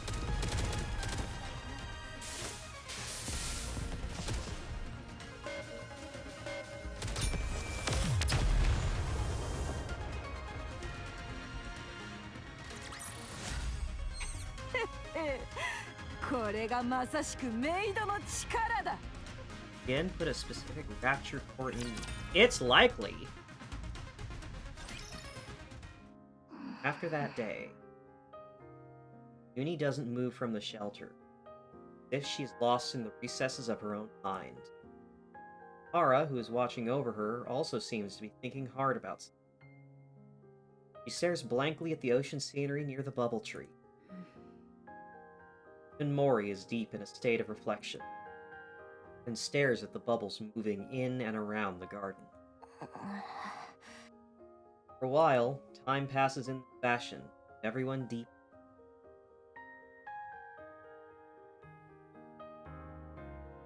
Three days prior to heading up to the surface.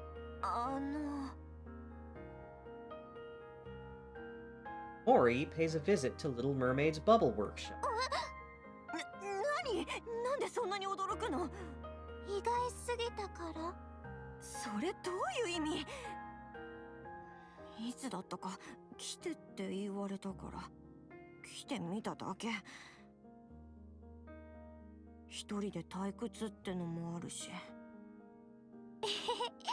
そうだったんだ。Yen's MO seems to be what will cause the maximum amount of suffering. Yes! Which is why Xuen is like that. Imagine you had to deal with Jian as your immediate family. Jian is Xuen's big sister. Everything about Xuen being so, like, paranoid and awful like that is because she has to deal with Jian as her fucking older sister. 笑わないで。ゆっくりしていって。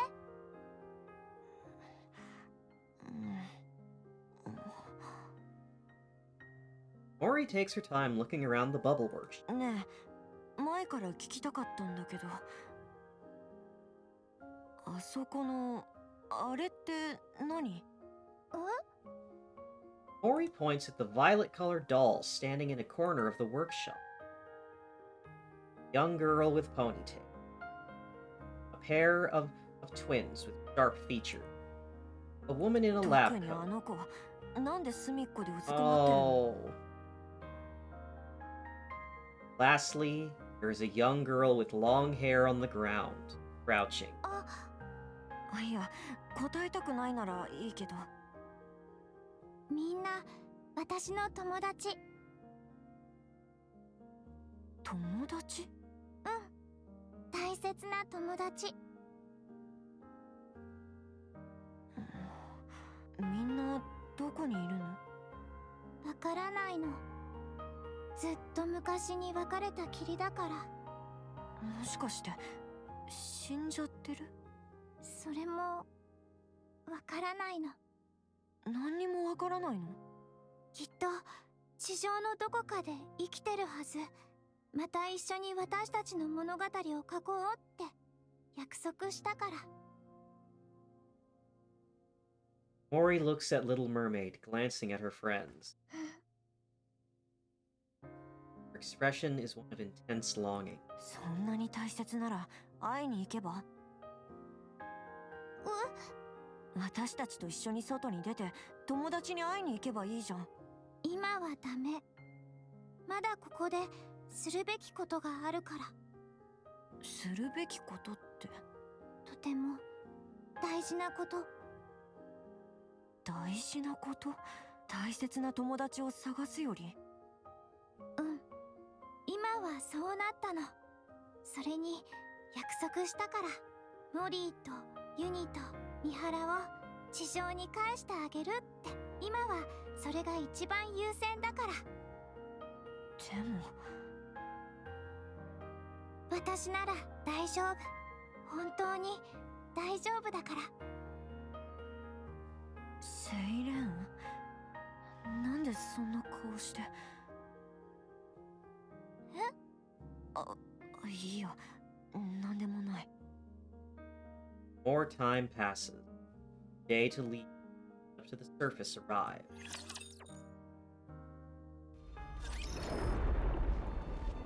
Alright. Stages left.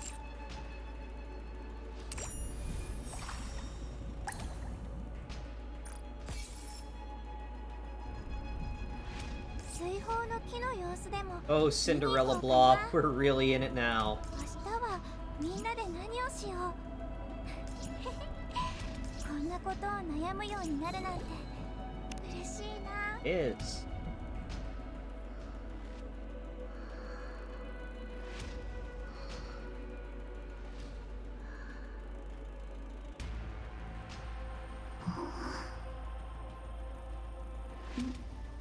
Yumi?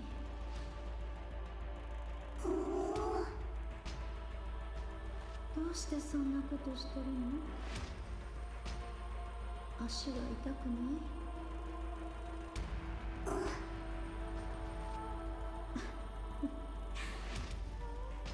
急に眠ってしまったから心配したのね。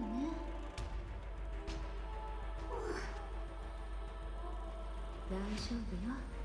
What happened to the twins who I assume are Hansel and Gretel? We don't know. 本当にどこも痛まないわ。 When... So... Cinderella, Siren, Hansel and Gretel, and Abe 大丈夫。 went up the elevator to confront the Rapture Queen. But the Queen launched an attack that damaged the elevator and essentially ejected everyone but Cinderella into the atmosphere.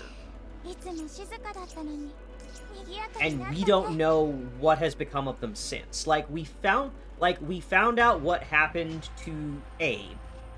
She impacted and got pretty roughed up, and eventually returned to the Ark, where she was only recognized as a mass-produced Nikke and experimented on, and essentially lobotomized, losing a significant portion of her memory and skills, and eventually becoming the woman we know as Grave. During her 100 years of keeping vigil and caring for Cinderella. Cinderella lands on the surface and is severely damaged. So Abe, who has been lobotomized, gets her into a life support pod, a coffin, essentially, and keeps her stable while she self-repairs, which takes a very long time. Siren, we now find, landed in the ocean, and essentially spent 30 years drifting, trying to find any sign of her friends, with no luck, until she washed up on the beach and found Leviathan. And then, after spending a month with Leviathan, got eaten by Gluttony and has been in Gluttony's belly for 70 years. And we have no clue what has happened to Hansel and Gretel. At least not yet. 水泡の木の様子でも見に行こうかな。あう？まだ記憶が残ってるみたい。今度はヘンゼルとグレーテル？ヘンゼルとグレーテルは今日夢を見たわ。あう？セイレーンと一緒に海辺を歩く夢を見たの。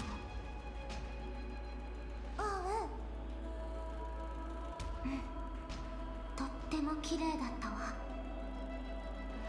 だからヘンゼルとグレーテルはセイレーンがどんな夢を見たのか気になってるの。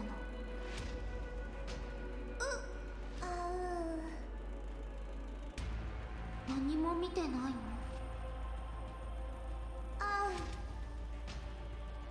ヘンゼルは寂しいと思うわ。グレーテルは悲しいと思ってるわ。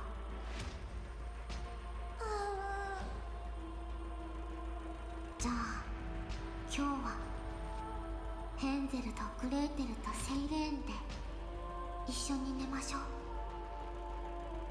そうすればみんなで一緒に夢が見られるはずよ。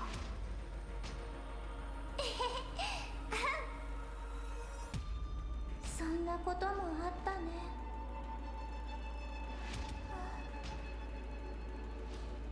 ヘンゼル、グレーテル、懐かしい。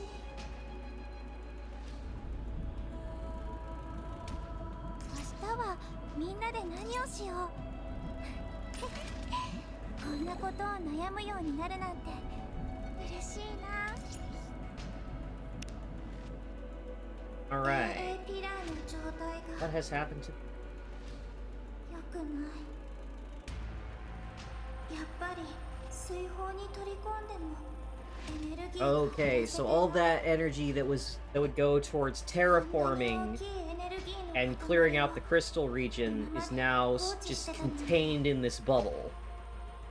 甘く見すぎぎてた。このままにしておいたらグラトニーが Ah, これを狙ってくるはず。 right. It was a large energy signature that このエネル drew ギーを消さないと。 Gluttony to the pillar in the first place. Gluttony registered the pillar's energy and tried to eat it at the, and that's これ what 以上は待て saw な at い。 the start.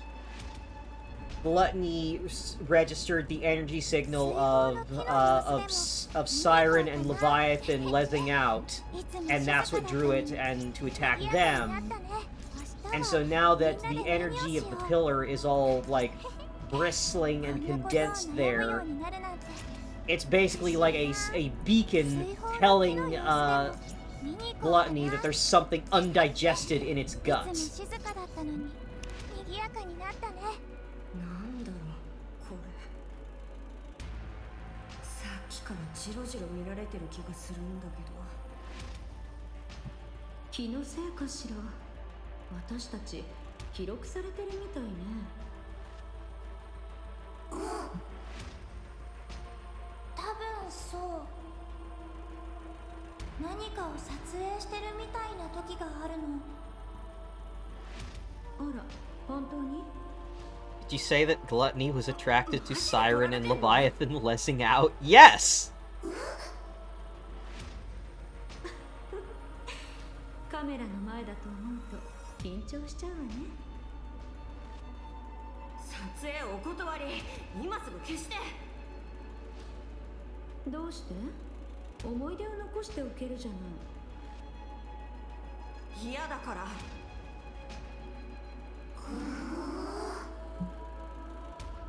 あら、ユニも興味があるみたいね。ユニも構わないみたいよ。私が嫌なんだよ。早く止めて。ごめんなさい、モリー。止める方法はないの。どうしても嫌ならこの小言を消すしかないけど。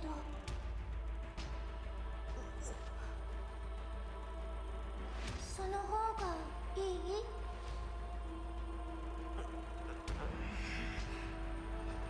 い？いいよ、じゃあ。ありがとう。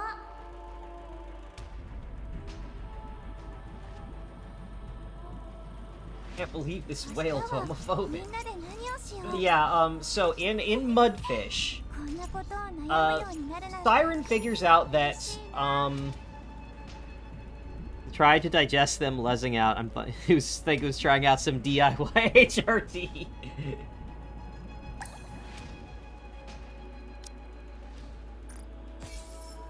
But yeah, so Siren figures out that Leviathan's liquid metal is functionally identical to her weapons, Spindrift, her bubbles, and tells Leviathan, hey, I think you can control this. I don't think you've been, like, cursed with, like, just constantly, like, secreting sludge. I think this is a weapon you haven't figured out how to control yet. And she tries teaching Leviathan how to control, like, the liquid metal. But Leviathan just can't get the hang of it. So Siren figures that her best option is just show, like, everything about herself so that Leviathan experiences what it is like to mentally control liquid metal. So to do that, Siren creates essentially a giant bubble that when they enter it, interfaces with both of their minds to essentially merge them on a subconscious level.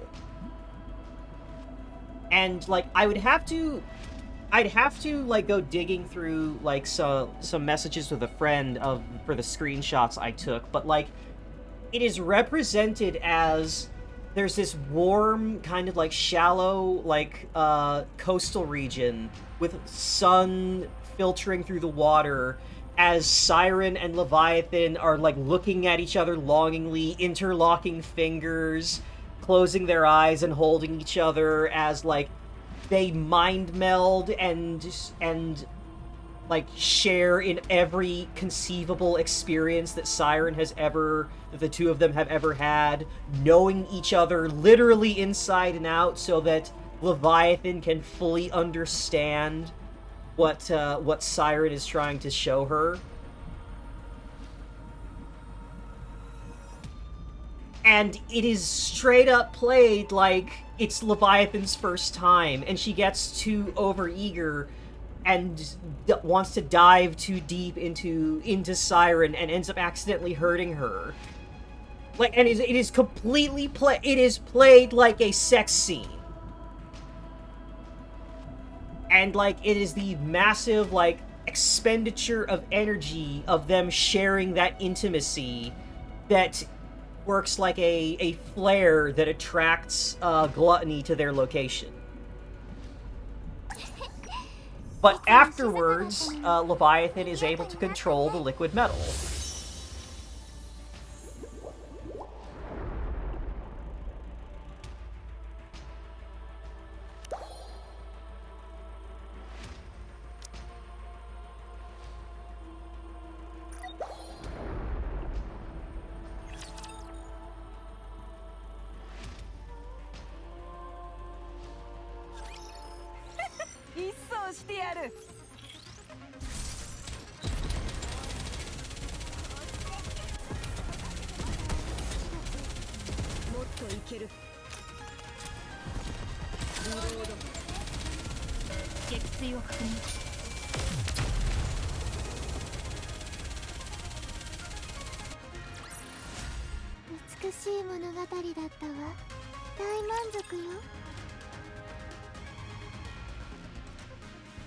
Okay. I do too. I really liked Graves' original outfit. I'm not a huge fan of the alternate outfit she got once she became playable. So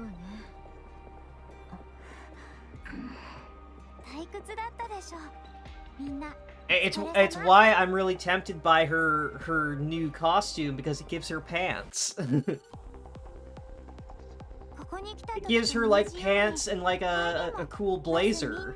Even if she's not like wearing it completely, it's closer to her original look.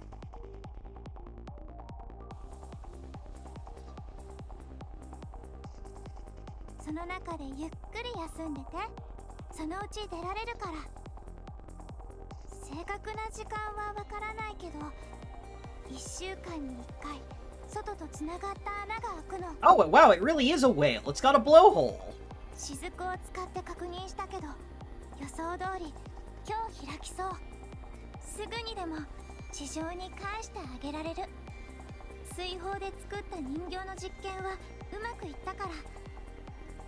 And that's how she's been getting messages out. That's how she's been sending messages to leave for Cinderella and Grave and Leviathan.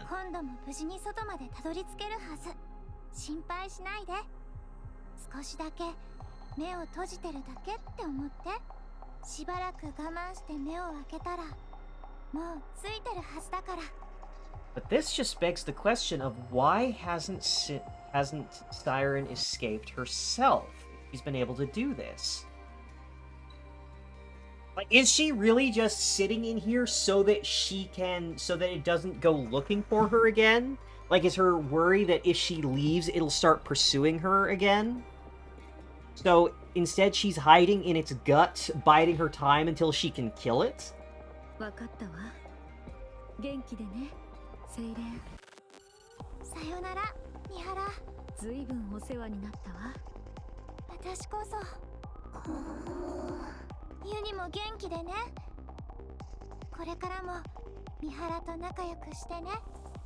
She hiding in here so it doesn't pursue Leviathan again? Possibly. やっぱりどう考えてもセイレン一緒に来てよ。一人だけここに残るなんて変でしょ。一緒に行こうよね。ごめんなさい。まだすることがあるの。しなきゃいけないことって。それは、知ってる？隠し事があるとき黙り込む癖。何を隠してるの？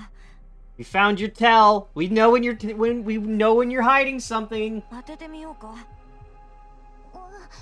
あのガラクタ置き場にあるもの。その顔当たりみたいだね。急に予定が早くなったし。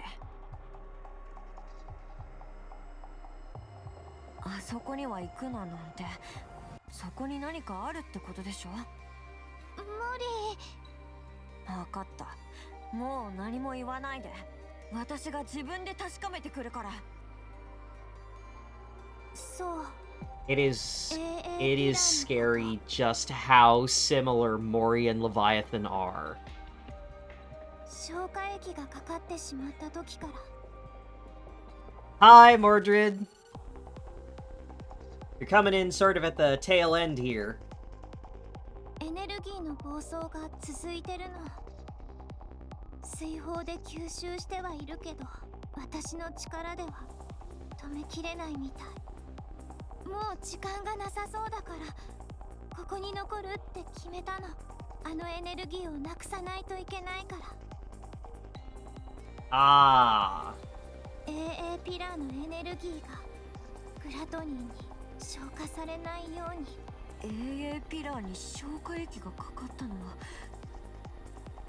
それはあの時のコーリングシグナルのせい。あの時の。そうなんでしょ。そういうことでしょ。違う。いつかそうなることは分かってた。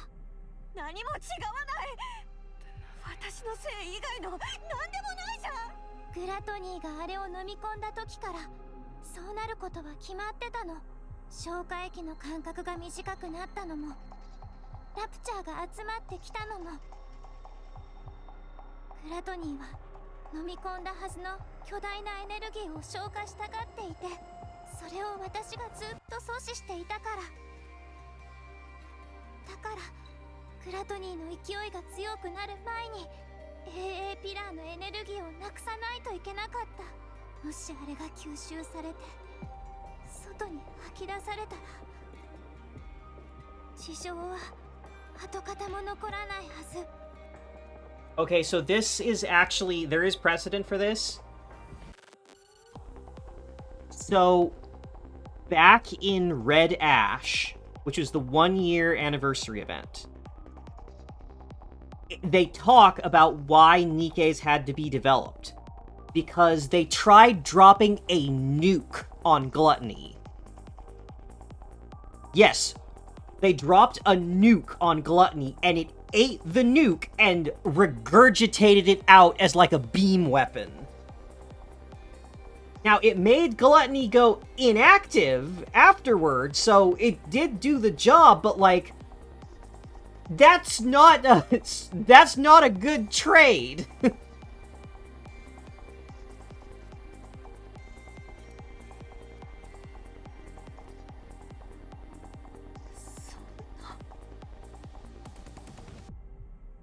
あなたたちが来てくれたから、私はそうする予定を遅らせていただけ。寂しかったこの場所にあなたたちが来てくれたことが贈り物だから、そんな風に思わないで。そんなのほっといてさ、一緒に行こうよ。死ななかったことにして消化が終わる前に離れればいいじゃん。もしかしたら消化されないかもしれないし、もしされたとしても人がいる場所にエネルギーが行くとは限らないし、それに誰かが当たって死んだって見なきゃ知ったことじゃないじゃん。確かめなきゃさ、わからないでしょ。Ah, Mori taking the old, like, hey, if I launch this car into space, I won't know what happens to it. ダメ。No, Maury. You have to remember, Sir Isaac Newton is the deadliest son of a bitch in space. You fire this weapon, you are ruining someone's day, somewhere, sometime. 私にはできない。私は私たちは勝利の女神になるって。 Yeah, I know. シンデレラとみんなで誓ったの。 Siren is once again being self-sacrificial and selfless to a fault. 私たちは物語を書き直す。だから。 Because that's what it means to be a goddess of victory. 見なかったふりして逃げたりできない。 So if Gluttony absorbed the energy from the pillar, it'd be like if Shin Godzilla times a million. Pretty much, because the energy in the AA pillar is essentially enough to terraform a massive area. Like, the AA pillar was deployed to essentially terraform a huge region and clear out all of Behemoth's energy-leeching crystals. And it is matter transformation. Like, it's not just a bomb, it is like magic. Like, it is the kind of, it is technology that is sufficiently advanced to be indistinguishable from magic. That level of energy. So yeah, it would be very, very bad if Gluttony absorbed that. そんなの勝利の女神じゃない。そこまでして誰が認めてくれるっていうの。勝利の女神かなんだか知らないけどさ、ここにいたことだって誰も知らないのに、そんなに大事なことなの。誰にも知られないでただ死んじゃうだけじゃん。それでもいいの。何がいいっていうの。私がそうだったって、私が分かっていればいい。それにもう私だけじゃなくなった。あなたたちが知ってるから。ユニと三原、それからモリー、あなたも覚えていてくれる。 One theory you had about Corpos vivisecting an actual biblical angel seems more and more plausible the more I learn about the setting. Yeah, like I didn't make that guess like off of nothing. It's like, oh, that really seems like what's going on here. 私はするべきことをしたって。ありがとう。セイレン。だからいいの。もう大丈夫だから。本当に平気だから。いや、そんなの嫌。私が大丈夫じゃない。全然平気じゃない。セイレン、一緒に来てよ。一緒に外に出てさ、友達探しに行こうよ。大切な友達なんでしょ。一緒に来て探しに行こうよ。私も手伝うからさ。二人で探せばもっと早く見つけられるでしょ。 So the commander has to kill the Pope or whoever runs VTC. Well, VTC is functionally is defunct. VTC as the corporate entity no longer exists. It is now the central government. And all we've heard is that there is some kind of figure within the central government called the Supreme Commander. Well, that is, like, the vaguest we know about the command structure. Like, as far as we know, the central government is run by a group of people called the Deputy Chiefs. And most of them are, like, kind of just guys. Like, Anderson is our bro. Anderson is our friend. But there's Birmingham, who is, like, kind of a schlub. Like, he's trying his best, but he is very much, for the greater good. Sacrifices must be made for the greater good. And there's this one other deputy chief we've met who is just a piece of shit.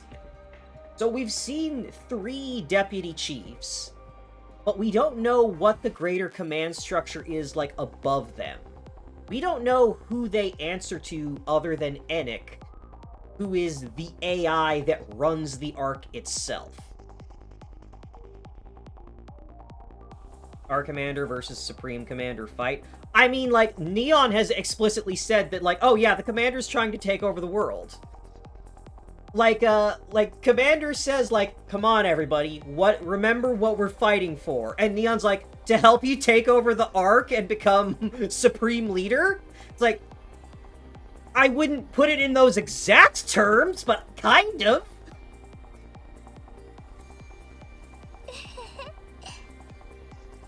その言葉がまた聞けるなんて。私は本当に友達に恵まれてるみたい。Like, the commander's goal very explicitly is to get enough influence and power within the Ark that they can stage a coup to overturn the central government so that they can reform society. Like, the commander is actively planning treason. And all the Nikkes they work with are in on it. Like, Shifty knows. All of Counters are like, yeah, we're down for treason.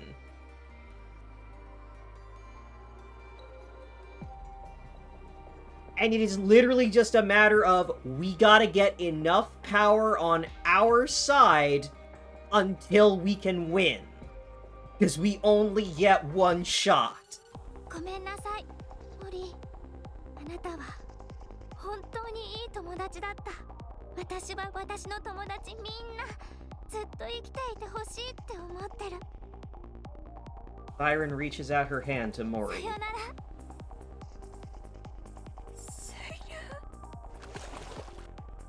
Mori, Uni, and Mihara are surrounded by bubbles. 上がって安全なところまで。 Bubbles start rising up. さようなら、私の大切な友達。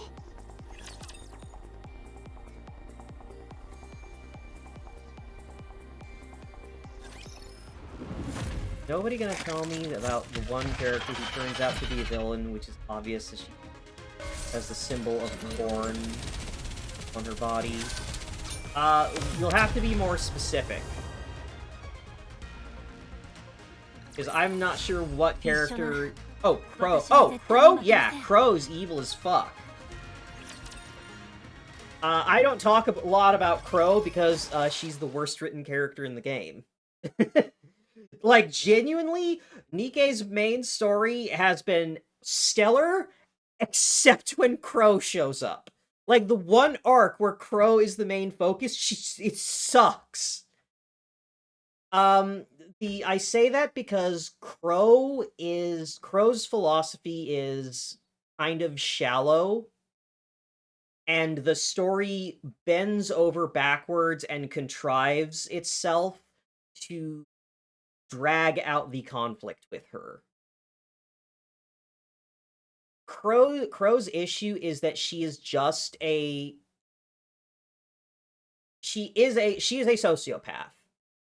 Crow's gimmick is she is a sociopath mass murderer that is unrepentant, revels in causing harm, and emotionally tormenting people.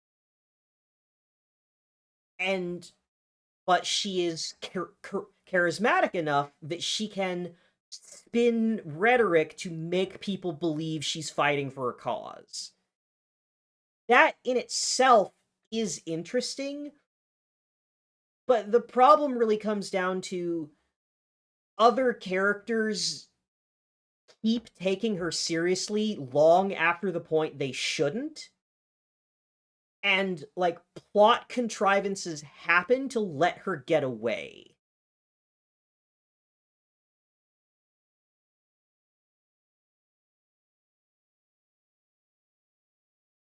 And, essentially, the conflict that it presents with Crow is it tries to pull the whole, oh, you can't kill the villain because that means you're just like them.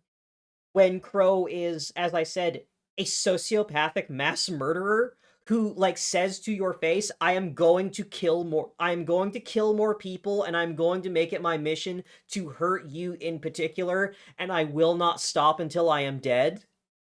And then goes, but you're not allowed to kill her, because if you kill her, it means you're a bad person, and you're scarred, and your soul is tainted because you killed a person. Which is really, really shallow and kind of... It's shallow and is, like, kind of out of touch with the rest of Nikke's story, because a lot of characters in Nikke have killed people, and it doesn't make them bad. Like just off the top of my head, Sugar, the biker chick, she has killed people.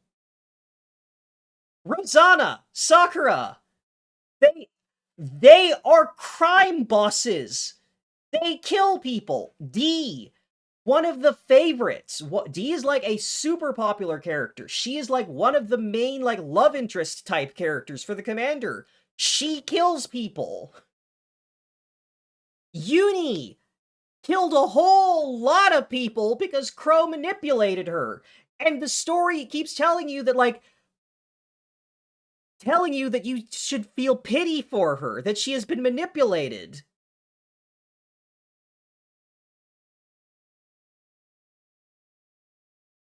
Like, it's very, very out of touch, the way that Crow specifically has plot armor that says you're not allowed to kill her.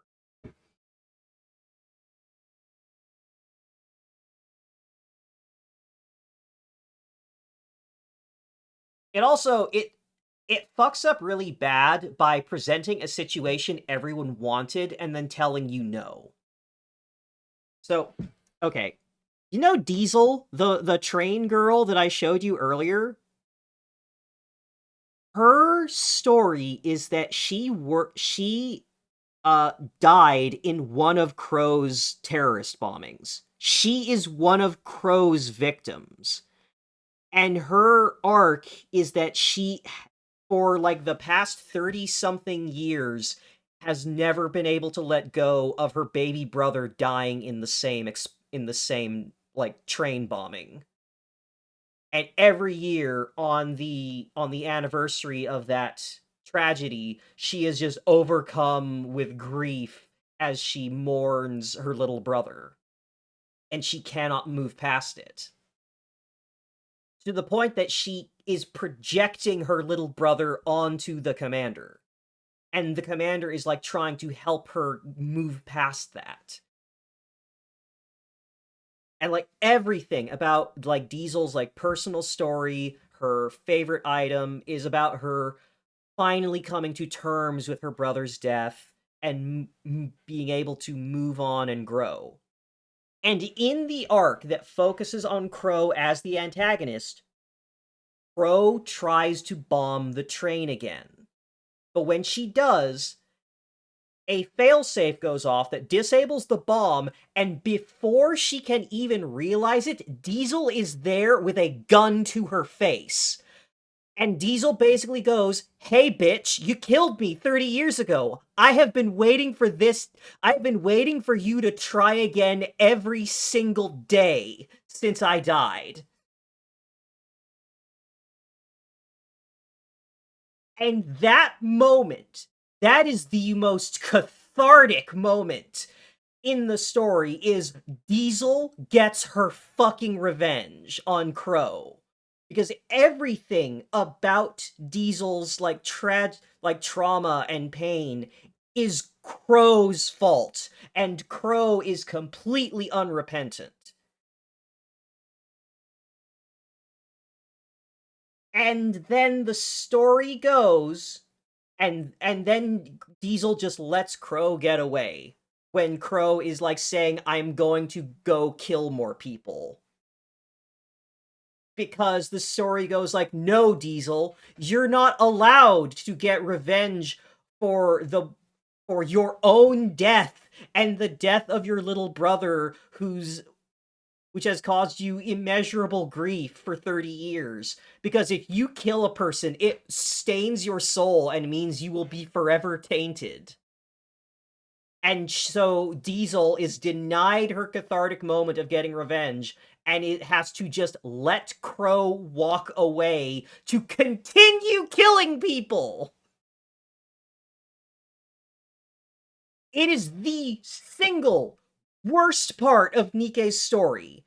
And it is, like, shocking just how bad it is when the rest of the story is so good. Because whoever was writing that chapter has such a fucking boner for Crow that she has the most ridiculous plot armor to let her keep getting away with things. Okay, back to the good writing. The bubble pops, and out pour Mihara, Uni, and Mori. ここは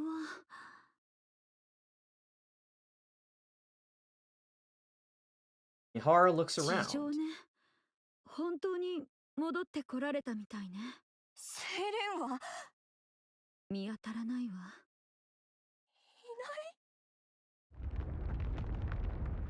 何この音。グラトニーが動く音かしら。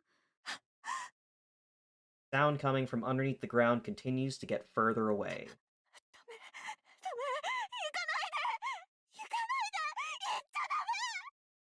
待てってば、このバケ Mori desperately starts digging. モラ。もう一度飲み込め。飲み込めよ。モリー、落ち着いて。セイレン、セイレン。言っちゃダメ。モリー。 Mihara hugs Mori tight. 離せ、離して。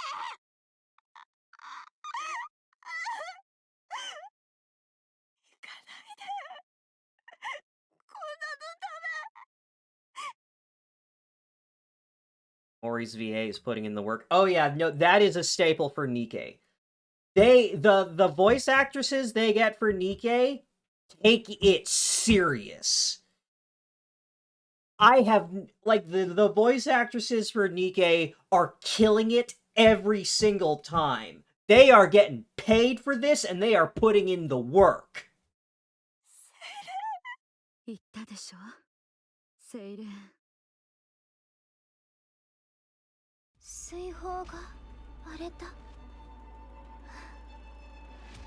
みんな無事に着いたみたい。よかった。 Siren looks around the empty... 静かね。もう慣れたと思ってたのに。みんながいなくなったら昔より静かに感じる。今さらレビーの気持ちが分かったかも。 Oh. Little mermaid stares at the miniature doll of her friend sitting in the corner of the garden. ごめんね、レビー。本当は直接会って大丈夫って言いたかったけど、それはできないみたい。本当にごめん。 Then looks at the faces of her old friends lying in the garden. ヘンゼル、グレーテル、エイブ、シンデレラ、ごめんなさい。できるだけのことはしたよ。ずっと待ってたから。もう待たなくていいよね。 The mermaid gently caresses her friends' 大 faces. 丈夫。最後に最高の友達に会えたから。おかげで本当に久しぶりに心の底から笑えた。だから大丈夫。私は怖くない。みんなを、友達を助けられるって思ったら本当に平気になったの。 Little mermaid stares at the bubbles gathered in the garden for one last time. 行かないと。最後の旅の準備、みんなに恥ずかしくないように、私は勝利の女神にふさわしい、世界で一番美しい水の泡になる。そしてみんなを助けるの。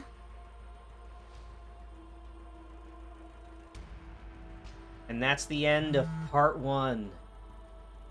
Oh. Knock knock. Mori, how is your task coming along? The deadline is quickly approaching, and I haven't heard from you. I clearly saw that the calling signal was activated. Why hasn't there been a report? Ah, are you dead, perhaps? Huh, how tragic.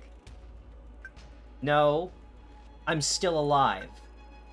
Wow! Still alive and kicking, are you? Excellent! Nice to meet you, Jen. You hit your head or something? Don't you recognize me? You're right, I did hurt my head. I can't recall if I've seen you before. So allow me to introduce myself once more. Nice to meet you. I'm Mihara. My oh my! Now things are starting to get interesting! Can we have a little chat?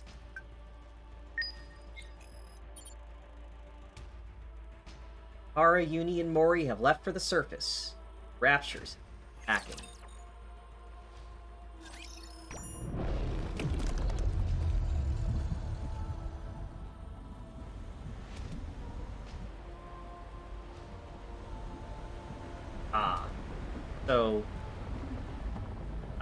Gluttony has woken up, as it were, and is now, like, actively searching for the pillar. It knows there's food in its belly, but it ain't getting it, and it's mad.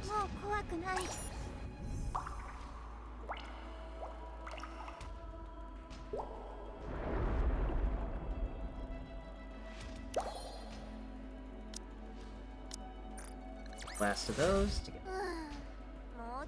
currency.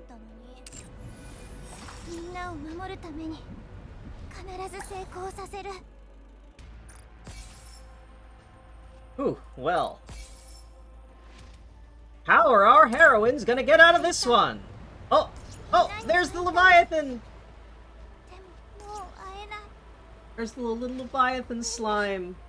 Oh no! There's the Hansel, Gretel, Abe, and Cinderella blobs.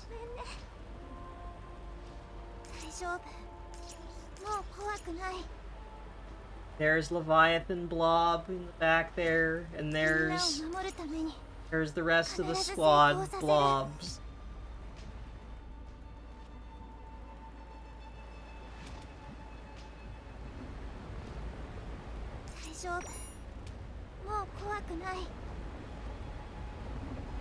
Let's see the rest of these bubbles.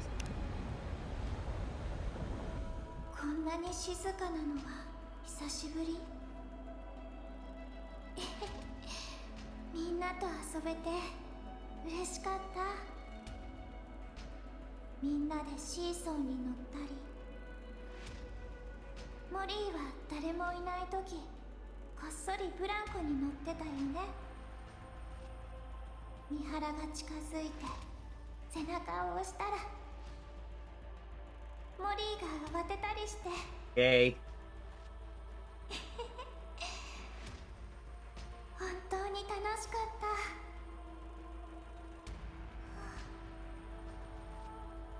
You know who Mori really reminds me of? Chris from Symphogear. Mori reminds me a lot of Chris Yukine. I need to rewatch Symphogear.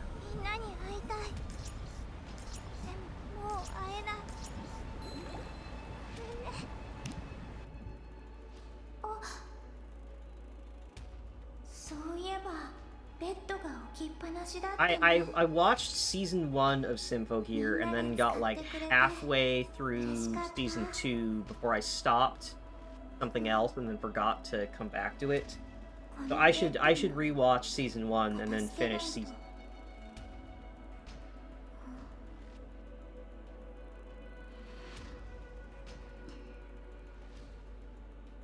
そのままにしておこうかな。うん、もうちょっとだけ。みんながいたっていう証、まだ消したくない。会いたい。みんなに会いたい。でももう会えない。 Oh shit. Some raptures have in fact gotten in. Oh yeah, and look, there's a hole there. Shit's leaking in. Fantastic. この記憶を、あの時の。私たちのおとぎ話はハッピーエンドで終わりだったはずよ。みんなに祝福されてずっと覚えていてもらえる、そういうお話になるはずだったの。でも私が全て台無しにしてしまった。私が苦しみと呪いばかりの物語にしてしまった。 Again, that was not really your fault, Cinderella. That was Red Shoes. まだ終わってない。 Everything is Red Shoes' fault. 私はお話の続きを書きたいの。私のためにもあなたたちのためにも。約束するわ。今から書く。 The chaser. Yeah, that... Fuck Red Shoes. All my homies hate Red Shoes. ハッピーエンドのおとぎ話にしてみせる。 It is so wild that, like, everything wrong in the story can be traced back to her specifically.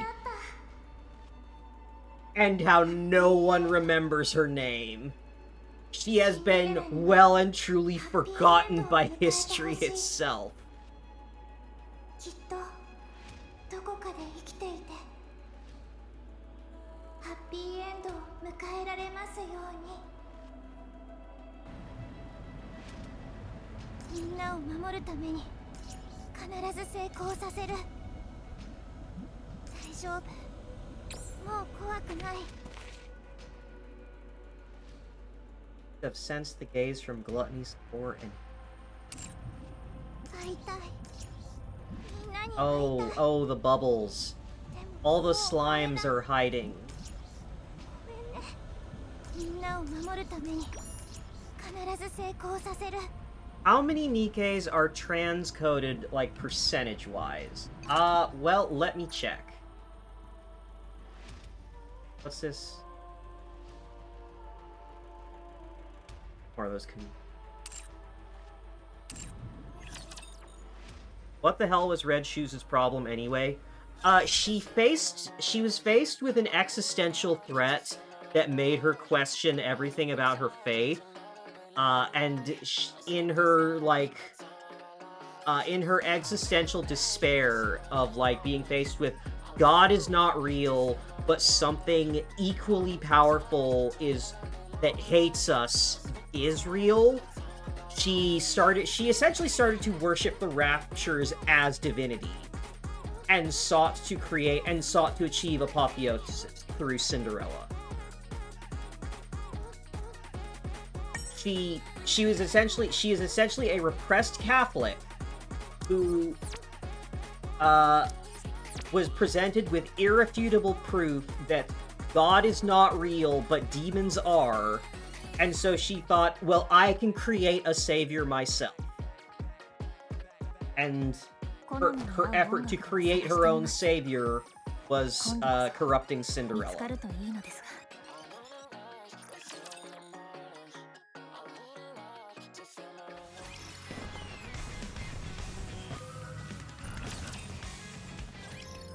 Oh, right. That's what's... I got a film reel, so I can I can unlock an old event to rewatch. I'm gonna check out Kill the Lord. I want to see more Rosanna stuff.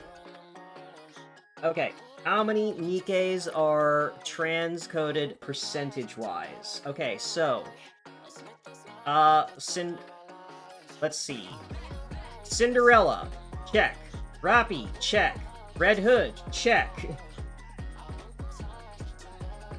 Exia, check. Privity, check. Maxwell, check. Rapunzel, check.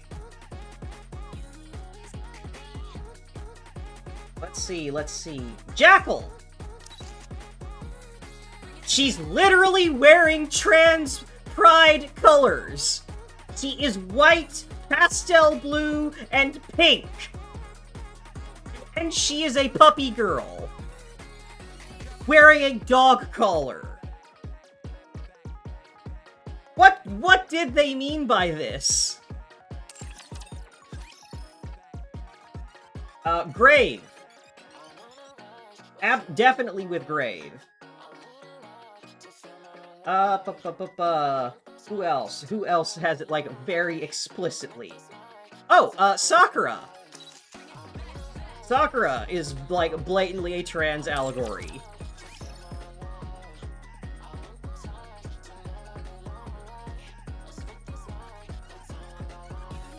Off the top of my head, who else we got?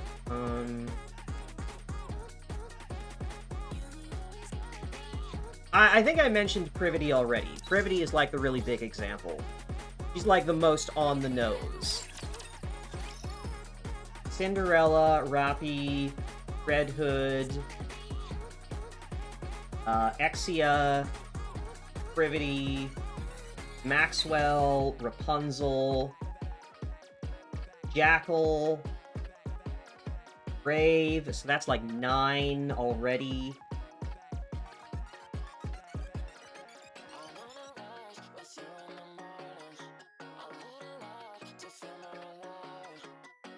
One's really sick. Oh, Sakura, so that's 10. Oh, Adney, that's like 11.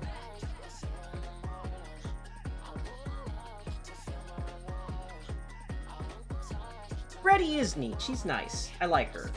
She's very funny. Adney makes 11.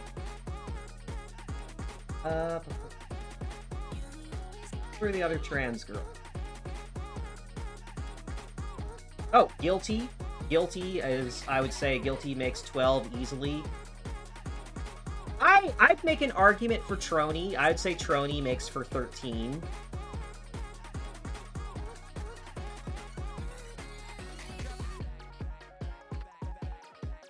Oh, Unwa.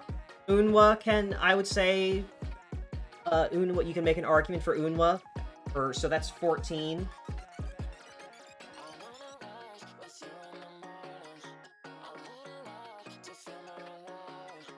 Oh, Vesti. Vesti, so I would say like 15.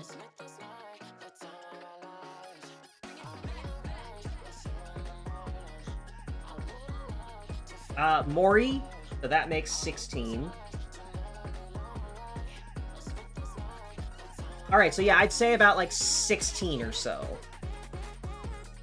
16 that I can like name off the top of my head, and let's just take a look at, what about characters I don't have?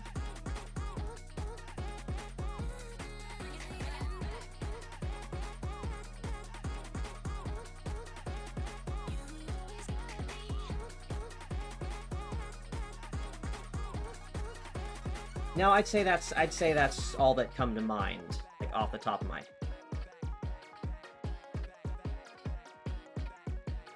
But yeah, like just to review it. Cinderella has a dead name.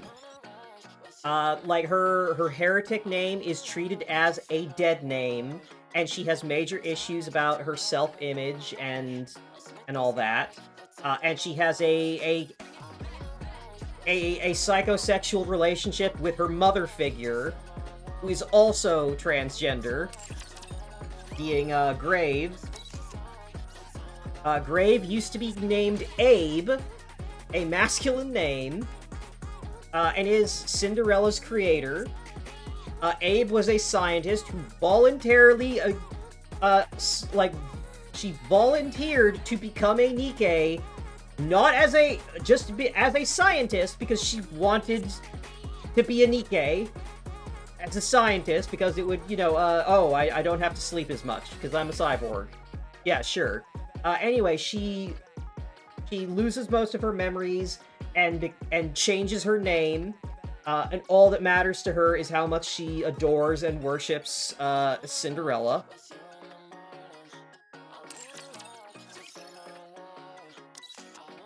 Rappi's entire character arc is about self-actualization and idolizing a woman and wanting to be more like her while feeling like she herself is empty and incomplete.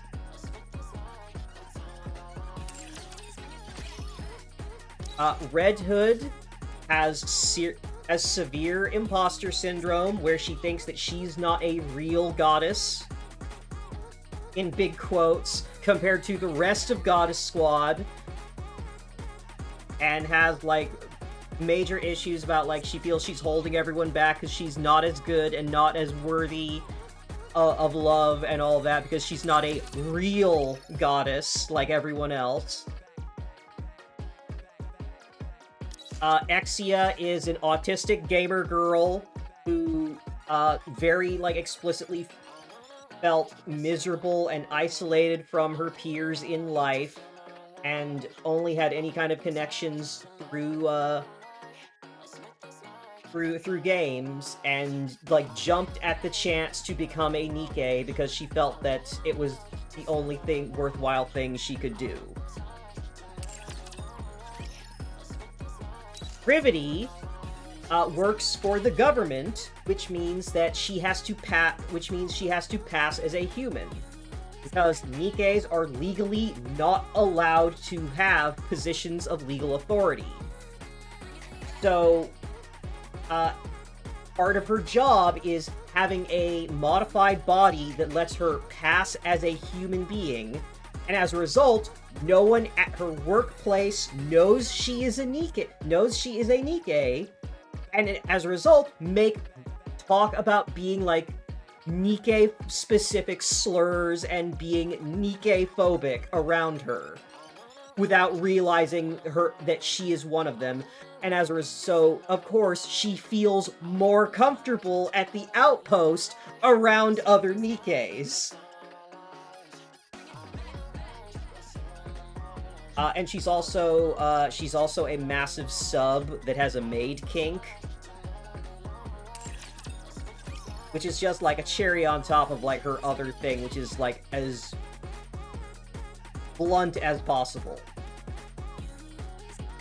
Yeah, pretty much. Maxwell explicitly says that she has no idea what kind of person she was in the past, and she doesn't care, because the Maxwell she is now is the person she wants to be. And she also used to be a researcher at Macilis. So she is another one in the category of has an overtly masculine name that volunteered to become a Nikke, and has decided that's her based her whole identity on that transformation. Also, she is the only Nikke that has just outwardly robotic parts, which is abnormal because Nikkes need to believe that they're human or they go have a psychotic break. Maxwell is just built different.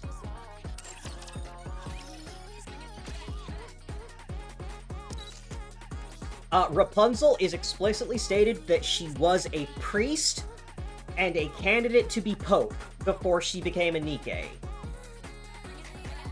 Like, she is a Catholic. She was a Catholic priest with enough, like, credibility and reputation to be to be nominated for being made pope. And she said, "No, I will volunteer to become a Nikke because I think I can help more people that way." That's, like, pretty overt. Jackal, as I said, she is wearing a trans flag. She just is trans pride colored. And is also, you know, a puppy girl wearing a dog collar.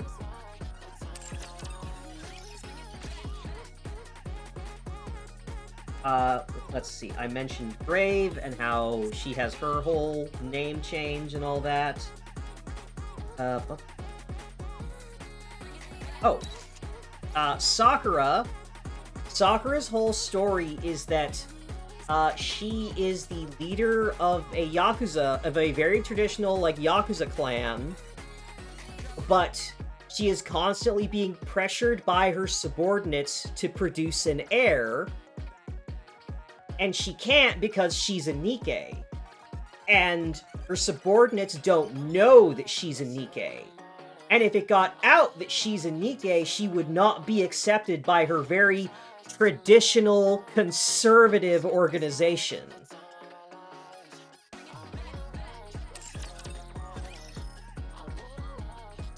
So she has to make a show of getting married to the commander so that she can tell her subordinates, shut up, I have a...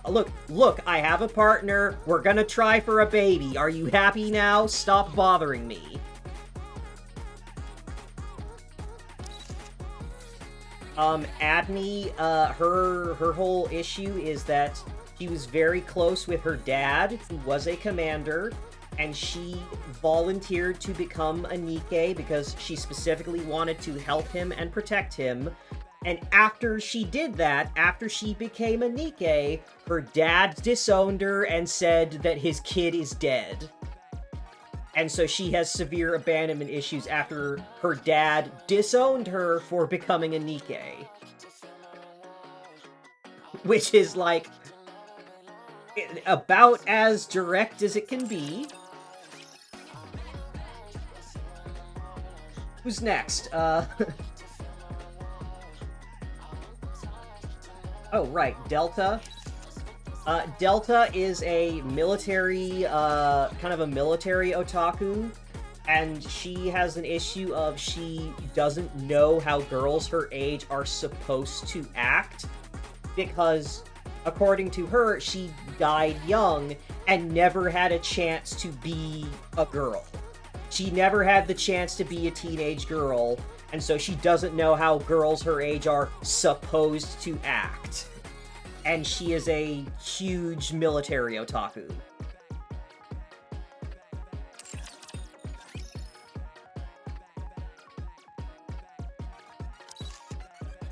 Guilty is kind of more vibes-based in that she is a...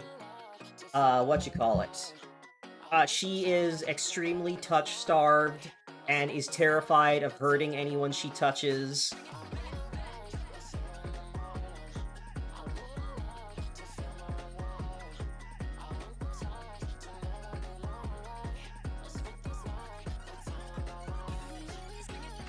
And she has, like, she has trust issues of people saying that that they trust her, that they're going to allow her to get close, and then pulling back and being afraid of her. So she has really bad, like, what's the word? Rejection sensitivity, but desperately wants to be closer to people. And she has a very overt, like, gay thing going on with Maiden.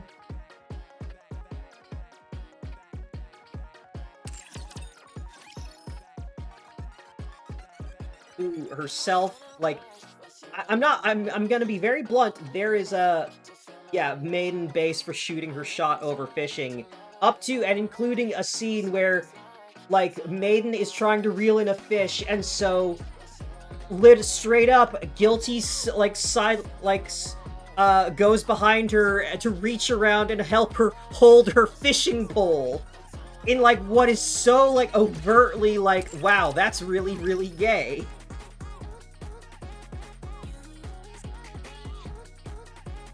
Oh, Unwa. Unwa used to be a commander. Unwa was a commander, which is a primarily male job, and died in battle, and was resurrected as a Nikke. Like, that one's pretty open and shut.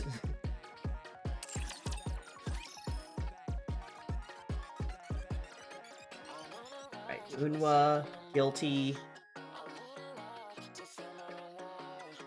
Not think of Jacko from Guilty. I think it's the outfit. I think it's the primarily white outfit with the, yeah, the splayed open pant at the bottom pant legs. It's very similar to Jacko's look.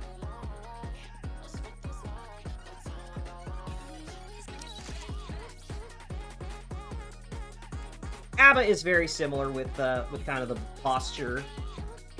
Trony, I make the case for simply because she, Trony is a huge Kamen Rider fan that had a dream of escaping the Ark so everyone could see the sky, and at one point had severe depression to the point of committing suicide, and is very, very just like, she is reclusive and shy, and but she is girlfriends with Eleg, who is the gamer girl, like, Doom fanatic whose gimmick is that she installs Doom on everything.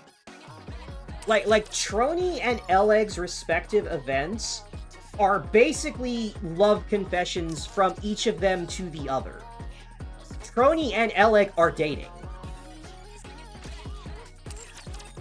Why are all these characters so relatable, and is that concerning? It's what I've been saying!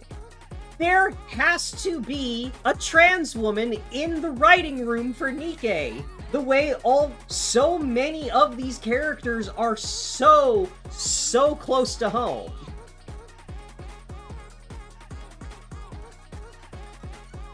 And yeah, adding to the list is Mori, who, as we've seen through this whole event, is very, very transgender coded.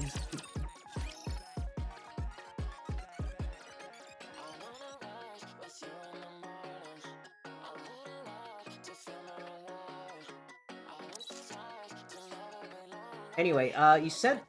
Oh yeah, she does have the symbol of corn on her, tattooed on her shoulder there. I knew I had recognized that from somewhere.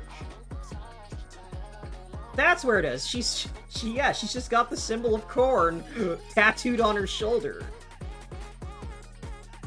She's the worst kind of monster. She's a 40K fan.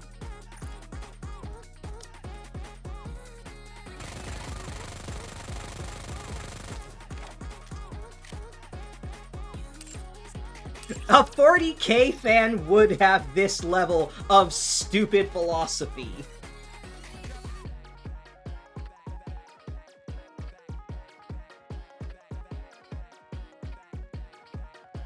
Also, like, I don't have crust, but I did get bready. I will give you that, Mordred. Warhammer Fantasy is good because it has the Skaven and it has the Lizard Folk. The Lizardmen and the Skaven automatically put it on a level beyond 40k. Like, I like 40k for the Tyranids and the Orcs. But, come on, you can't go wrong with Skaven and Lizardmen. Anyway, I made a post before about how, Bready and Crust are a couple, and that's, like, the main focus of their second event. And it's really funny, because this is Bready, okay? This is Bready. She is, like... She is very hot, and she is, like... She has, like, visible, like, stretch lines. She has really, really thick thighs. She has belly fat. And then Nikke goes, yes, this is Bready, and this is her partner. Crust. This is Bready's girlfriend. This little thing is into fat bitches.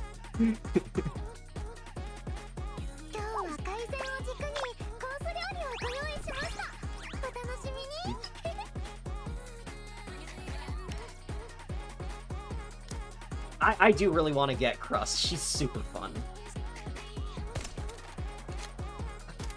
I love that little smile in her reload animation.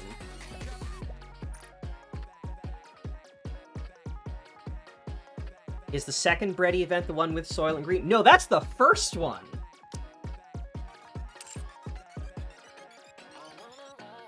The first Bready event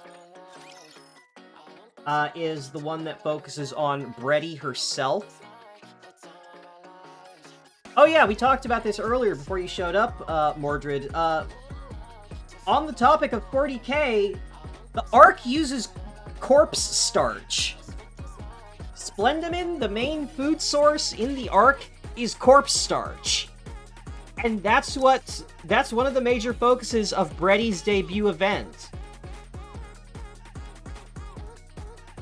She also has 40k style, like, psionic powers that threaten to destroy her mind without constant stimulus.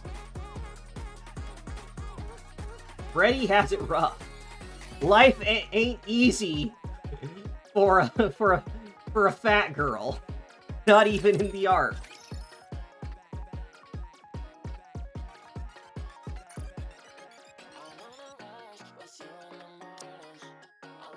Yeah, those stockings do look a bit tight for her. Rust should help her take them off. Who said that?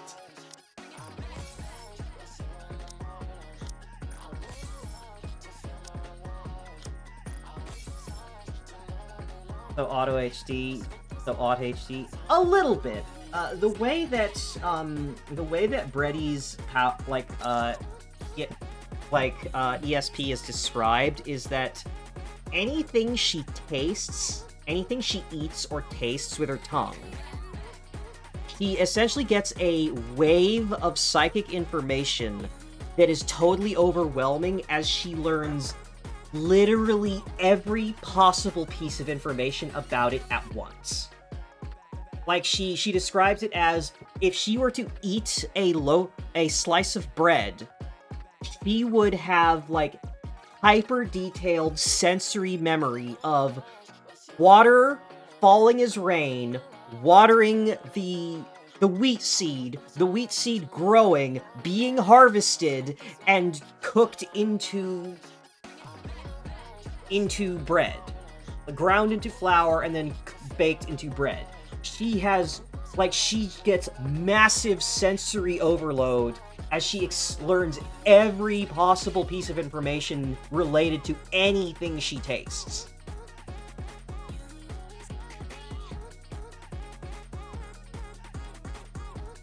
Yeah, it's like thaumaturgy, I believe, is the word for it. So she's got, like, hypersensitive thaumaturgy specifically related to taste or something. Yeah, but it's item memory, essentially. And it works on literally anything. Anything that touches her tongue, she gets massive information overload. And as a result, she can't actually, like, taste food. But the problem is that if she isn't receiving regular psychic stimuli in this way, her powers essentially start caving in on themselves and compelling her to find more information. And the way it's described in the event is, like, she starts thinking about, like, eating herself as her brain is just ravenous for more information. So she has to eat things to satisfy essentially an information addiction, even when she herself does not want to eat and can't taste things. And it's part of why she and Crust are together, is Crust loves cooking, and Crust's passion is making food for Bready to help her deal with these cravings.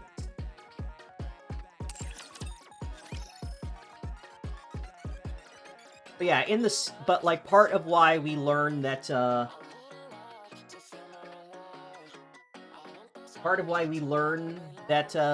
the Ark has corpse starch is that,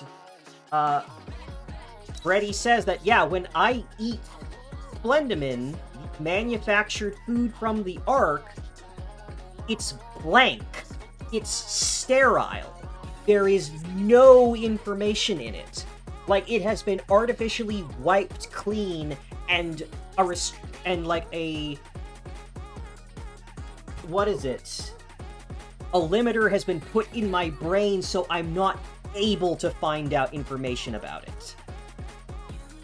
And I don't know why, and even if I did know, I'm not allowed to talk about why. And it just takes, like, knowing that for Commander to go, like, okay, well, what could Splendiman possibly be that such lengths would go to hide what it is from the person who is working with it the most? And, you know, it's not outright stated, but the implication is very obvious. It's corpses. That's what the Ark is doing with all of its dead bodies. That's why the Ark is not drowning in bodies, it's all being converted into food.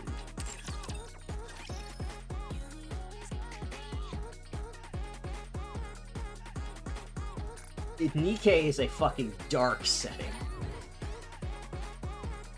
Oh, right, I can do this now.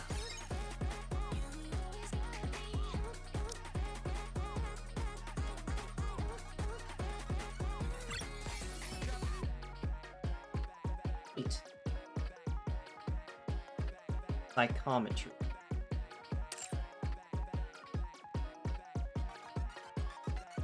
As long as I'm here, I did save some standard tickets. Let's see what I get off the standard banner.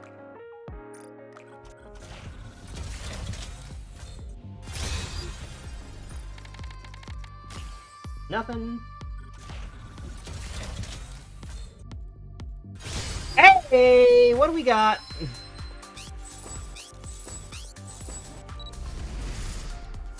Bacillus. Hey! It's the egg! Yay, egg! We love egg!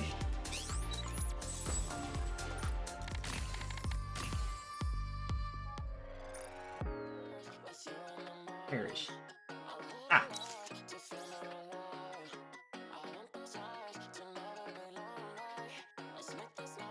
Hold on, which joke was it?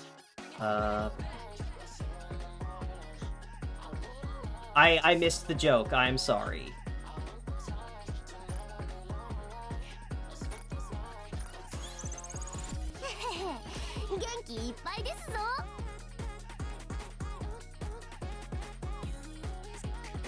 I can be better friends with Eleg now.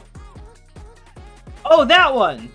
All Crust and Oompa Loompa, the way she wants to drown a fat bitch in chocolate. Kind of.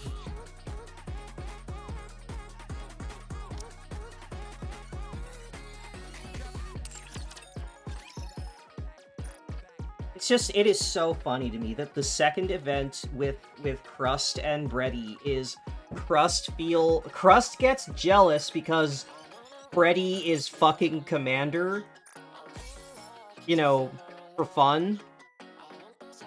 And she's like, "Oh man, I feel insecure now that my girlfriend is fucking the Commander." And she gets, like, and the whole event is focused on, like, Crust feeling insecure and trying to do better and all that. And the ending is just, like, Breddy going, like, "Oh, Crust, I could never replace you. You're everything to me. I adore you. You're my partner.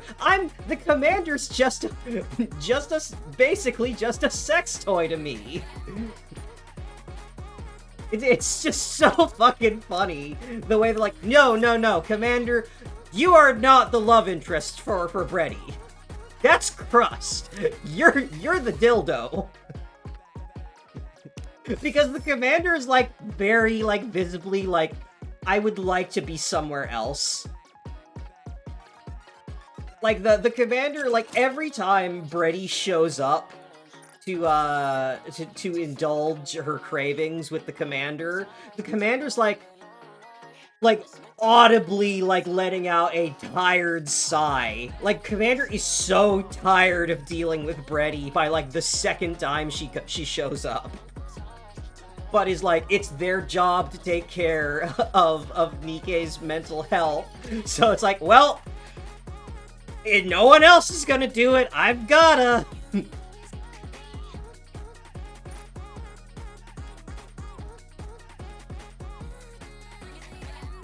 It's why I had that post I wrote where it's like, Crust wearing the "I'm into fat bitches" t-shirt as, like, Brady is, like, gnawing on the commander's arm, and the commander's thinking about killing themselves. Because that's the dynamic between them, and it's so fucking funny. I love this game. Like, I've had more fun with Nikke, I have been more engaged with Nikke than I have with any other gacha game, and more than some other games in general. The writing is so much fun, the characters are so entertaining and relatable in many ways, and it's just... It has managed to keep me interested in a way that no other gacha game has. It's still a gacha game, though, and for that, it's unforgivable. But I'm still having fun. And that will do it for tonight, because it is, 2 in the morning, and I've been at this for 6 hours. So, that's quite a long stream. Yeah, Commander's wearing Squidward's "I really wish I weren't here right now" button. 5 a.m.? 4? What are you gals doing here? Go to bed. Sleep. Shoo! Go have a nap. Yeah, my throat is dry. I have been talking for non-stop for like 6 hours. So I am going to turn off the stream now. Good night, everyone. Thank you very much for joining me. I love this game. I'm having so much fun with it, and I'm glad I get to share it with people. I will be back in... Let me double check. Stop scrunching me. I don't want to get scrunched. I am unscrunchable.